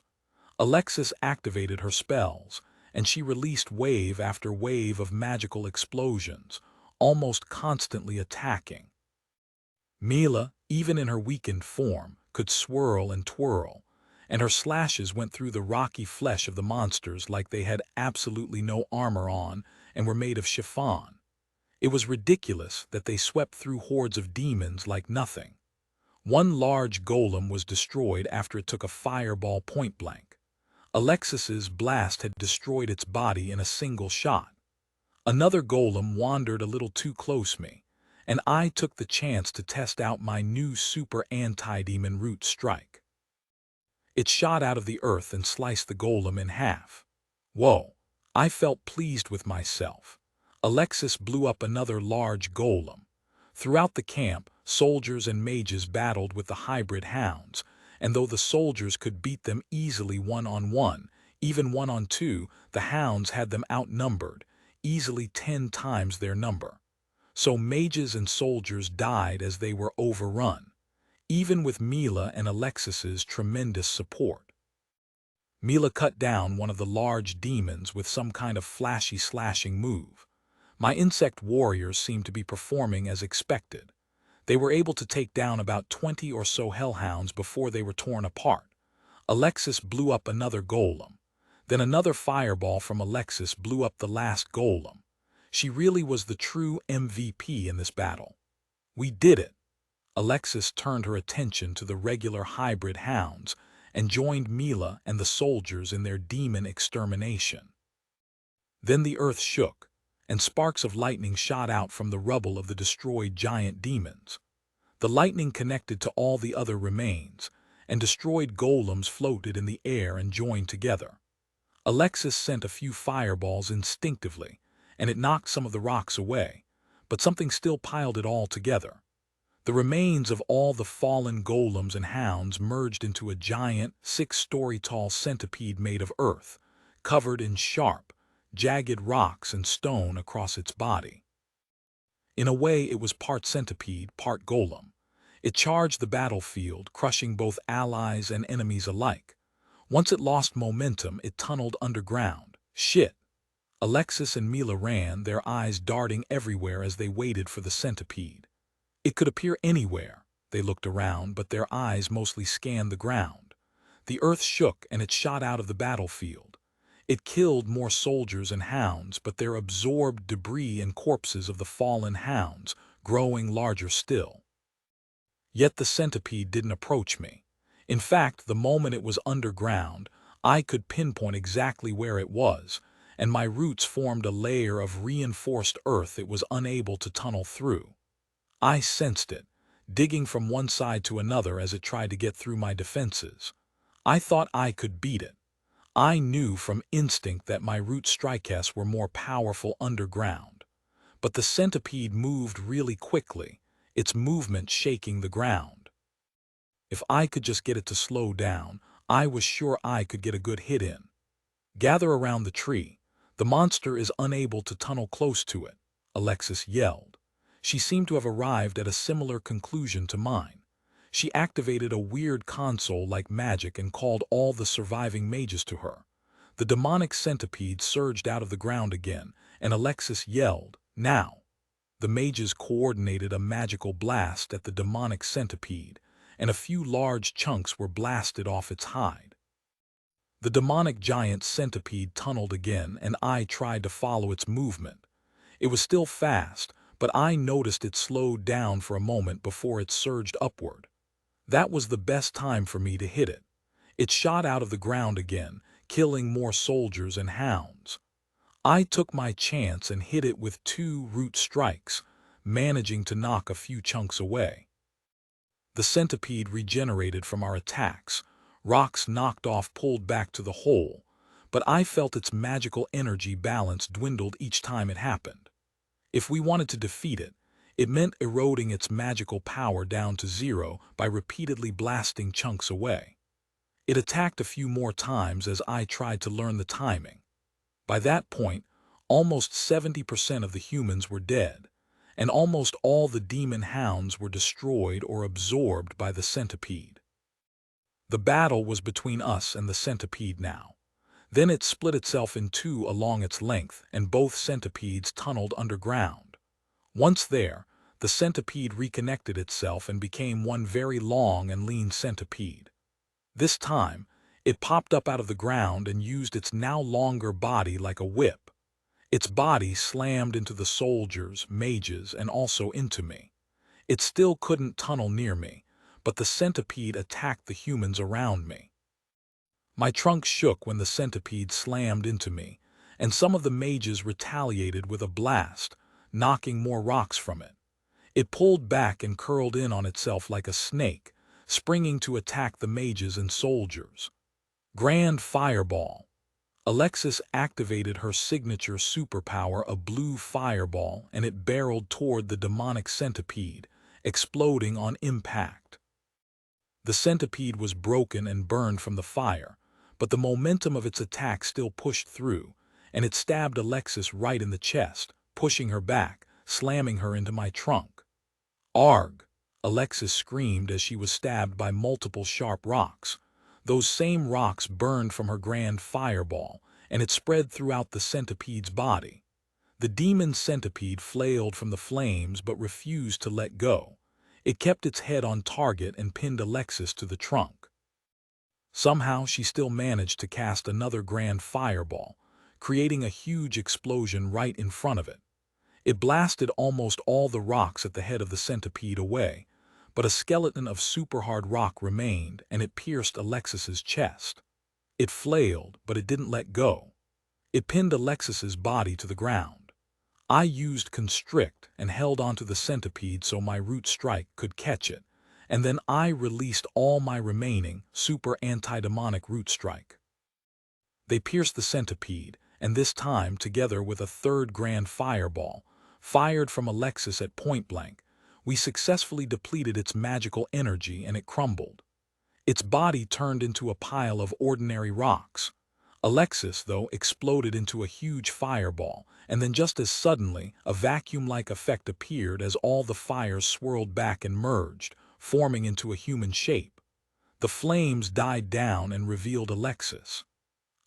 She groaned, visibly drained. "I really dislike using Body of Fire," Mila smacked her on the back. "That went swimmingly. Once again, we've proven that's why you're always the bait. Everyone aims for the mage. Reincarnators, you gained 8 levels. You are now level 100. You have evolved into an ancient soul tree. The next evolution rank up is at level 130 if conditions and materials are met. You can still gain levels without ranking up. Your following skills have been upgraded. Life Support Chamber. Healing Powers upgraded. Secret Hideout upgraded.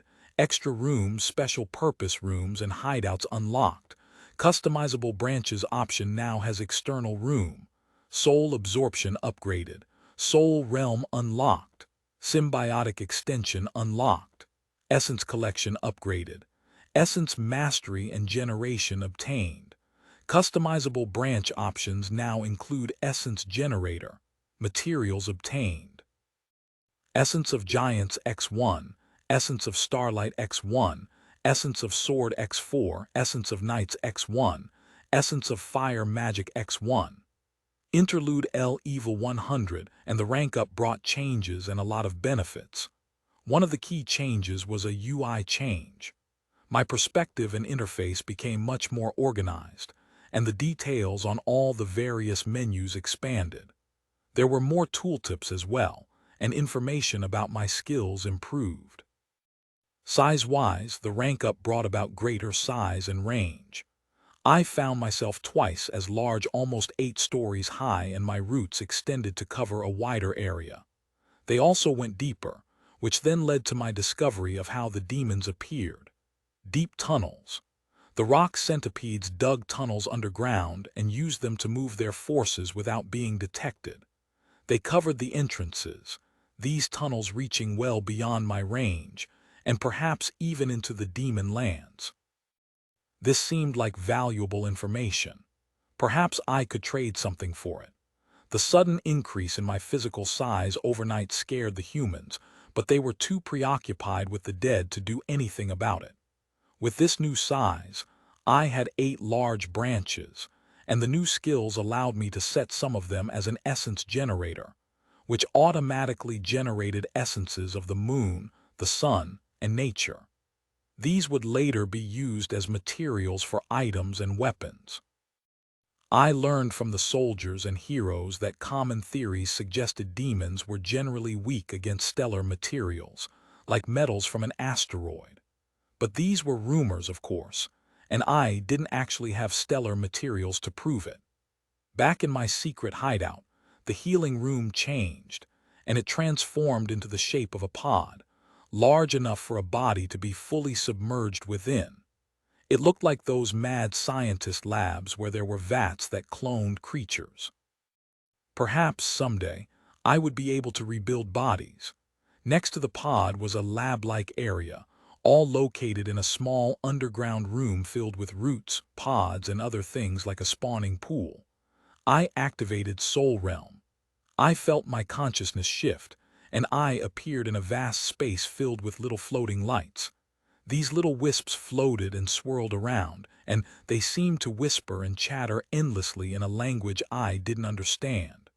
What is this place? This is your soul realm, and this is one of the strongest powers of a spirit tree. A wisp floated before me. It was different from the other wisps in that it was green while the others were white. Here are all the souls of those who have died in your vicinity. They lay dormant, resting, waiting for their travel to the afterlife. Tree spirits, as the elves once advised you, are the beacons of souls, attracting those who died. You also function as a pit stop, refreshing the souls, and souls who are stronger are more likely to make travel on to the afterlife, where they will re-enter the cycle of life. Your very existence here prevents the presence of stray ghosts, but in turn, the ghosts exist all within you. I paused and looked at this green wisp as it explained all this to me. And you are. I am Wisp, and I am a creation made from the combined souls who didn't make the cut for the journey to the afterlife, and my role is to support and guide the newly dead. I have existed within you from the very moment you transformed into a spiritual tree. You have many questions, and I will answer them. He first guided me to a tree filled with little lights like fireflies in a swamp. These are the souls of the recently deceased. The faint white ones are humans, and as you can see, it's currently mostly humans, but we can also see there are souls with different colors, and these are the mixed-race beings. Wisp floated over to a black tree branch with tiny little lights there. These lights were smaller than the other souls. They looked like little blinking sparks. These are the leftover souls, fragments and souls that have degraded, or some that just don't want to be reincarnated. At their current state, they have lost their identity and awareness, so they become nothing more than a shell. They can be used to create things, custom familiars infused into weapons merged together, quite versatile actually. After that, Wisp led me to another black branch that had split in half. This is the Soul Forge, where you can make even more things with the remnants, but it's inactive at the moment as you need to either connect to a magical ley line or gain more levels so you can power it yourself. It connects to the pod in your secret hideout. I paused and then asked, "Why is Soul Realm a powerful ability?" Wisp twirled. The soul is at the core of power in this world. It is the soul that gains experience and levels, and the body is just the expression of that extra experience and levels. But why do people train their bodies then? Because the body changes the soul. It is a feedback loop. A strong, healthy body nourishes the soul and vice versa. Okay, you said this is a strong ability. Why? Wisp paused and twirled around. Because when you change a soul, you amend their destiny. A soul doomed for mediocrity could be remade into something far greater. Perspective, Alexis T. He Demon King was out for their heads. Alexis knew it. She felt it. Every battle with the demons, their eyes seemed to contain a deep, feral rage, all directed at them. Was it just how they always looked? Even when they were not fighting, it felt like she sensed where the Demon King was. It was as if there was always a cold wind that came from that direction, but there was no actual wind. After the constant ambushes and attacks, she suspected the demons sensed them, too. It was the only plausible reason why incredibly powerful demons always appeared where they were, and somehow, these demons were always able to strike when the heroes were apart. It's a coincidence, Alexis. Max waved off the idea. They have hunter demons and demon knights constantly tracking us. That's why they know where we are. Maybe. But was it? As a mage, she believed there was a logic to everything. Even underneath the veneer of magic, there was a system logic. This system, even if it didn't make sense when compared to where she came from, possessed its own rules and laws. Everything obeyed those laws, including the gods' blessings. These blessings offered some degree of protection from demons, and they enhanced stats growth and boosted experience gains for easier leveling. They leveled way faster, achieving more in a year than the natives could do in decades. These were common knowledge. Heroes always received perks. They found it easier to defeat the Demon King. Lately, during these occasional moments of clarity, she suspected the blessings did more than just that. They had another function. She remembered her friends and how they came to this world. Some days it was so hard to remember, but today it came easily. She sipped on her cup of tea. They were headed for a cafe when a truck lost control. The truck and its container flipped sideways and slammed right into all of them. After a brief meeting with the gods, they all woke in this world. Since then, they devoted themselves to this divine quest to slay the Demon King, even if they took detours. Why were they so engrossed with the goal? All the death, pain, and suffering they had seen, it all seemed to be just a side note, a number. The vast destruction around her, rather than affecting them emotionally, merely enhanced their resolve to destroy the Demon King. It was as if the heroes had been mentally altered, made to be immune to the destruction, and all that negative energy and emotion was deliberately funneled back to their goal. Even Mila, with her near-death experience, went back to the battlefield happily as if her brush with death never really mattered. Alexis hadn't realized this before, but lately, during these brief moments of clarity when she reread her daily journal, she realized her own strange mental processes and noticed the way she reacted to these things. "We're on the way back, Alexis." A communication mage passed the message. Alexis nodded by way of thanks. The mage bowed and left. The heroes, those summoned by the gods, would converge here. Alexis scribbled on her journal. Destroying the Demon King aligned with her and her group's interest. After all, they were hunted by the demons, but a feeling of dread permeated her. The demons were coming for them.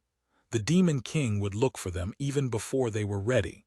They needed to hit level 100. What would she do? What should be done? They couldn't keep running, not forever. She glanced up and looked at the tree. It was larger, far larger now, and she felt safe. If they had to fight, this was the best place for it. If the plan was up to her, they would fall back and fight here. Still, she thought about her suspicions. How did the demons find them? She sat and closed her eyes. She stilled her mind and concentrated on her breathing. She felt the prickling senses on her skin and the beating of her heart. She searched for a subtle signal, a presence beyond their own. Were they letting something out? Did they release signals or markers? Were they like a nuclear bomb, leaking radiation that shouted to the Demon Kings that this was where they were? If the gods had a hand in this, how and what would they do? If they could hide their presence, maybe, just maybe, they could deal the demons a surprise attack. "Alexis, are you busy?" Mila asked. Alexis snapped out of her concentration. Yes, I would like some time," Mila nodded. "Oh, okay," she sighed and walked away. Alexis closed her eyes and tried again, but her mind's moment of clarity faded away, replaced by demons. Anger, destruction, fire, death, fields of dead men. The voices of all the grieving humans. These voices said the demon king must be slain. Alexis shook her head. Not again. All of them felt this every now and then, as if the world reminded them of their duty. She walked closer to the tree and lifted a small wooden teapot.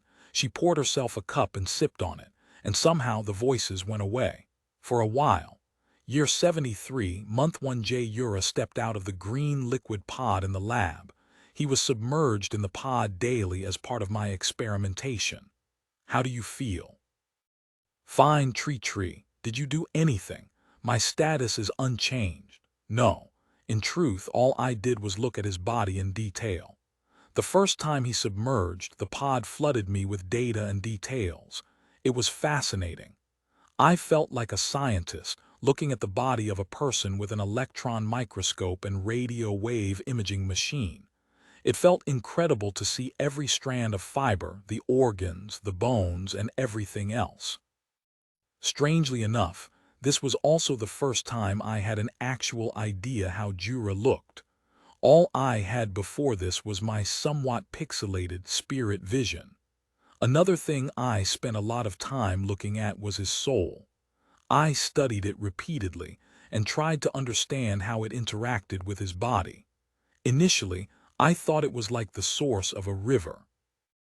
A person with higher levels had a bigger source, and the waters from this source flowed into each body part.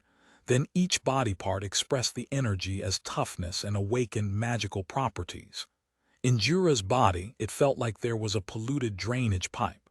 This polluted drainage pipe released dirty water into the river, and so each body part was weakened by it.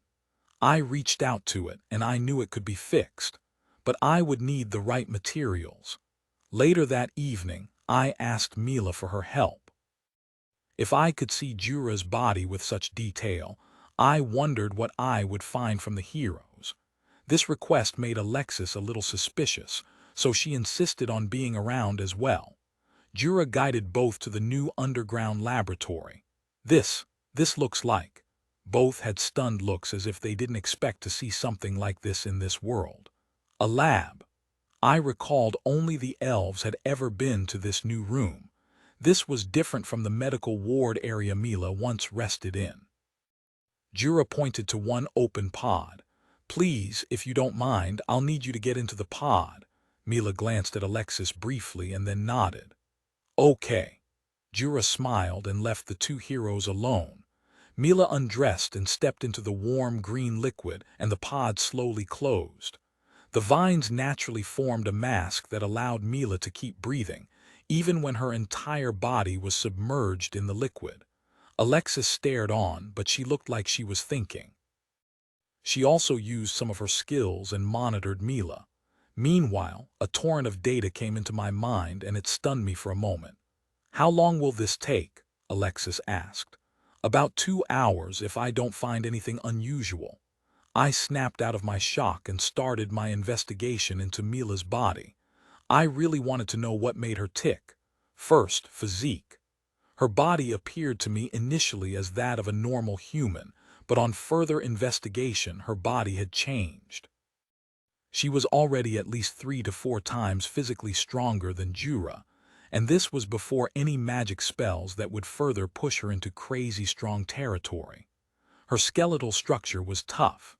It was as if she had an adamantine frame, and her muscles all stored tremendous amounts of physical energy. Then I looked into her soul. Her soul was like a massive lake. There were 2 waterfalls that floated overhead in the ether, and its star-sparkled water flowed into the lake. There was a spring of water in the middle. These 3 water sources pooled and flowed downward like a raging river. The water was murky, not clear like the others. I looked a little closer and noticed that right next to that spring was a small black whirlpool, and it sucked some of the water away. There was barricade around the whirlpool, made with some kind of energy, and this reduced the impact of that whirlpool, such that only a small portion of water was drained away. "This is taking too long," Alexis mumbled and used some kind of magic. "Is she all right?" "Yes, she's fine, a bit more," I answered. I could revisit the data later. I reached out and attempted to sense that black whirlpool. I felt an ominous presence as my mental senses touched it. It was demonic energy and it attempted to burn me. I investigated the starry waterfalls instead, and I sensed a kind of unknown power, perhaps divine, or was it astral? These heroes, it seemed to me that their souls must have been modified by the gods that summoned them here. Their size and capacity far exceeded that of a normal mortal, at least when compared to Jura. But I would need more samples. Alexis looked nervous.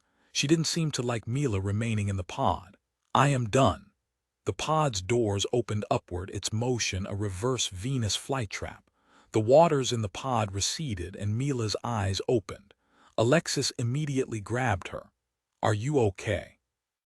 Mila rubbed her eyes for a while and said, "I feel pretty nice, actually. It's like a massage. Secret hideout biolab upgraded." "Oh, really?" "Yeah, it is. You should try it." Alexis shook her head. Never mind. Why are you worried? The tree saved my life. If it wants us to just dip into a pool..." "No," Alexis turned. "If we are done, then let's go out." The two reincarnators left, and I telepathically reached out to Laufen for her turn to dip into the pod. I also tasked Jura with a request. "Capture a demon hound." "Capture?" "Yes, I want it alive." "Really? Its teeth can chew through any rope or net we have." A net appeared next to him. "Woven from my bark and fiber. This should last a bit longer. Use this as well." I handed him a wooden container that contained paralyzing sap from one of my vines. Jura nodded and set out on his mission. Around this time, message spells bounced back and forth between the heroes, and both Alexis and Mila left with the remaining army. From the news, one of the nearby cities was under attack from a demonic force, so the rest of the heroes changed their plans and headed straight there instead. This was great because the elves finally got to have their space again. Year 73, Month 1, Week 3. Jura finally caught a hellhound. It was tough to catch one in a manageable pack, but he finally did it. The hellhound lost 4 limbs and it was barely alive. "So, what do I do with it?" Jura looked at me quizzically. "Bring in down to the lab." Jura paused. "Inside?" "Yes." He gulped but placed the struggling hellhound into the pod. The rest of the elves looked on curiously. Laufen, Emil, and Belle were all ready for battle just in case the hound tried something. My branches and roots moved to wrap and attach to the paralyzed hound, and its struggling stopped as my energies and saps flooded it. One of the roots administered a dose of sedation, and it was successfully knocked out. Then I peered into its body, the body of a hybrid hellhound. The first thing I noticed was the unusual nature of its body. It was a mix of strange but still somewhat normal flesh. However, there was a smattering of earth, mixed with a latticework of interconnected rocks. This mixture was present throughout its body but more frequently in some parts, like the area nearer to its skull and teeth. The type of rock appeared to be compressed stone that was magically augmented. Then I took a look at its soul. If the magic from Jura's soul was that of a water tap, and Mila's mana was a raging river, this hellhound would be best described as a dried watering hole. Parched, its body was devoid of the natural mana. Instead, there was a small red fire that hovered right above where the spring would normally be. The small red fire emitted a kind of heat that powered all the magical augmentation throughout its body. I reached out to touch it. Demon. I felt a pushback from that tiny fire. There was a wall. I kept pushing and the wall bent as it wasn't strong enough to resist me. For a moment I thought I saw a glimpse of a faraway place, a red planet, a surface filled with fire and brimstone and a large, glowing red stone. Then the fire disappeared. At that moment, any sign of life that once existed in the hound disappeared as if somebody pressed an off button, yet the hound was still there. Its body floated in my pod, its 4 limbs still severed. You gained a level. You are now level 101. Secret hideout biolab upgraded. Additional pods now available. 2 additional pods popped up next to the one with the floating hound. Was it dead? Its body remained instead of disintegrating. Perhaps the pod interfered with its natural decay into mana. Jura stepped back in as he wondered what the sound was that he heard, the 2 new pods appearing. It's fine. The hound's dead. Oh, anyway, good that you are here. Dip in. Jura paused but then nodded. Okay. 2 days later, a horde of hellhounds appeared together with about 50 or so larger demons. Whoever they were looking for, I knew their target wasn't me. However, based on the strength of these demons shown to me so far, I knew I could defeat this horde. So I did. I took the chance to use my new skills. A mix of Root Surge, Super Anti-Demon Root Strike, and Root Strike. Jura also participated in the battle. A few of the demons survived, and Jura assisted with capturing them for my experiments. Year 73, Month 2, Week 1, Rajiv Nung has died. You gained 3 levels. You are now level 104. Obtained skill, Lesser Holy Enchantment. He died. That was strange. He was with the heroes. I would have thought he would be quite safe. Whatever killed him, it must have been a rather fierce battle. That actually reminded me of the familiars I granted, and I activated a menu that displayed a list of them. I had been neglecting them, so I called Jura and Lawfen over and had both show me their familiar forms. A familiar allowed access to the spells and abilities largely based on their grantor. They had gained levels. Jura's familiar was level 30, and Lawfen's familiar was level 13. These familiars manifested in many ways, usually dependent on the user. When they did, a prompt appeared before me. Jura's tree familiar has reached the limit of level 30. Do you wish to elevate the familiar to the next phase? How long did it stay at level 30? Oh, it's been at that level for quite some time already since the attack by the demon centipede. Why didn't you tell me? I thought you knew. Jura rubbed his head. Damn it. Communication breakdown. I reminded myself that I needed to get these elves to tell me more about themselves. I mentally said yes to the prompt. Jura's eyes flew wide open as he seemed to see something. I didn't even know a familiar could rank up. Wow, I get to choose its next form. I knew too little about familiars. Meanwhile, one of my branches was converted into a room with my skill, customizable branches. It functioned as a jail cell for all the captured hellhounds. On top of the dead, hybrid in one pod, I subjected the remaining hellhounds to more investigation. So long as I didn't attempt to sense or snuff out the fire, it would stay alive. Year 73, Month 2, Week 2T, he ground buckled, and bits of rock and dirt flew in the air as the earth shook. My roots attempted to hold on, but the shockwave that caused this was way too strong. Throughout the plains, the ground buckled as if the dirt was pressed together and pulled apart. The earth shook again. Jura rushed out of the hideout. I ordered him to look out for what caused it and retreat immediately once he saw it. A part of me felt afraid. The earth rumbled again. The shaking didn't stop over the next few hours. As the day went by, we felt and heard explosions. Something was coming, a battle maybe. They had been fighting for some time. The shockwaves propagated through the earth and gradually increased in strength. My rootnet was flooded with pain.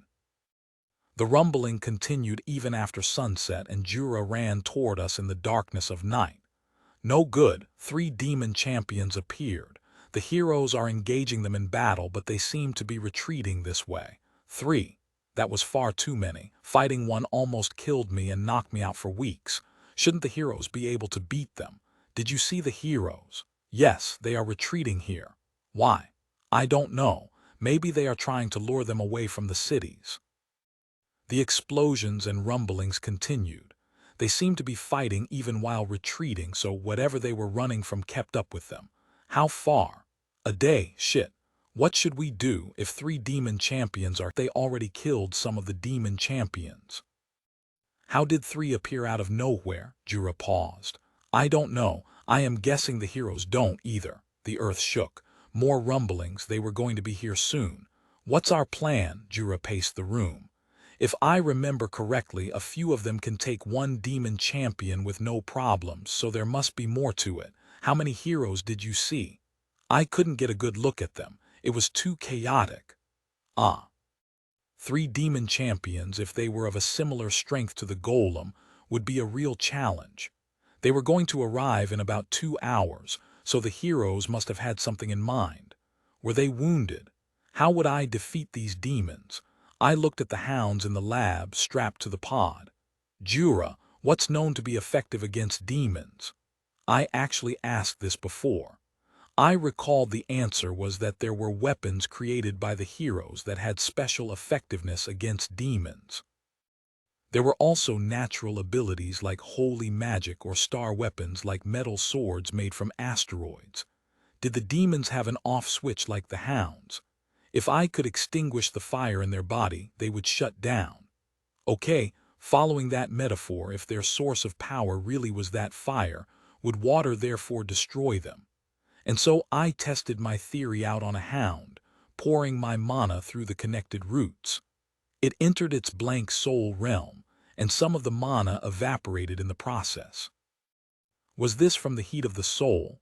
But after the initial evaporation, the fire shrank, and eventually it was extinguished. It worked for 1. But from this single experiment, I realized it was far too slow and not as effective as a simple strike. A strike would have destroyed that hound using far less mana. And if a demon champion was larger and more powerful, my mana most likely would be insufficient to achieve the same goals. The dead hound's body cracked and the rocks on its body fell off like it was shedding skin. And then it convulsed and vibrated. It twisted and turned against the vines and started to suck in mana. My mana. It twitched, and then it stopped.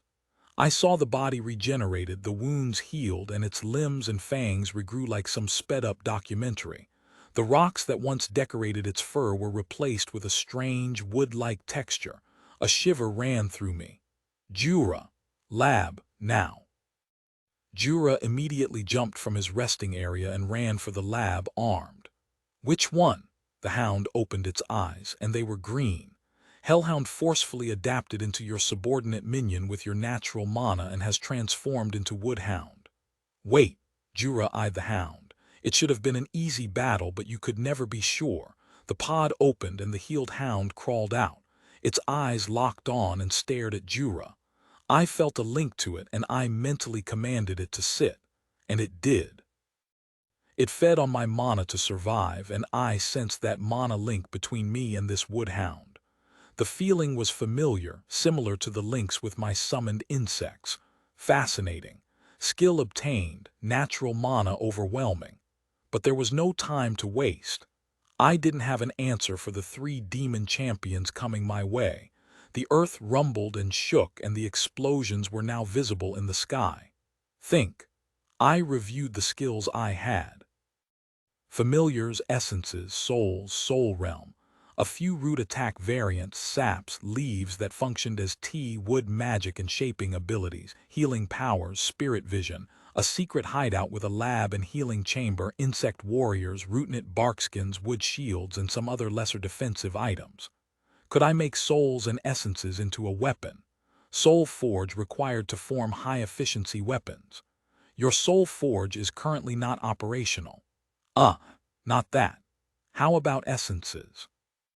Could I convert them into a weapon? Currently, the essences can be converted into a single-use weapon. Fine, combine them. Vessel required. I would want to use it together with my super anti-demon root strike. So I formed a sharp, pointy piece of wood that would serve as the piercing edge of my roots. Essentially, this was the arrowhead of my roots.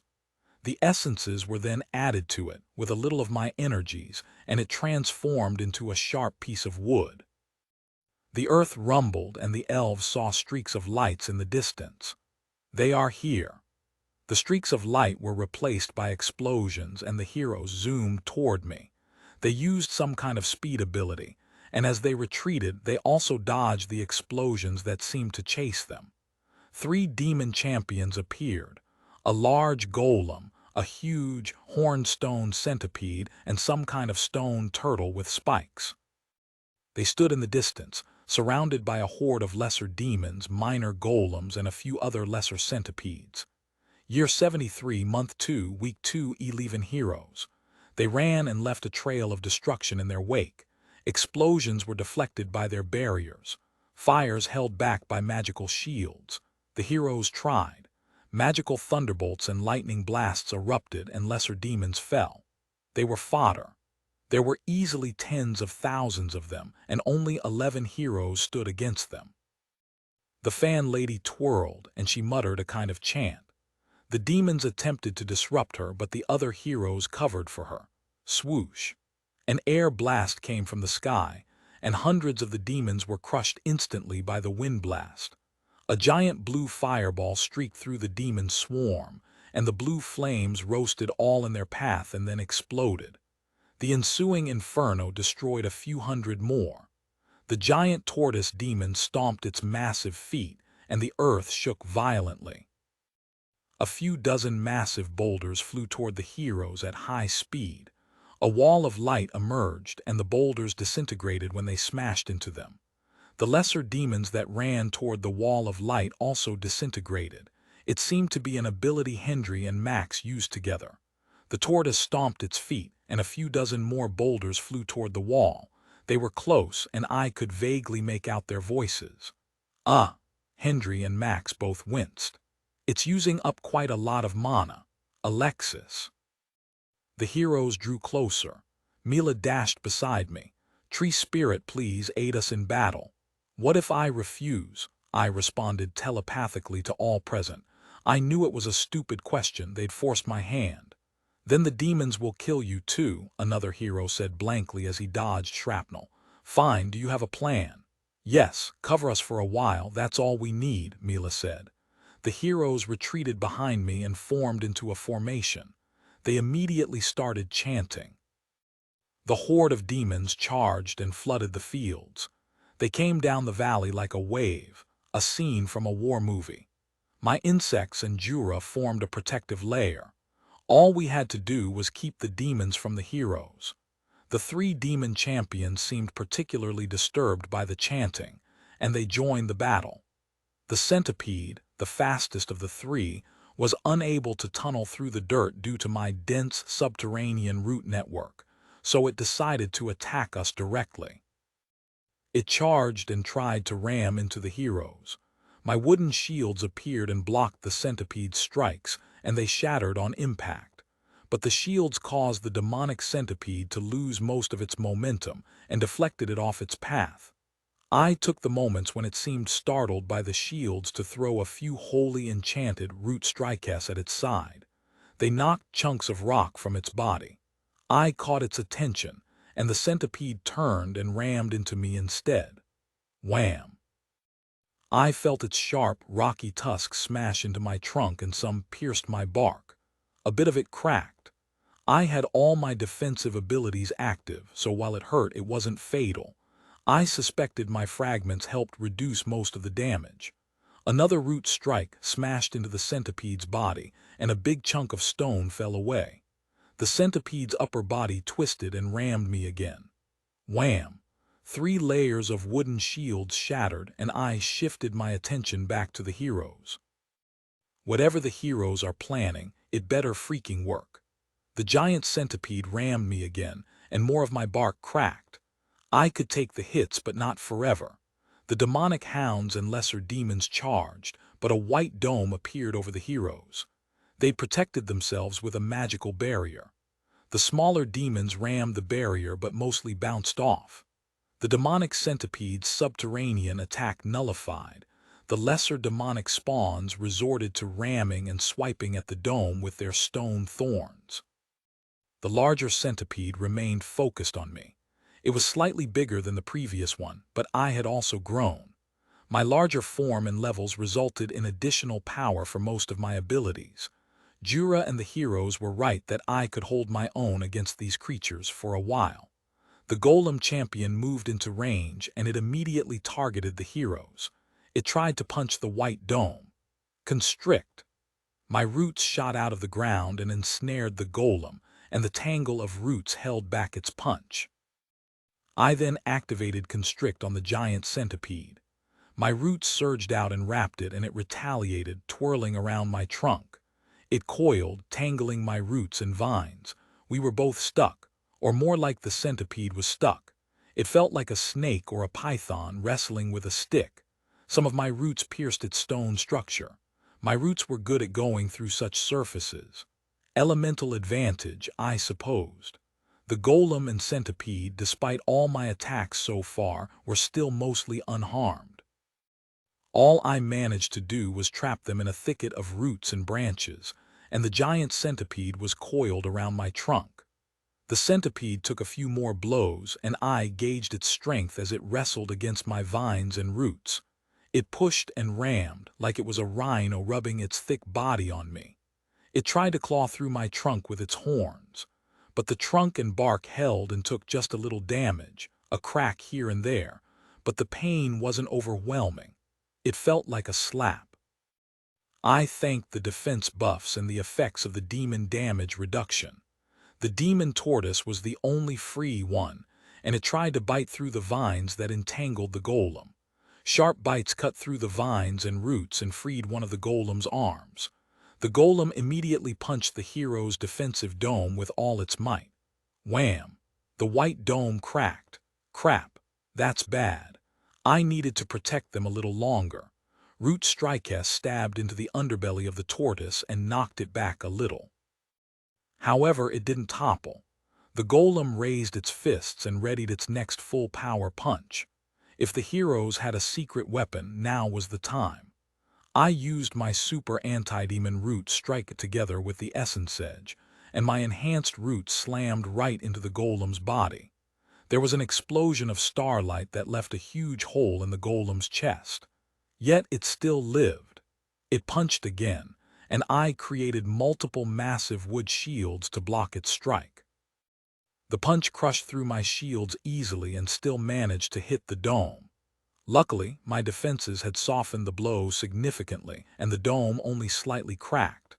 The giant tortoise rammed me instead and tried to bite me with its beak. It tore a gash in my trunk, but it quickly healed. The centipede tried to crush my trunk by tightening its coil around me, like a python was squeezing me. My roots, which also wrapped the centipede, drained its energy and mana. What was taking the heroes so long? The golem managed to free its other arms from my vines and threw more punches at the dome. Yet, despite the attacks from the tortoise and the centipede, I focused on the golem and created wooden shields. However, only the first punch was weakened. The other few punches landed squarely on the dome and it cracked even more. The dome glowed and I felt power and magic in the air. It seemed I had done enough. The dome pulsed and the glow became brighter. Whoosh! Then the glow turned into a blinding light. The dome exploded outward, and with it came a massive energy wave that swept outward and encapsulated the entire valley like a nuclear shockwave. The wave disintegrated all the demons in its path. In an instant, the battlefield was cleared, and the only demons remaining were the 3 champions. Whoa, that's just too overpowered. The 3 champions didn't escape unscathed. The giant tortoise's shell was half destroyed and revealed its charred body beneath. The golem's arms and half of its head was destroyed. And the giant centipede's body was half gone, the blast vaporizing its smaller limbs and spikes. Yet somehow the rest of us were safe.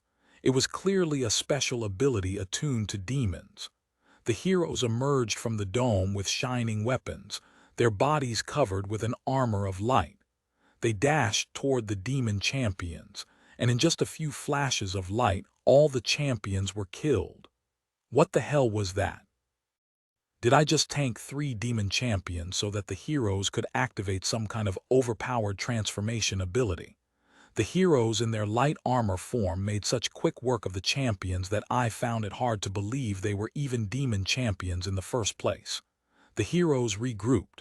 Thanks for covering us. We gained quite a few levels from that. Seriously. Now that they weren't jumping or flying from place to place, I got a better look at the heroes' new outfits. From my spiritual view, their bodies glowed and reminded me of Power Rangers, or maybe Kamen Rider. Mila, did you guys unlock some special ability recently? Yes, we did. We got this special, a heavenly form, and a few other skills. That big boom thing was our Starlight Nova. Whoa, how do I get that kind of power? Mila, may I ask you to dip into the pot again? Yeah, sure, Mila said happily. At this point, Alexis and Hendry grabbed Mila. No, it's our power. We cannot reveal it. Don't do this. Mila shook her head. Both of you are being unreasonable. Tree just helped cover our butts because this skill activation initially had a ridiculously long chant time, and now you want to deny him a look at our power. Hendry and Alexis paused before they replied. Mila, let's decide collectively. Eventually, the heroes came to a compromise. Mila's argument won, sort of. Here goes. Mila dipped in. The rest of the heroes looked on, some with rather concerned expressions on their faces. Alexis and the fan lady activated a magical ability, and Mila glowed. That's our insurance. If there's anything unnatural, we'll go in, the mage explained, and I deduced it was some kind of magical short-range teleportation ability. Max shook his head. If this tree saved Mila's life, and Mila has done this before, I really don't see why such precautions are necessary. Hendry placed his hand on Max. Yes, he did, but this is our gift and it is also our burden. It must be carefully guarded, and we were told not to be put under the knife or risk it getting stolen. Precautions are necessary, Max frowned, as if it is possible to steal our powers. We never know, I sighed. These reincarnators were a pain, but whatever.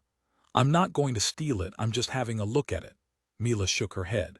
You guys stop being paranoid. I want to do this and we voted. I'll be fine. One of the heroes poked in. I don't see the issue. Our ability comes from the gods, and I highly doubt it can be easily stolen or copied or whatever. Just because you can see the schematics doesn't mean you have the tools and materials to create a machine. Well, that was a very good point. Mila was fully submerged and the roots and vines attached to her. I sensed the data flowing into me, and so I peeked into her body. What was most obvious was that the 2 waterfalls from the ether that once poured slightly sparkly water into the lake of her soul now poured a glowing liquid, and it sparkled with starlight. This was what they referred to as star mana. The black whirlpool had disappeared, and the water that flowed down into the rest of her body was strong, clear, and sparkly, no longer weakened. Now it was pure with the force of a raging river. That starlight water poured and fed every part of her body and enhanced her body's strength even more than before. It was so unfair. It felt like witnessing an athlete with some kind of supernatural performance enhancement drugs. In this case, the change in muscle strength and texture was permanent. Using a car as the metaphor, the star mana was the special fuel that powered their tremendous destructive ability. Their exceptionally large and powerful soul was the engine, and their body was the frame. When I compared Jura or Laufen to Mila, it was obvious to me that Mila's soul was larger and more robust.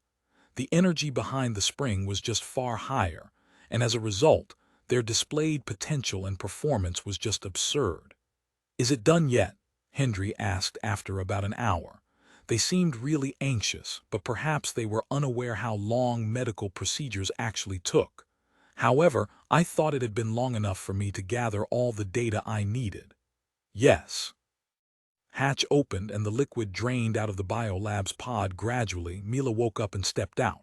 She gave a little shake, her body wet, and then she yawned. That was a very pleasant nap. I felt like your healing energies were all inside me. Mila laughed and she looked at her worried teammates. See, I am fine. Alexis and Max both used some kind of spell and nodded. Yeah, she's fine. Max looked up at me. Apologies for our reservations. Hope you keep whatever you discovered a secret. Honestly, all I discovered was that your souls are large and robust. You have huge amounts of star mana, and the huge natural mana from your soul and star mana changed your body into these anti-demon king superhumans. I honestly oversimplified. I wasn't sure how the anti-demon aspect manifested itself. All the heroes paused. Really, that's it. Star mana. Alexis paused, and then she seemed to make an aha action. That makes sense. What? The others turned and looked at Alexis, the group's wizard. I mean, it explains why we have such success against demons. Star mana is rare, as the records say, known to be naturally effective against demons who are extraterrestrial in nature, and yet our body overflows with it.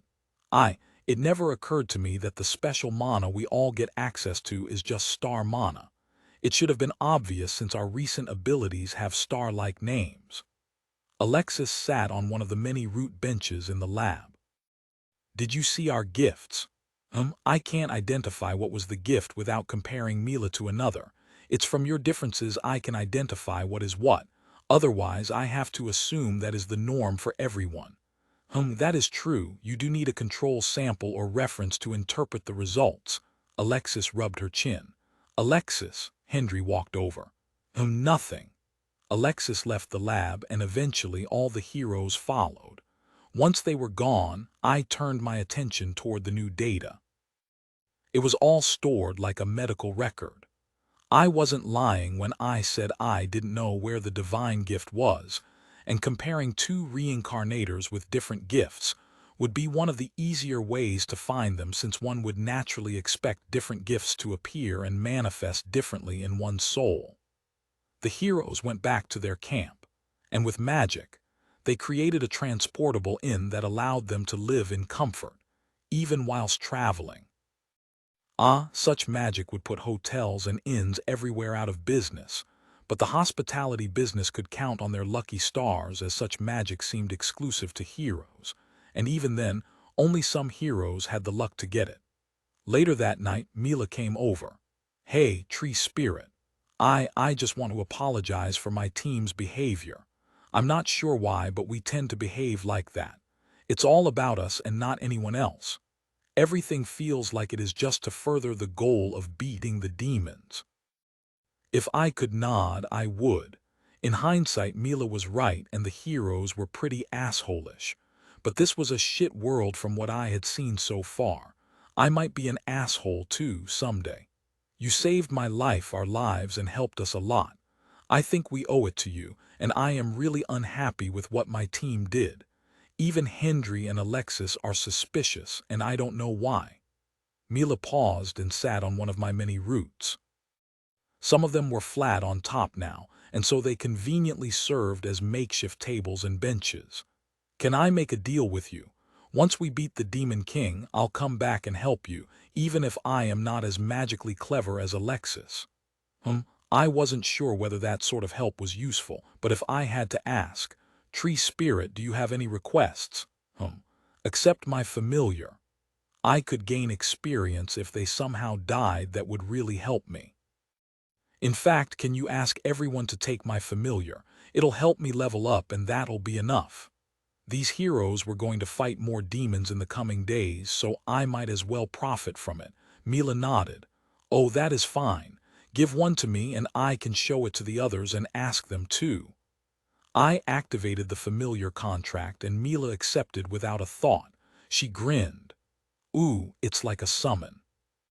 The next morning, Mila demonstrated her new familiar abilities to the heroes, and about half of them accepted a familiar from me. The other half had their reservations. Oh well, it was better than nothing. 6 heroes with familiars and 5 without.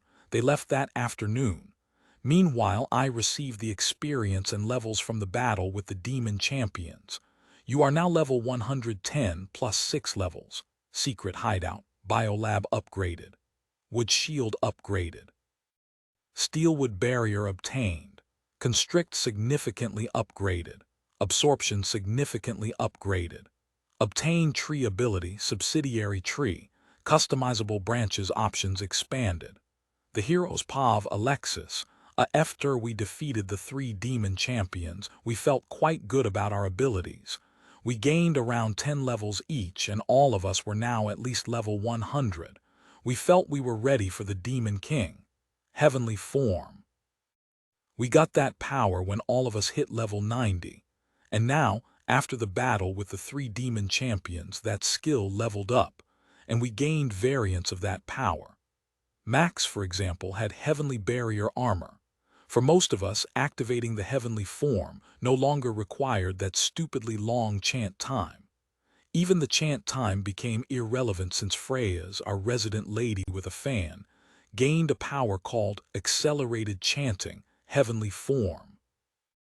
It allowed all of us to enter into the form within a minute.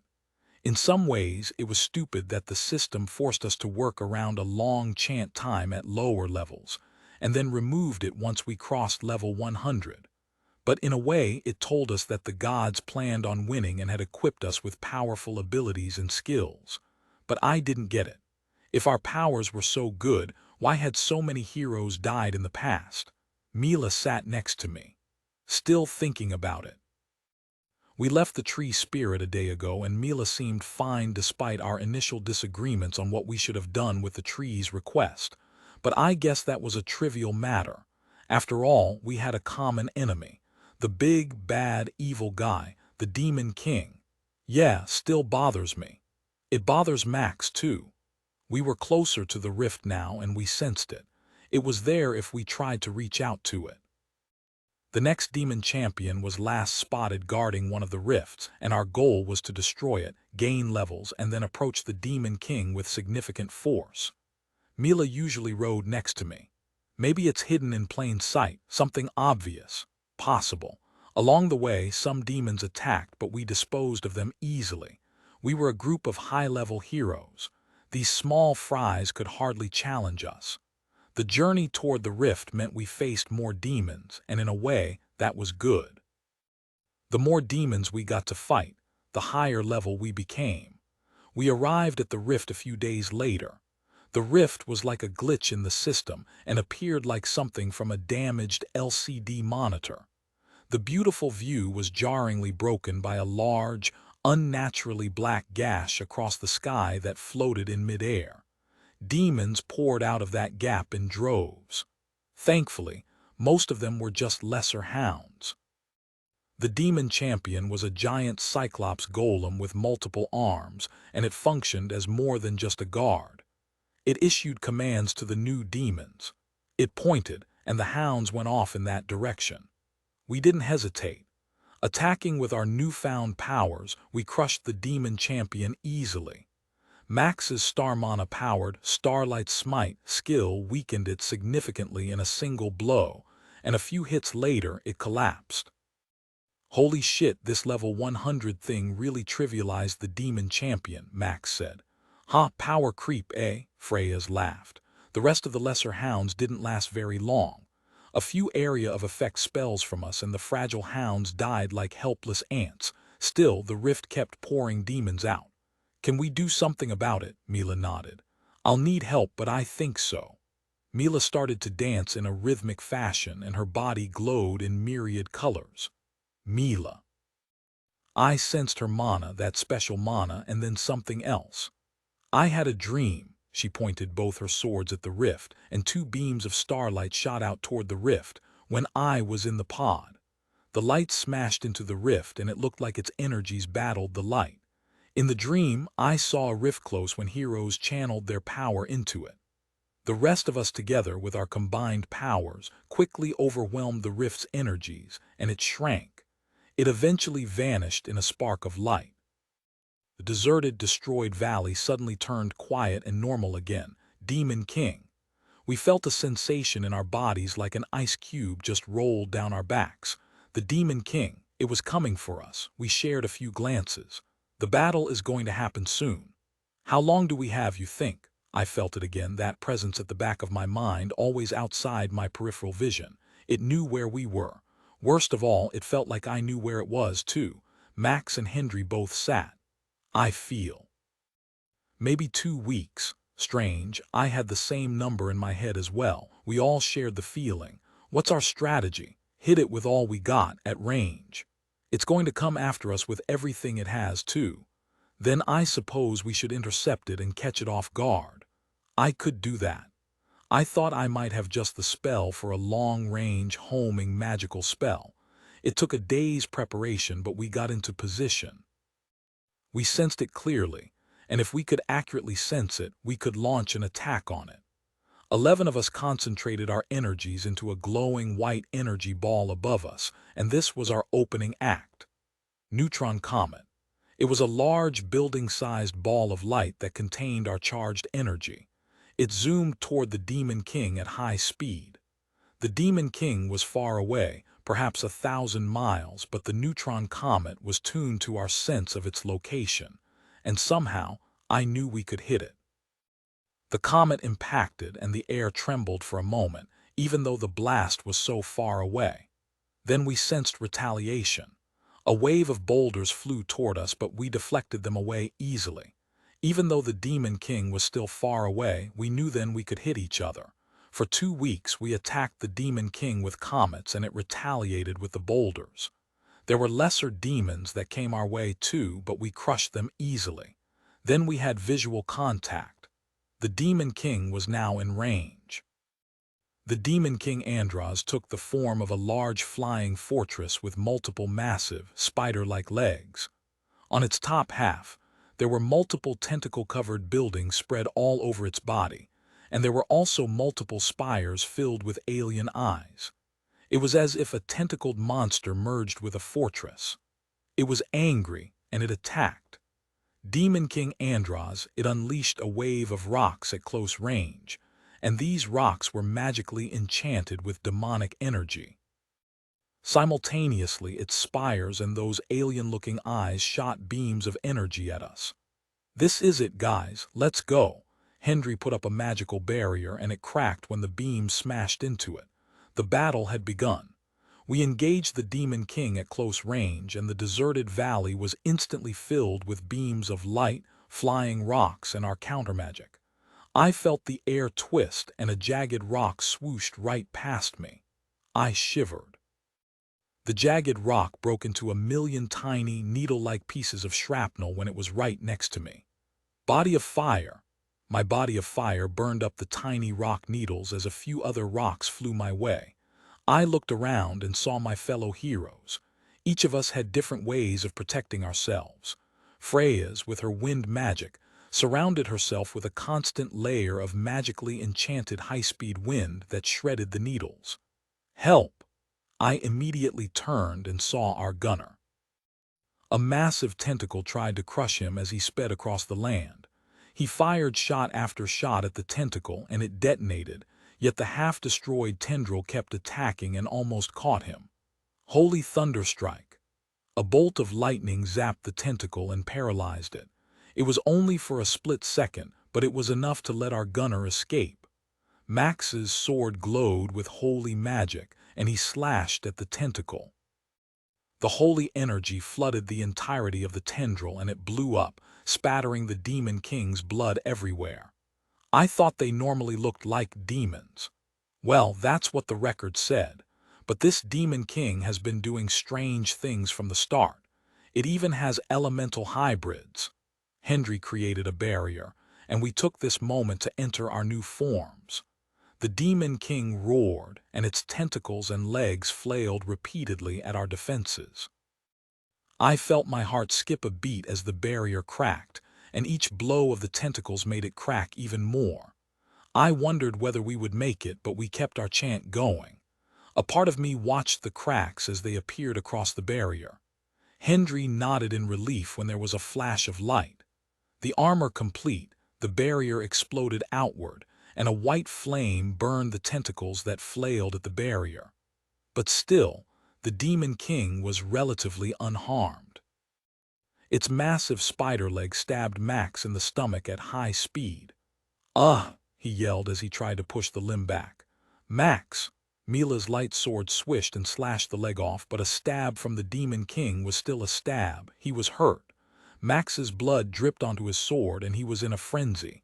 He climbed onto the Demon King's leg, still connected to the main body, and rushed forward.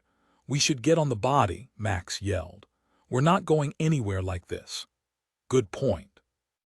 There might be a heart somewhere we can destroy." Freya's called the rest of us to gather around her, and she swept her fan.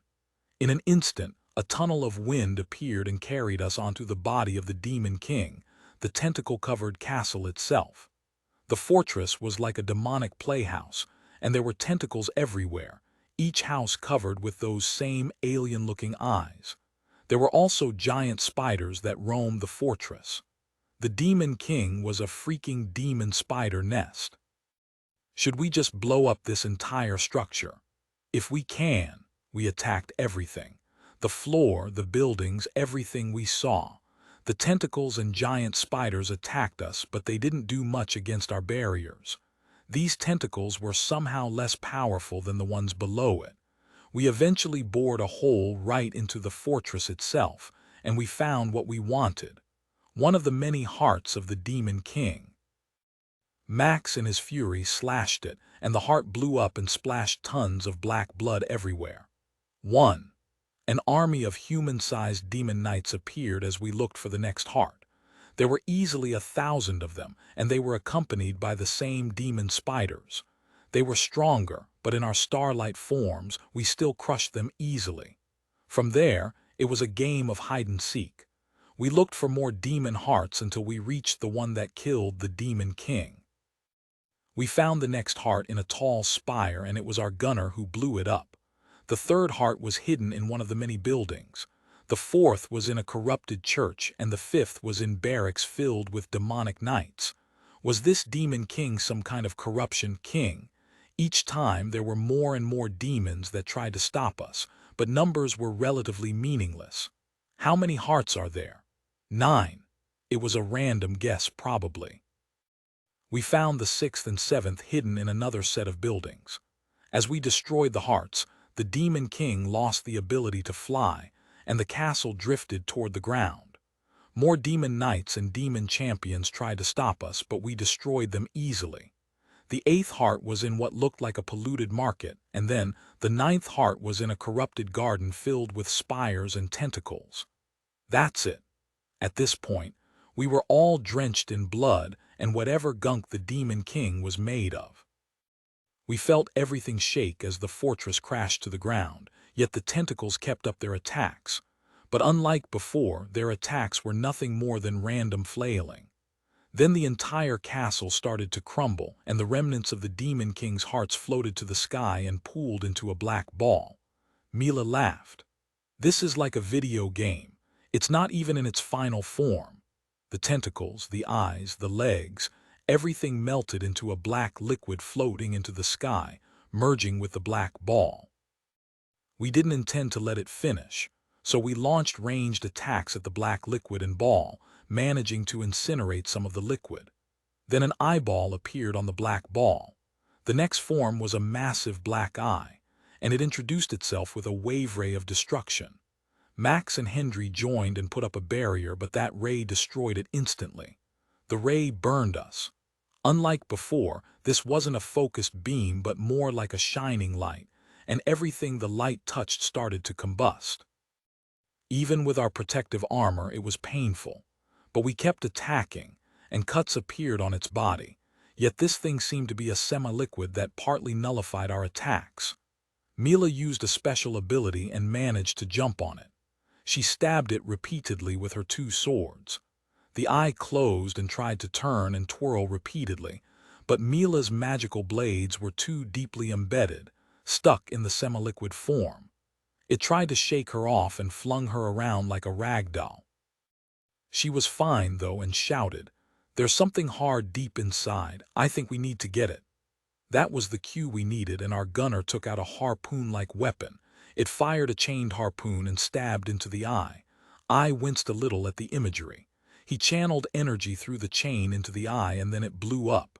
Mila thankfully managed to jump away in time. The eye, now destroyed, revealed a round red-black crystal, and it pulsed. Another pulse followed, and it glowed. "Oh, fuck me, it's going to explode." All of us huddled together and activated our defensive and barrier spells. At this range and at this distance, there was no running away. The crystal blew up with the strength of a huge hydrogen bomb. Demon King Andros has been slain.